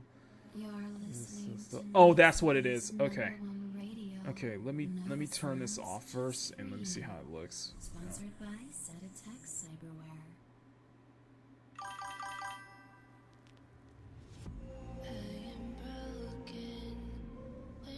There we go. Perfect. Okay, so let's play with the lighting real quick. So let's do let's do entropy, and we're gonna turn this down. We're gonna turn this down. It's gonna add entropy lighting, basically. This is the Carly mod. It's a really good photo mode tool. So it adds additional lights, additional effects, and such like that if you want to create more professional photography. And let me turn this down. Let me turn this down because I don't want to overdo it either. Okay.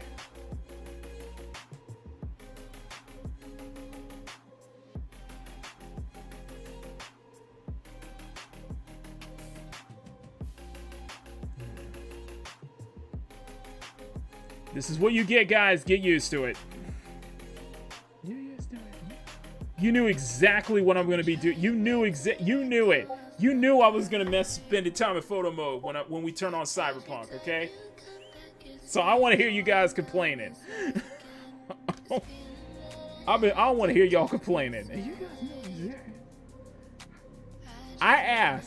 I distinctly remember asking if you guys would like a photo mode dedicated episode of Peak Gaming, and you guys said yes, and I was like, okay then, we will do a shot. So, and oh, one last thing, I like doing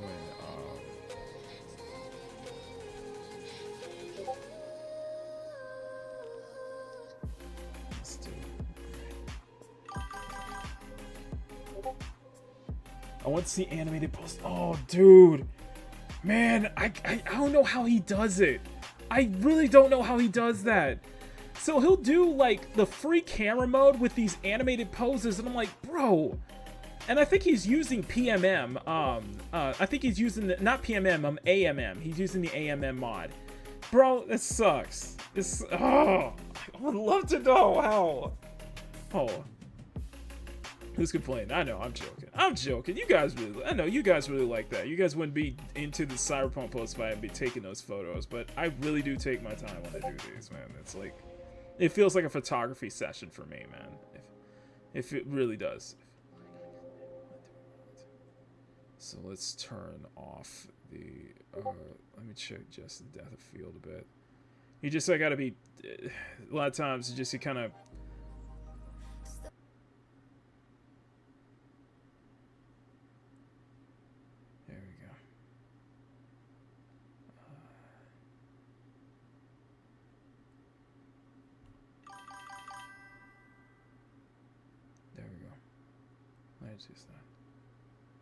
I enjoy it. See? It's not a complete time waster. Okay, see? Now I know. Now I feel good now. Now I feel confident. If it doesn't feel like I'm wasting my time. But I like making stories like this, though. Plus, I do admit I like this scene for one reason only. You get to hug her. I love that. I love that. I love that. I love that. You get to hug her. I love that. I don't know. I just love that. Like I said, I like to think it's they have a very sisterly bond. So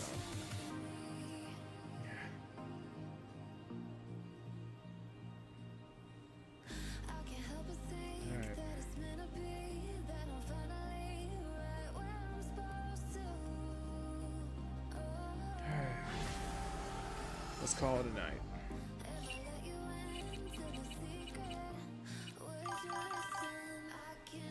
Those jeans look so good, especially with size so cheeked up like that.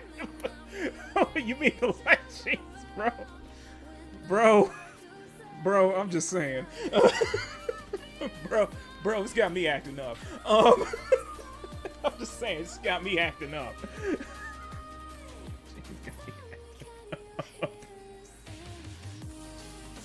She got good jeans. Let's put it that way. She got good jeans. She's Sydney swinging her jeans. Sydney's swinging them with them jeans. I'm just saying. I do not see my bike anywhere. Oh no, we are not walking. Oh no, we are not walking all the way back to the apartment. We are. Let me give my bike. Okay. We are not walking all the way back to the apartment. Okay, let's, come on. Come on, Valor.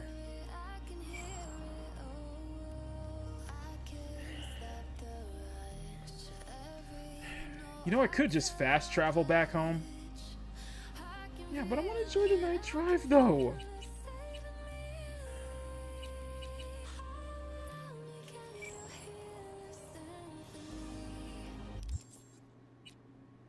Okay. Oh wow, okay, so I can't even sell my bike. Okay, okay then. Alright, let's see if we can get another bike. Let's get the Paladin. Gee, thanks. Gee, thanks. Okay. Okay. You gotta get that first. You're gonna have her walk all the way back to her apartment at 11:30 at night.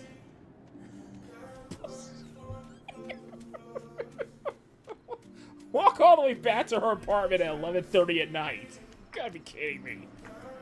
I could just ask for a ride. Because this ass paid for a ride back. I'm just saying. You must be out your damn mind, monster. You must be out your damn mind.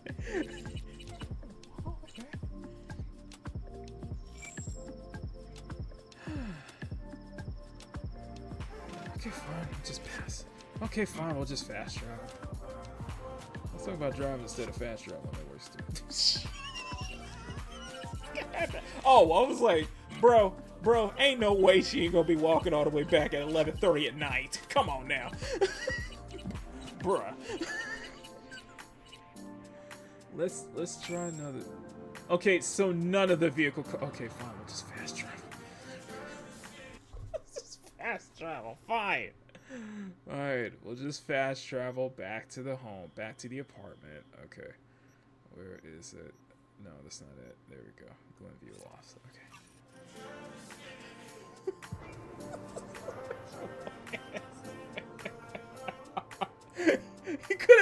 She could at least given her a ride back home, since she wasn't able to call her bike. She could at least given her a ride back home. That's all I'm saying. Oh man, can't even do that. Oh my god. Okay. Oh, by the way, yeah, this is a mod for the Glen.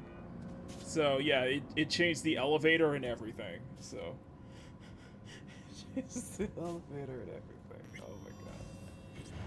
Okay, so yeah, so I've made multiple changes.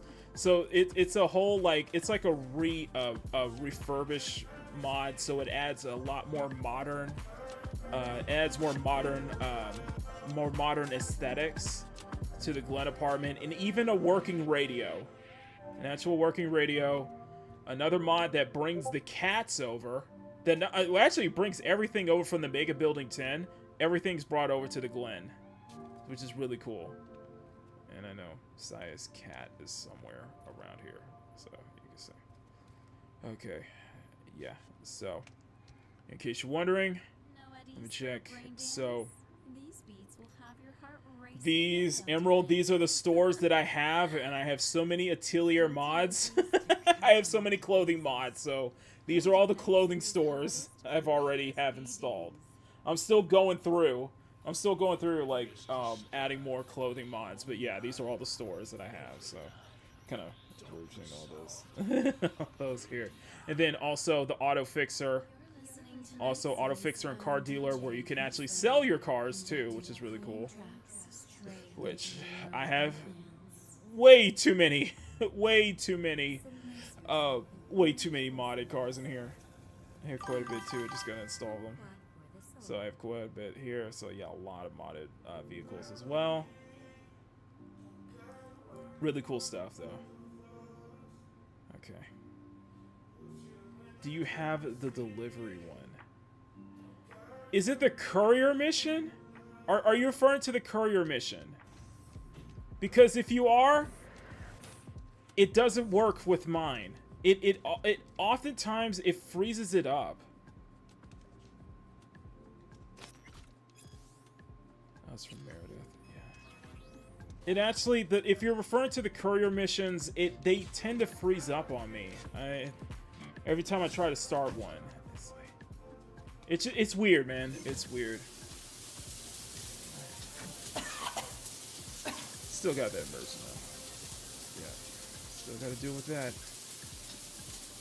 Still have to deal with that. No, the artillery delivery mod. I'll have to look into that. I'll have to look into that. Alright. It's freaking midnight. Oh! Here. So, you could pay rent. Which, in my case, is just 27,000 eddies. Yes! It's a mod where you can pay rent, okay? Your invoice has been updated. Pace. Thanks. There we go. And then, Mega Building H10 Administration hereby informs you that your tenancy agreement has been terminated as requested. Your access to Mega Building 10 has been revoked. Our records indicate that you moved during a no deposit required promotional period. As such, there is no security deposit. Returns party for you to move out. Thank you for residing at Mega Building H10. We look forward to serving you in the future. How often do you gotta pay? Every 6 days? Bob says, and this is really cool one. Bob said, need anything? No. Don't need anything. What's my next rent due? What's my next payment due? 7 days. Okay, yeah. So yeah. My next rent's not until 7 days. So don't need anything right now. This is really cool stuff though, and yeah, it takes me a couple days.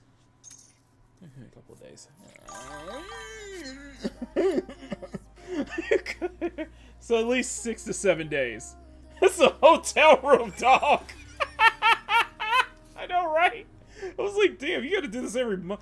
I don't think because the game doesn't like count it in months though, which I think would have been really interesting if they counted it like in months, like months, right? But it's like every 7 days. It's like a hotel room, dog. Let's switch. Let's do. God, please do not get. Please do not ding. Please do not flashbang me when I do this one. Okay. Good night, kitty. Please do not flashbang me. Please don't. Okay. Excellent. Excellent. So I got to be super careful when I do this. I have to be super duper careful.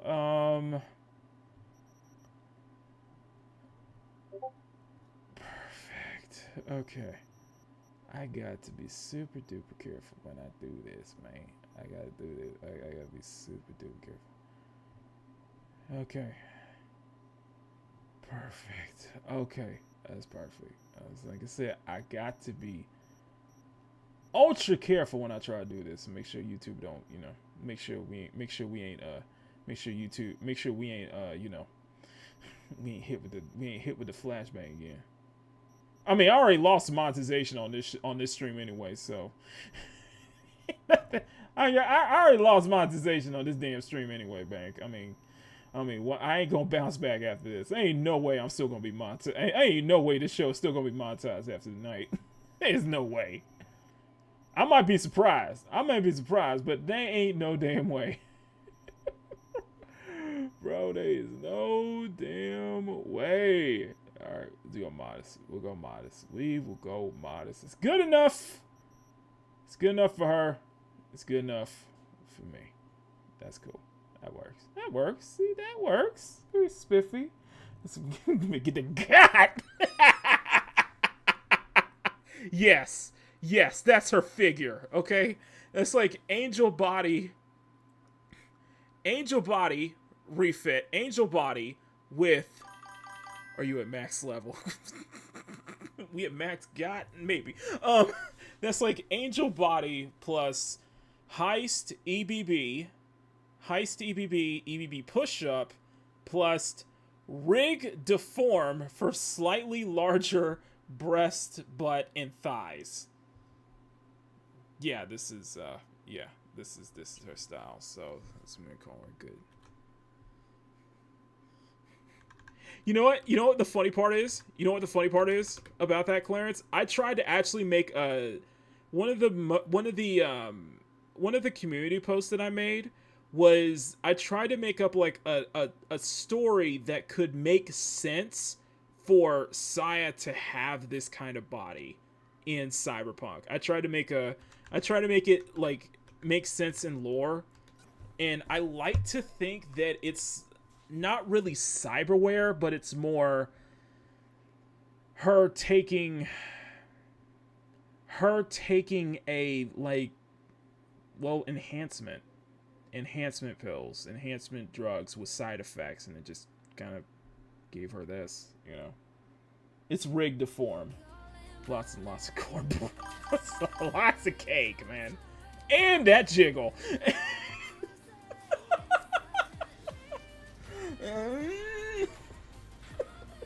You don't need cybernetics for that. That's just... Oh my god. I'm laughing, bro. You guys got me dying over here. Okay. 7:31. Yeah, 8 hours. 8 hours. There we go.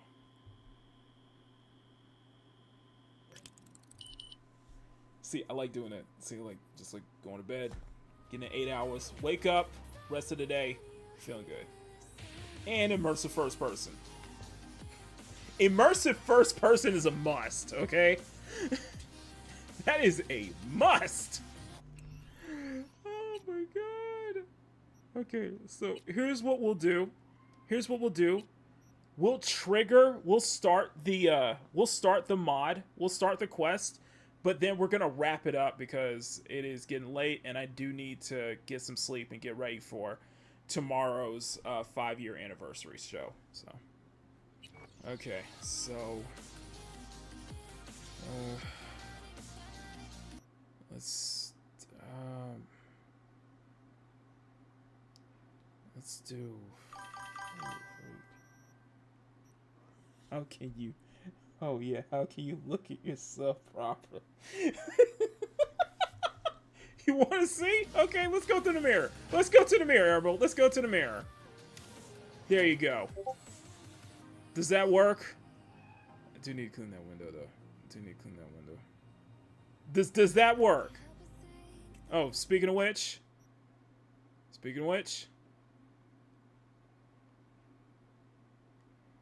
I have... How many? Okay, so this is like the original 50, right? You have the standard 50. But you also have... But I also downloaded so many hair mods. So many hairstyles. There are so many hairstyles I've added. And a lot of it was just in the form of packs, which is really cool. I mean, on the go. How can you look yourself properly on the go? I know, right? It's the photo mode or something? I don't know. But no, yeah, I've downloaded so many hair mods. You can add them, yeah. Certain hair packs actually add slots instead of replace them. So it doesn't replace any of the hair that you already have in game, so it's really cool. So they just add extra slots for hairstyles. So you can have so many. I think I have like what total with the 50. I think I have at least 80 hairstyles included. Yeah. But I usually stick with just kind of like 3 at a time. So I usually stick with kind of 3 that feel accurate. But by the way, people are asking, this is the stealth one. The one that I was using recently, that's what it is. It's stealth. It's very formal for her. It's very professional looking for her though. A stealth search.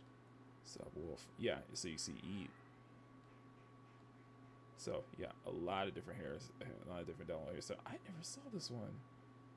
Ooh, that's nice. Oh, this is very nice. It's like traditional Japanese. But the centerpiece for all of this is a specific mod that you have to call. It's a specific mod. It's called Asian female presets, or just look up Asian under Google in Nexus. What this mod does is that it changes all of the eyes. It changes all of the eyes to give them distinctly Asian features. So all the eye shapes are Asian, basically.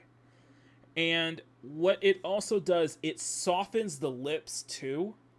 So that's why she's able to have softer lips. It gives her softer lips. It gives her, not only does it changes the eye sets to Asian, basically all Asian presets, but what it also does is give her, it gives her softer features.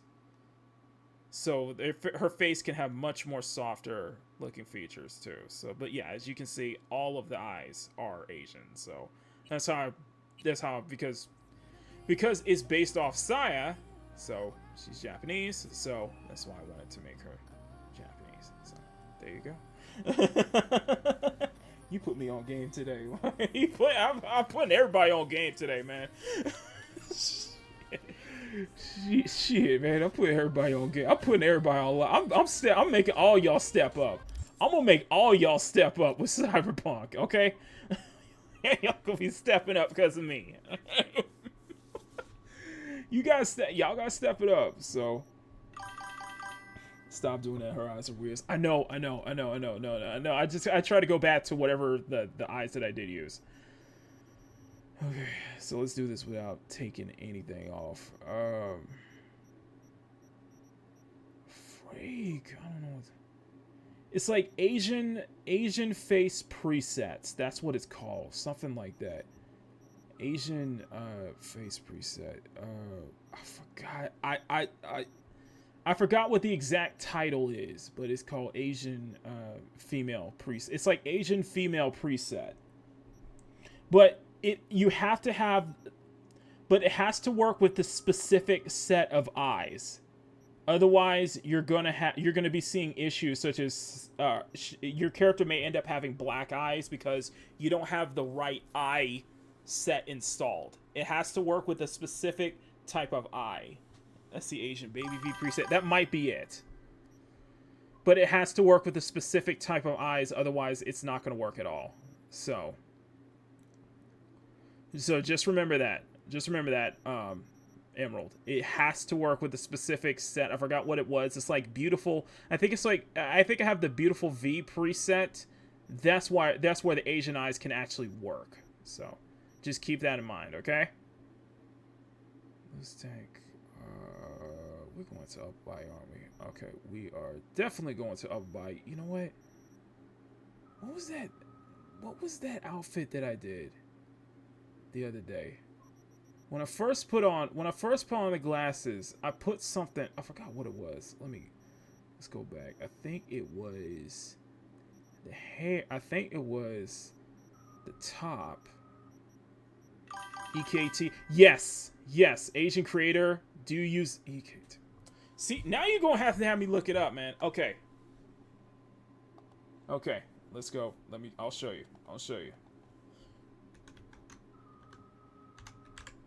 EKT, Asian female only. So this is what it is.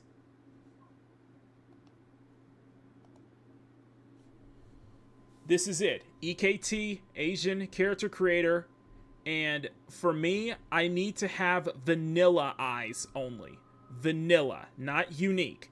And I have, because mine is set with vanilla, so I need to have it vanilla eyes compatible. So it works with 2.3. It already works with 2.3, but yeah, you have to make sure you got the right eyes. Yeah, make sure your eye is compatible. Otherwise, you're gonna have black eyes. So if you want to make sure it works properly, make sure that you have either unique eyes or vanilla eyes. So luckily, my eyes were vanilla, so I was able to do. So just make sure you download the right one, and you'll be able to get the Asian eyes. It's softer features. It's brilliant. I love it. So it's much more immersive. Yeah. So make sure your eyes are vanilla. If it's not, then it's not going to work, or unique. Make sure you match it. Whatever you do, make sure that whatever eyes you have is either vanilla or unique. Baby preset. I forgot what the name was. Okay, I'm so sorry, guys. I am going off on a tangent, and I need to go to bed soon. Okay. I'm trying to remember the outfit that I did the other day. I'm trying to remember. Freak. What was it? Let me turn off. Let me turn this off. It's got the black. And then... Yeah, and that's the other thing is because I have specific body mods installed, there is clipping, especially around the top. So not all the tops are gonna work properly. So yeah, just keep in mind, make sure your tops are correct. Make sure your tops come correct. Make sure when you're so I would say if you want to use the body mod that I use, understand that you're gonna see clipping issues a lot. You're gonna see clipping issues specifically with tops. So just be careful when you have to deal with that. You know what? I take these baggy pants. These baggy pants are nice. Those pants are nice. Let's do that. And also,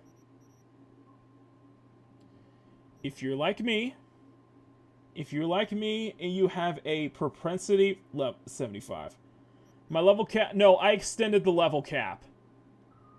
It's another mod that I have that extends out the level cap to 80. Extends the level cap to 80 and extends the perks cap to 10,000. Let's do.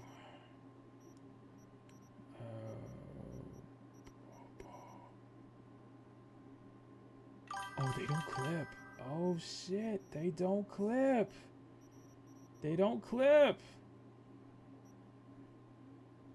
Oh shit, they do. Okay, this one does. They don't clip. I was like, they don't clip. Damn, they don't clip. Okay, so they don't clip. Bro, that's awesome. They do not clip. Okay, if you're somebody like me, yeah. So, if you are I would highly advise everyone, if you want proper thigh highs, yeah, there's a mod for that. Somebody actually made soft body thigh high socks, which I'm like, yes, please. Yes. What else do I put on? I got so many freaking gloves too. Of course, of course, it's for casual, because for casual wear, I like putting on the jackets. Not the tech pack. I like putting on the backpacks. Casual backpack. There's that.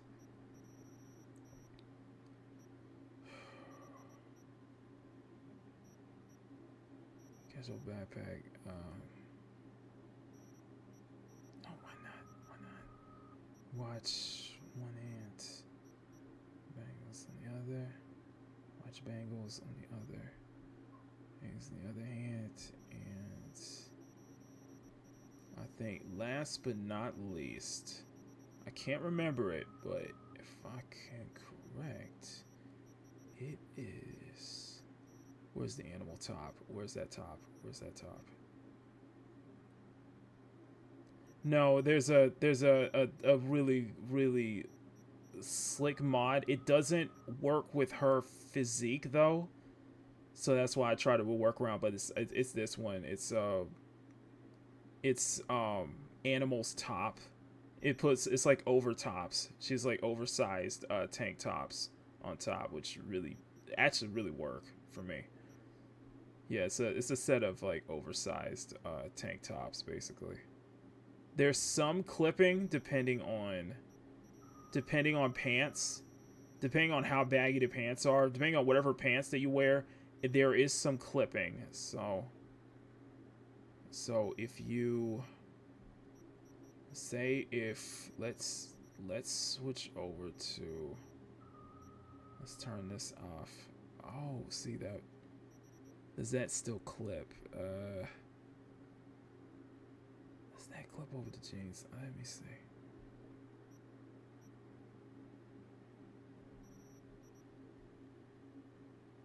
Okay, there we go. Okay.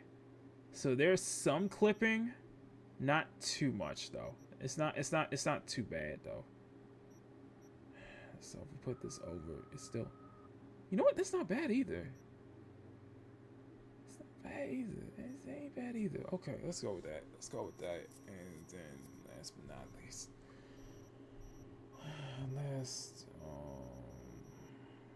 let's do this to forget.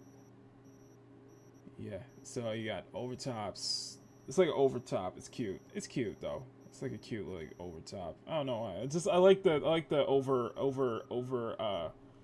I just like the huge the overshirt she has over. I like just like the overshirt. So last thing. Yeah, hey, let's do the. You guys really were digging those hoop earrings back then. You did those long ass hoop earrings though. Those long ass hoop rings. Standard necklace. There we go. Standard necklaces. You have it changed. Like the funny thing is, like depending on whatever shirt you wear, some of the longer necklaces do clip. There's clipping on longer necklaces, but that's not too much a problem.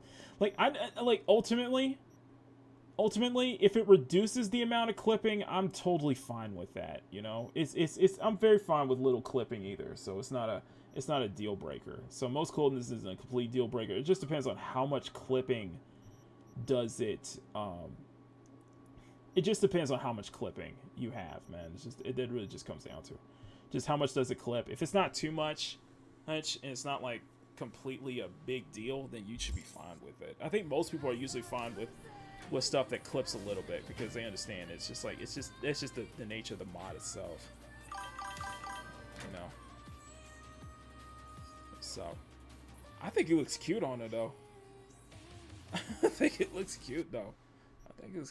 So, but I do want to see. But if you're looking for that ponytail that you often see, it's that's also a mod to this one right here, 22. Yeah, so I love using that. That's actually my favorite kind of ponytail. So it's just I like those bangs, bright bangs right in the front. So it's cute. It's real cute. It's really kind though, especially on really good outfits. So let's use that one. Let's use that. I do want to see what I just want to see what other hair mods I have installed. Oh, by the way, yeah, that's a long hair. It's like it's FemV standard hair is just longer. Let's see, got that. Oh, that is nice. Oh, that is nice too. Oh my goodness, I forgot I still had these. All of these, damn. I forgot to download all these hair mods, man. Oh, it's 21. Okay, that's what it was. Bro, that's crazy. That's crazy, man. Okay, we got something, man. Okay, I need to go back. Oh. I'm digging that. I'm almost digging that. I'm almost digging this one too. I'm almost digging that though. So let's just use 21. There we go.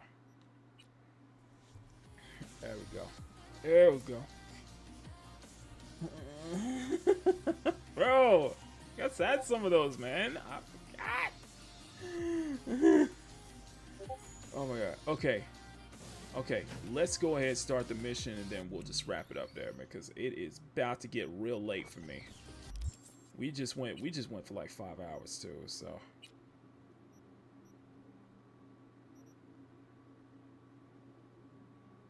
Okay, keep them off. Okay, that's it.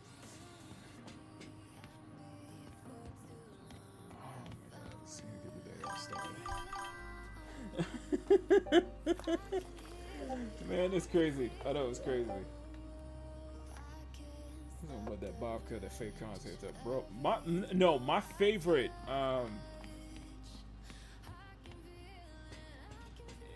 Actually, let's go back. If you guys, if you guys want to know, there was a short hairstyle. Oh, here we go. Crazy as fuck though. You know what the funny thing is? I have to give her the shades whenever Johnny takes over. I have to give her like the aviator shades. I had to give Johnny aviator shades. Make it look, you know, Johnny's taking over her body. But no. But in case anybody's asking, or in case anybody asks, like that short hairstyle that I used to roll with, it's called Frost. I'll show you. It's called Sub. Yeah, where's Frost? This one. This is my favorite short hairstyle right here.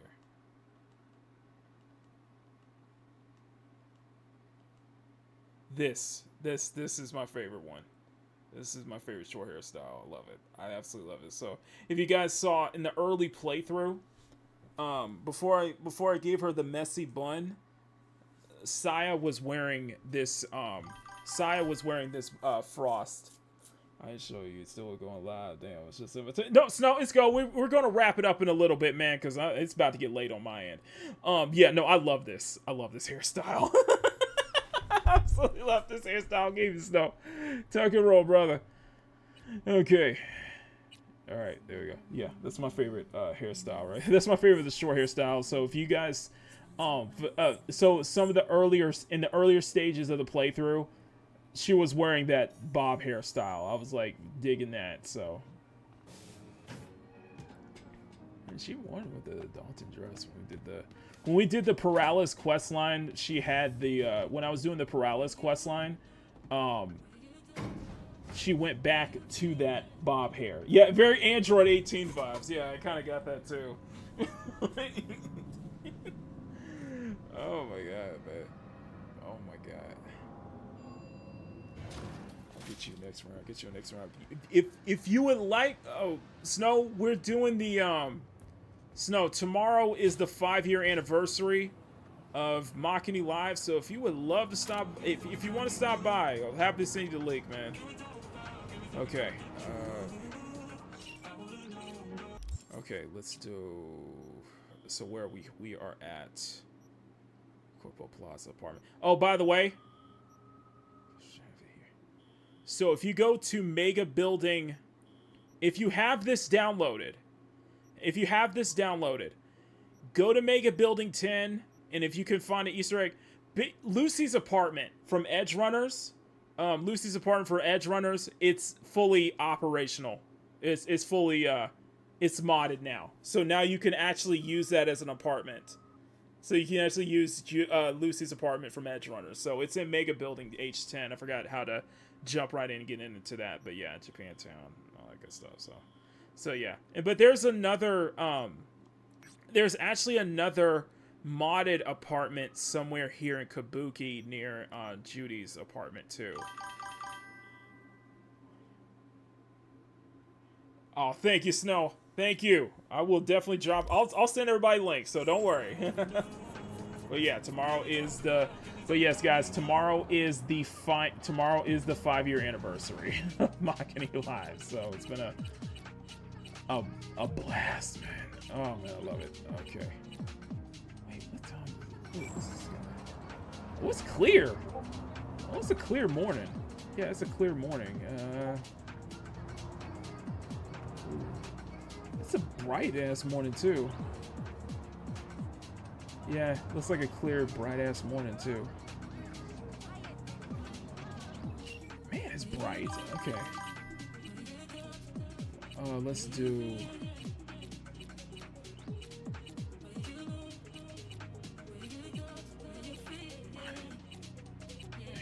So yeah, like I mentioned, so the Paladin is my favorite bike. Paladin is my favorite bike.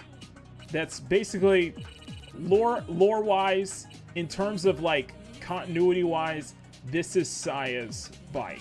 This is her bike. In terms of car-wise, obviously the Quadra VTEC, but for Saya though, It's the Avenger.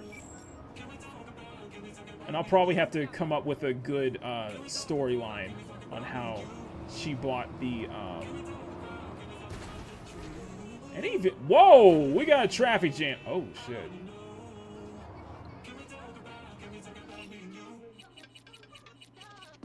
I cannot summon the vehicles. Why is that?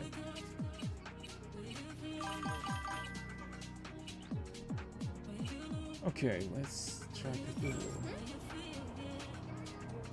Son of a gun, the bikes ain't showing. Okay, let's do this. We're gonna do this again.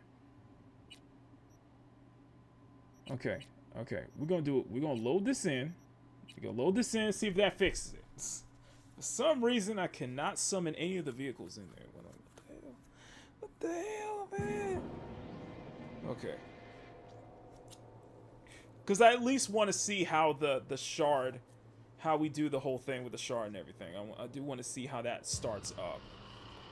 And then what I'll do is I'll just pick it up from there. I'll take some photos from there. It's like, yeah, no, for some reason I can't get the... Cannot get any of my shit work. Any of the vehicles work. Okay. There we go. There we go.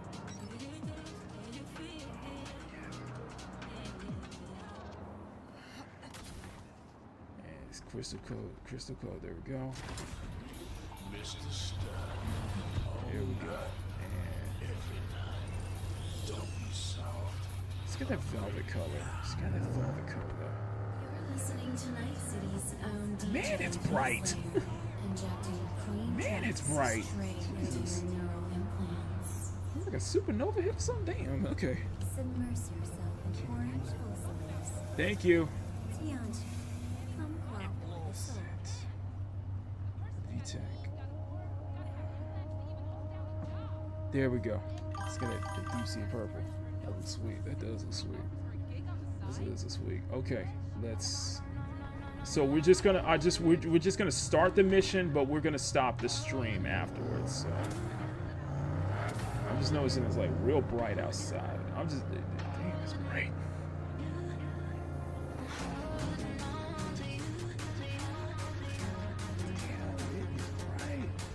So it's a modded mission called High Stakes. So I'm very much looking forward to seeing how this plays out.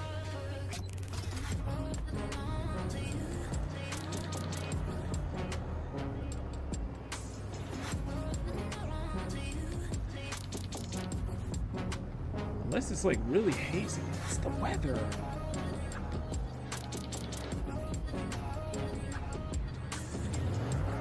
Oh, this is a store. Oh, okay, yeah. It's like really hazy right now. Let's switch it to.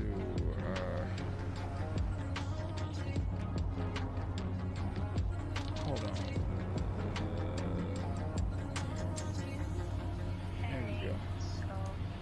There we go.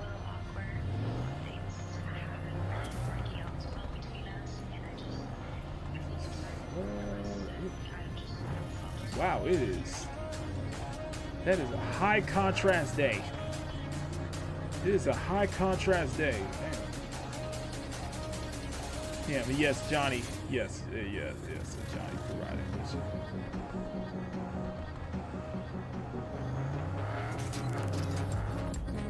Sounds good though.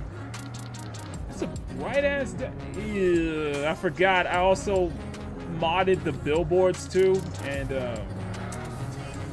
whew, I cannot show that. I cannot show that billboard. Sorry.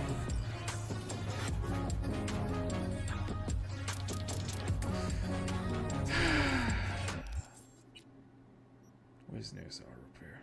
Where is it? There better be auto repair nearby. Where's nearest auto repair? Thank you.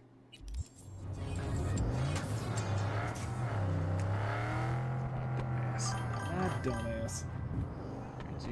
Listen. It must be training again.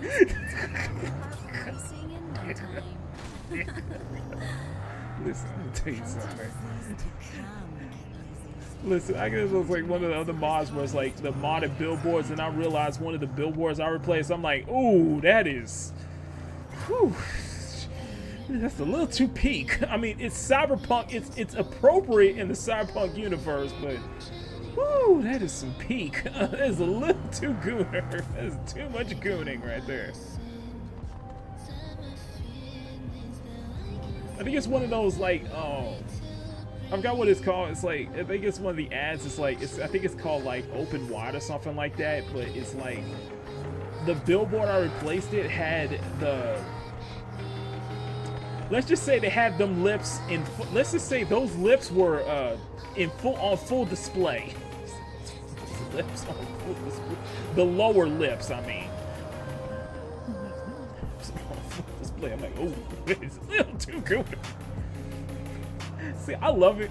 See, this is a funny thing. Man, it is bright. Jesus. Okay. Okay, let me turn the cards down. Okay. No, I'm just like, bro, I'm no better. Bro, you didn't think I fucking love about this. You didn't think I loved this. It was a, okay, I'm gonna tell you something. Okay, so I made a post like this. I couple, I think it was like last week. And I saw this on Reddit.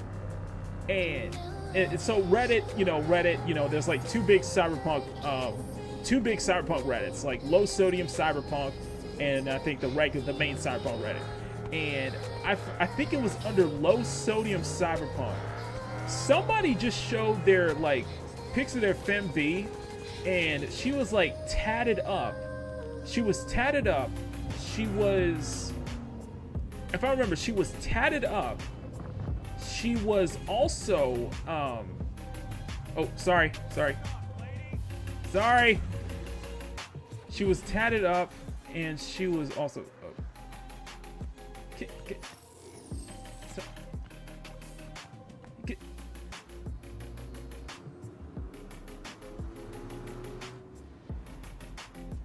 really? It's just got one way.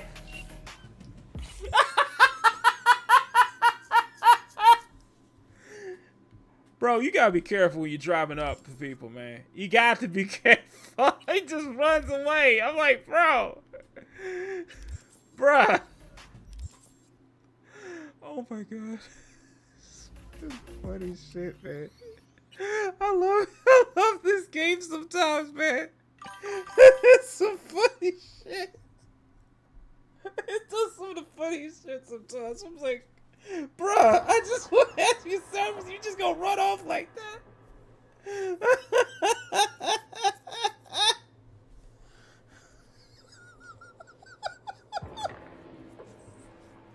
But still, it's bright as hell. I'm like, damn, this is bright as hell today. Night City. Okay, let's do this again. We gonna run it. Let's run the. Okay. Okay, Jack. Okay, this ain't gonna work. Let's switch to. Okay, sunny. Okay, it's just a real bright sunny day. A little too bright today.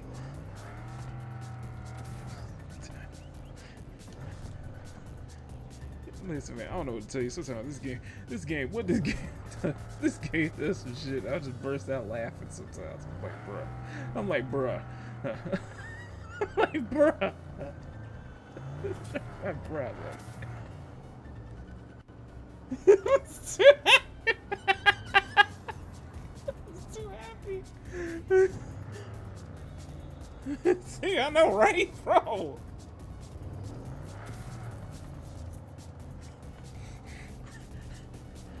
I guess even dark futures can be bright. I guess they're even brighter days than dark futures. Dark futures can have brighter days, but damn, this is some bright sunlight. Damn, there's some bright sunlight. And I do like the old system because I can actually turn off specific weather conditions. I can actually turn on and talk. I can like permanently turn off weather conditions. So like I have like acid rain, and I have acid rain turned off, and I have like sandstorms turned off too.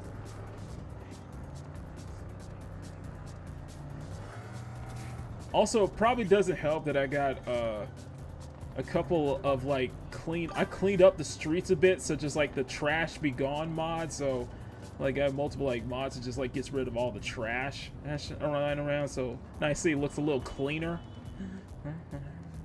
Well, not everywhere, but it does best it can look clean. It's slowing down like a mofo right now. What is going on? Ooh, talk about graphically, man. Okay, let's turn this down. Let's tone this down. Super sharpening, I don't like that. Okay, let's low. Okay, there you go. Set the resolution, so let's start over. Yeah, this is low resolution, by the way. This is under low resolution. Still looks good. Still looks good, man. Okay, let's go. Video, let's do medium, high, ultra. What's an ultra? Okay, so ultra. Let's do performance. Let's do a balance performance. No, so I do not have ray tracing on. It just, I think with ray tracing it just slows it down even more. Oh.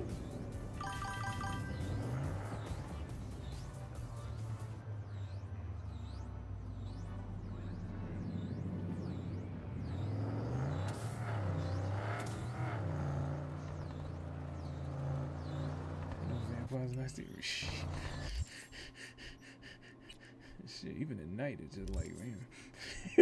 Even at night, man, you just like, I'm like, man, you okay, let's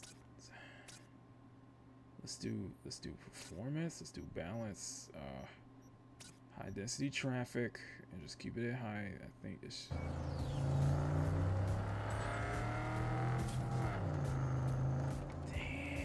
it's still running at 20 frames, man. Yeah, it's, you know what, this is what you know what, it's a potato PC, you know. I don't have, wait, whoa, there we go, now it's smoothing out. Okay, now it's smoothing out. Okay, there we go, it's smoothing out now. It's smooth out now. Okay, now it's smoothing out.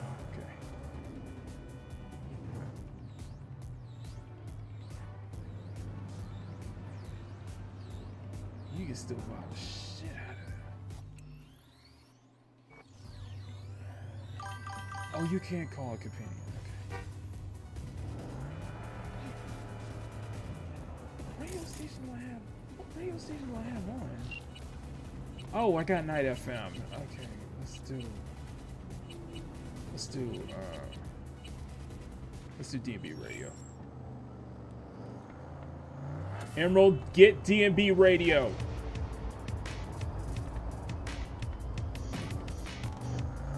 It's all, I think it's like all royalty-free stuff, but they put, it's all royalty-free drum and bass, but they really mix it up because it's all like based on their live feeds and such like that, based on their live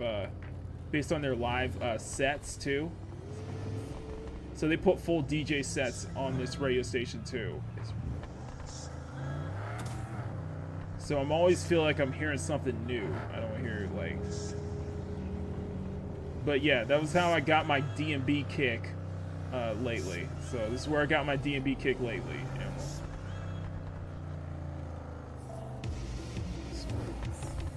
You know what?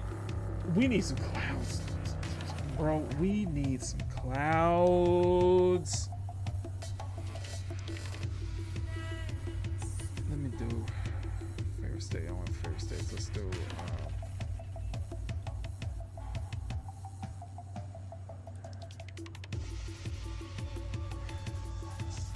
So that it doesn't get like. And it might be just the brightness. Man, it's bright. Okay. So we know where it is. It's always saying I see it.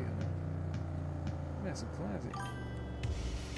It's like one of those things. It's probably a good thing to have some, like, you know, good thing to be under some shade, man, because it's bright. It's hot. The only problem with it being hot, it's probably hot as hell. It's just bright. paint. It's really bright. Dang. Okay, there we go. We got some cloud cover here. Yeah, there we go.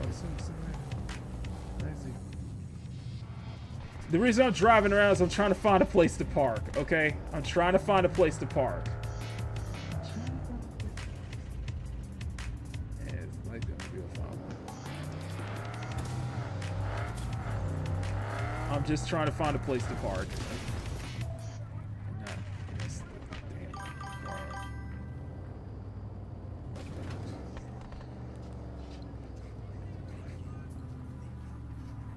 I don't want to hear from any of y'all. Trying to be like damn, Mikey, your parking stuff. I don't want to hear from any of y'all, okay? Shut up.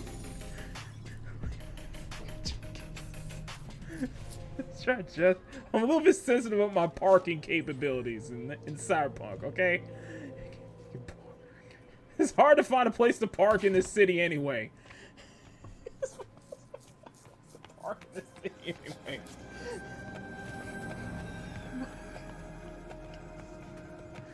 Like I said, it's hard to find a place to park in the city anyway, okay? So don't blame me.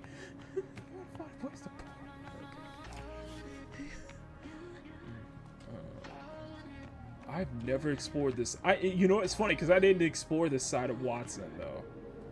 Oh, it's out here. Okay, we got a couple dudes boxing. Okay. Alright, don't want to interrupt them. Yeah, they sparring. Yeah, they sparring. Couple dudes sparring. Okay. Okay, so we got the mission details. Oh. You're planning to present a new product behind closed doors to a high-profile customer, alongside similar offerings from Militech and Lazarus. Details are hush-hush, so I can't spill too much. But here's the kicker. I've got their convoy route. It'll be crossing Biotechnica plains where it's right for an ambush. Taking out this convoy would seriously set Arasaka back. Oh. Oh, this is interesting.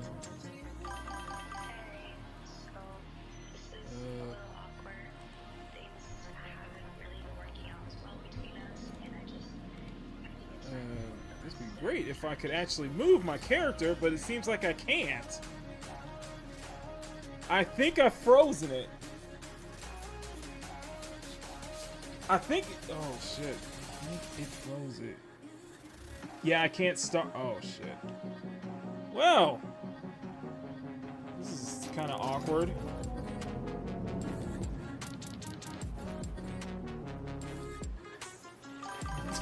This is awkward. Okay. Yeah, I'm gonna have to just switch over back there because it is just it just froze up. Like I can't move or anything. So, okay, listen. It kind of worked, but no, it kind of doesn't. That's how it is. I don't know. Anyway, listen, sit. We went about 5 hours or so. It's a good show. We had a damn good show. And I will be back tomorrow for the 5-year anniversary of Makini Live. Hope to see you guys there. You guys have been amazing. I love y'all. Smack that like button, make it jiggle. Smack the subscribe button, make it jiggle. All that good stuff. Thank you, channel members. You guys have been amazing. I'm going to get some rest. Get the show set up.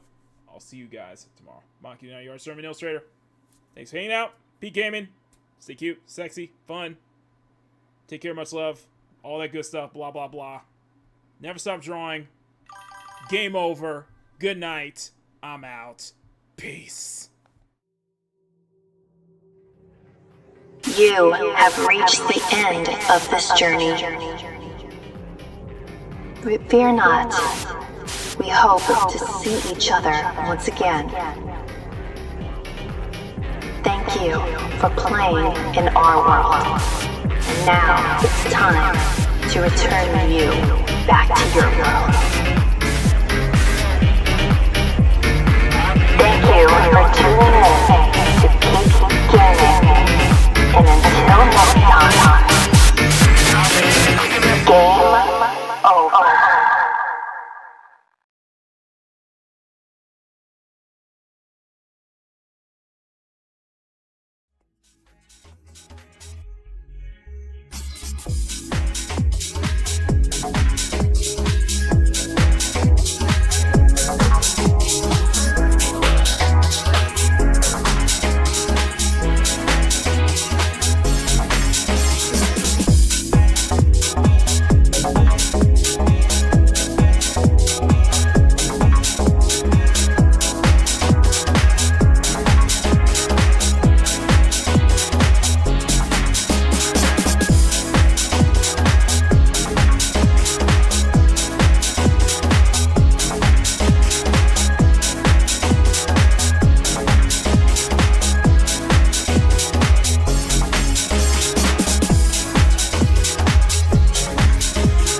Keep Gaming is produced by Makini Draws Productions in association with Special Stage Entertainment and is distributed by CSF Nation Domestic Television Distribution.